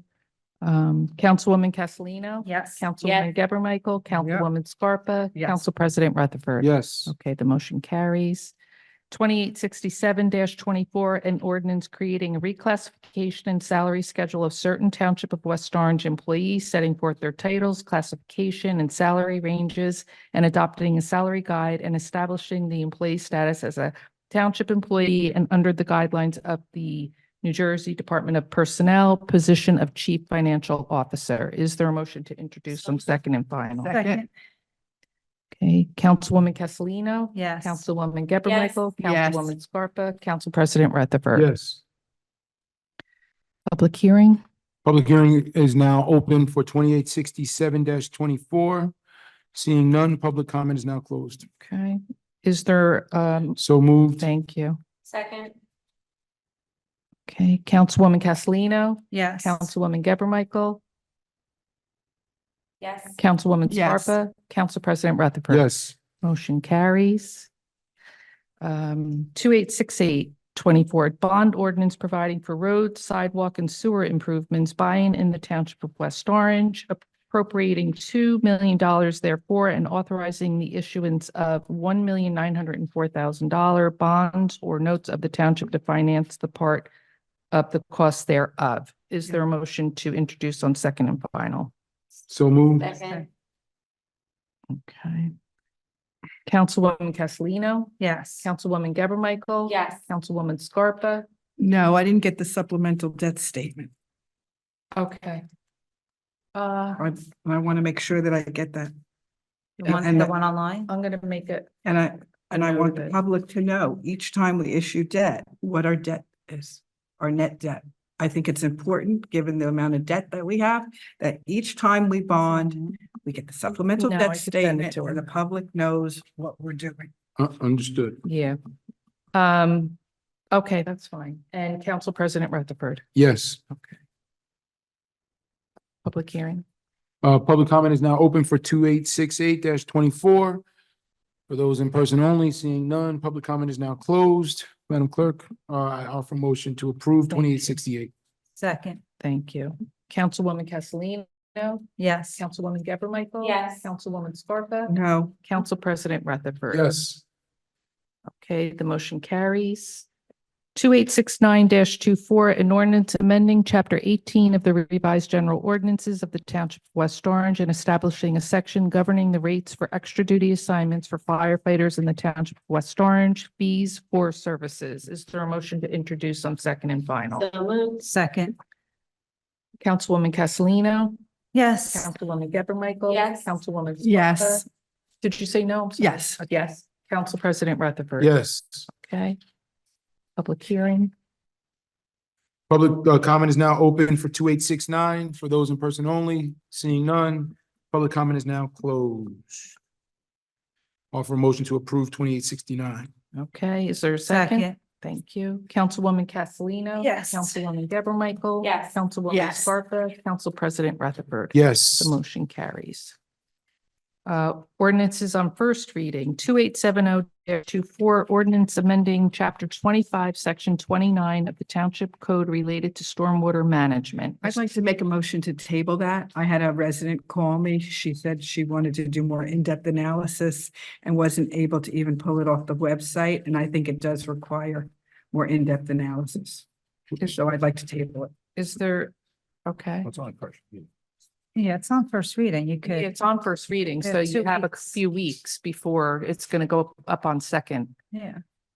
Is there, out of curiosity, is there a delay with this? Is it, So I this, don't know. Is it this- okay to delay it? Is there a rush to have to? We'd have to ask Ziabeth. I don't know Yeah. exactly what this is I- tied to. this is I part of think- that Well, mapping of. Let me just say this Yeah. before, Yeah. actually, let me reiterate that. Chapter 25 has to go before the planning board. Yeah. Before it comes back to the council. So there's going to be Yeah. more time and, Yeah. you know, I'm mean- sure the planning board is not going to get this on their agenda in Okay, October. if we can, I'd like to table it.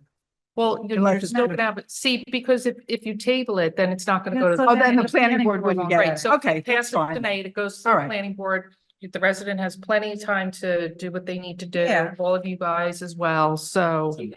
Yeah, okay. Okay, so is there a motion? Talked about how we want to get storm management going. Yeah, Yeah. So- yeah, and there will be time. We have to Yeah. vote on after this. Correct. Yeah, That's part of that mapping I was discussing earlier Right. in the evening for this project she's trying to get done. I offer a motion to approve, Yes, to introduce rather 2870. okay, okay. Councilwoman Castellino? yes. Councilwoman Geber Michael? Yes. Councilwoman Scarpa? Yes. Council President Rutherford? Yes. Okay, the motion carries. 27, oh, wow, I put the wrong number in. Oh, no, I didn't. 2871-24, an ordinance amending Chapter 4, Sections 33.1 and 33.2 of the revised general ordinances of the Township of West Orange, establishing a section governing the consumption of cannabis in public and supplementing Chapter 4 to add a new Section 41 prohibiting alcohol consumption in public. I make motions to introduce. on Okay. first reading. Second. Thank you. Thank you. Councilwoman Castellino? Yes. Councilwoman Geber Michael? Yes. Councilwoman Yes. Scarpa? Council President Rutherford? Yes. Okay, the motion carries. Madam Clerk, can we return to? Oh, I'd like discussion with Oh. Council President on this one. Okay. So, working with the chief, we've had some various issues in some of our parking lots in the township. One being right behind us here off of Willis Street with, people out, and about loitering in the middle of the night and what were they barbecuing, drinking, and it's Noise, just loud noise. It's just been, Willis Street has been suffering for a long time. Quickly parking lot over in the Lady Lord section. Again, various issues that are deeply affecting the quality of life for residents in that neighborhood. which is also my neighborhood. People don't even want to walk their dogs in their Quigley parking lot in the evening because of people loitering and drinking and smoking cannabis and urinating in the parking lot. So it's been quite the activity. So, I hope, this passes. I'm glad it easily passed on first reading. I hope this passes on second reading. So our police officers, have the ability to, move folks along that shouldn't be doing what they're doing. And, Chief, I'll let, if you could just touch base a little bit. I've gotten many concerns as well. So the public consumption of alcohol, forget about cannabis for a moment, was stricken, I believe accidentally. I wasn't part of that. It goes back some time, and I've been for years trying to get mayors, councils to put this back on. So finally, we're here. We have no ability to enforce public consumption of alcohol. Years ago, the ATRA, Alcohol Treatment Rehabilitation Act, the ATRA laws went into effect. They said that any ordinances on your books that made like public intoxication punishable offense, you couldn't do that. It's a medical condition. Take somebody to a rehab, you can't take them to a jail cell. So I think we threw the baby out with the bathwater on that one by accident, and our whole thing was stricken. So we're trying to bring that back, and now today with cannabis being legalized, there's a big push to not have people smoking cannabis in our parking lots and on our sidewalks. Legal department says we can regulate that as well. So we're looking to pass that ordinance and be able to enforce it. Thank you very much. Support here for it, so. Yeah, thank you, colleagues. Perfect. Okay, resolution 261-24, resolution authorizing an award of contract to Reggio Construction in an amount not to exceed $580,870 for the New Jersey DOT Municipal Aid, Carlson Road, Cullen Drive, and Colonial Woods Drive Improvement Project. Is this grant money? Yeah. DOT Second. money. It's all grant money? No 10%, no additional match? That we'd have to decide, Beth. It would be on the ordinance because if she knows at the end where the. Should be in the resolution. She puts it, which is Right, I mean, the awesome. number is the grant, but it says the award of the contract is $1.5 million, but the grant is $580,000. Yeah, I look. Is RNC developers, is that the one? Yeah. Okay, so yeah, 580 is the grant. Yeah, I believe that. Some of the director before, this is all funded by New Jersey. DOT. We received a grant in the amount of $588,770 for the project. Funds are for the part appropriate in the 2024 capital budget as part of the bond ordinance. She gives the numbers scheduled for second. Okay, so now, yeah, that's part of the bond ordinance. Yeah. That's part of what we approved on, what you did approve.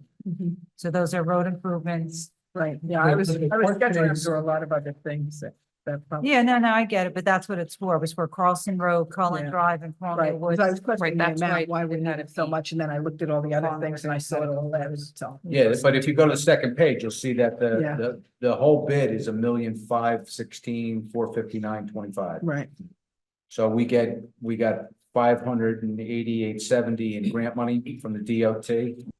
So we're spending probably $900,000, but Yeah, but the Less rest than of a that, million.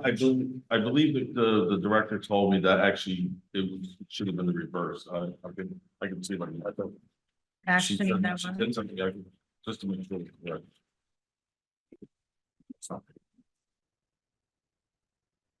Yeah, but I think, is there another award that we did that's part of this? We probably should have did it. Yes, into the full is that 260? 60. She did pull 263. Both of them. Yeah, but we. We just approved both of them now or no? No, Just about 261. Oh, okay, I thought we were done. Okay. We had to sorry. pull both resolutions. So that's where the rest of the money is for that It's bond not- is over here. yeah. It's not. Numbers don't add up to 1.5. No, it doesn't have to, because 500 of the one is grant money, so you got to take that out. Right. So if you add up, so you got a million five on this as the award, right? You take out the 580.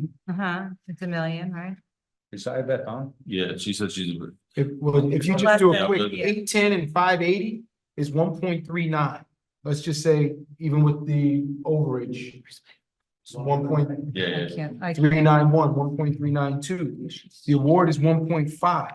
So one, it doesn't say that in these, it doesn't say to me. Extra money there. Well, And it doesn't say that these two are combined, maybe they are. But even when you combine them, two projects, you would be combining the grant money in one. yeah.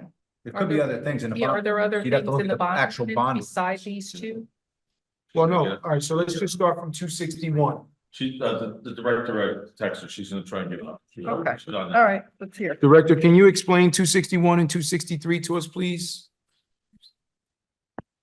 Council President, council members. So 261 is the contract for the NJDOT municipal aid for the year 2023.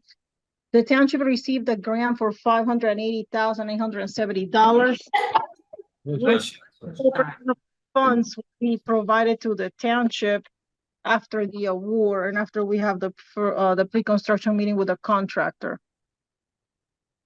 So the award amount will be $1.5 million in change. Yeah, 193, 5. So the total amount is 1.5 million. Of that, we're getting 580,000 in grant money, Yes, which means the balance is paid for by the municipality. yes. We have to full amount because we don't get money until like, I would say 75% before we start the construction. And then the other 25% once the project is completed, inspected and approved by NJDOT. So is the total amount of grant money we're receiving for this 261, 580,000? It's $580,000, yes. Right. And so then the rest of that balance is paid by whom? The municipality.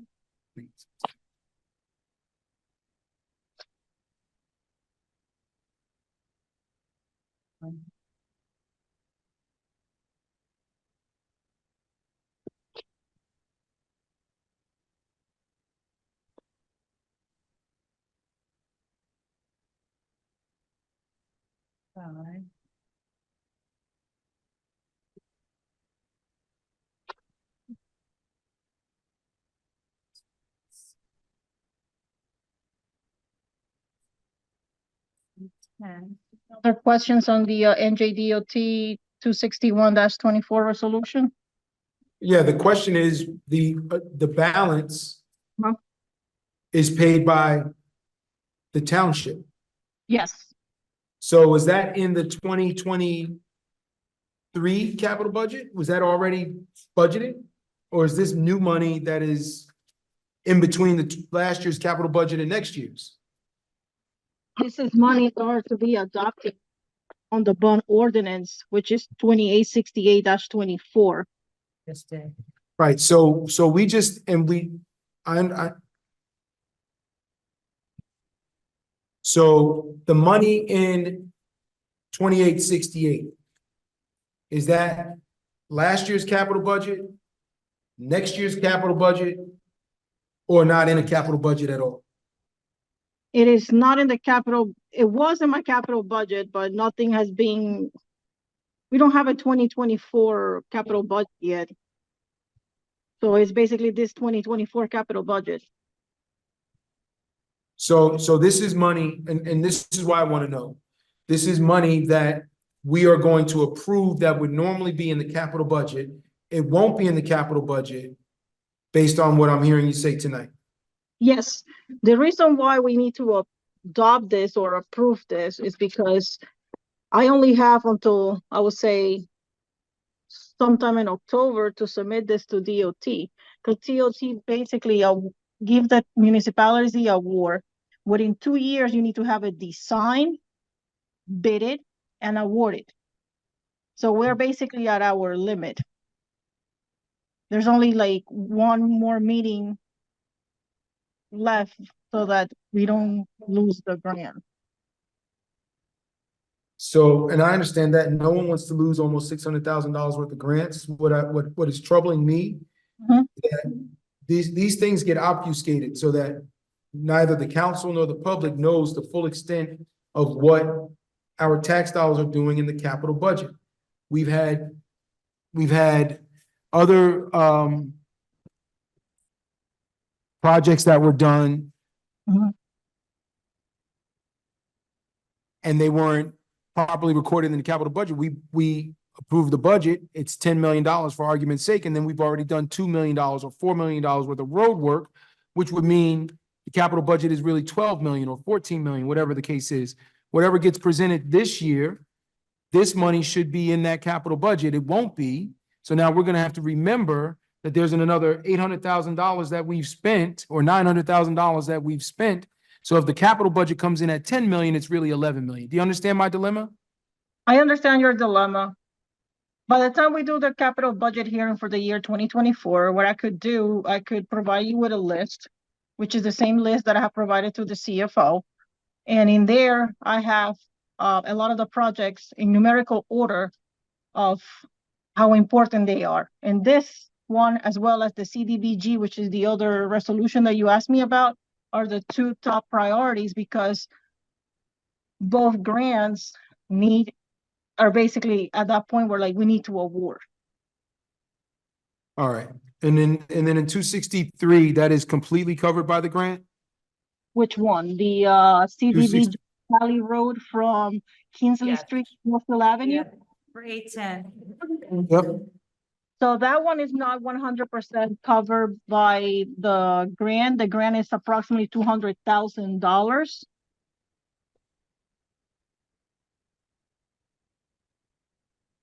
All right. So it's okay. So When we get to the capital budget director, what I will need is a list of all of the projects that have already been done, that money from the capital budget is already allocated toward, so that we have a full accounting of capital budget. alrighty, so what I could do, I could put these two projects along with the bond ordinance for the $2 million, which was allocated for this too. All right, So I that- think there was one other road project earlier this year. I could be wrong, but I thought there was one we did over the summer. That I don't think was in our last capital budget. So just make sure that when we get to the capital budget, which should be soon, everything is in there that either has already been done or that you're requesting to be done. Okay, Thank you very much. no more.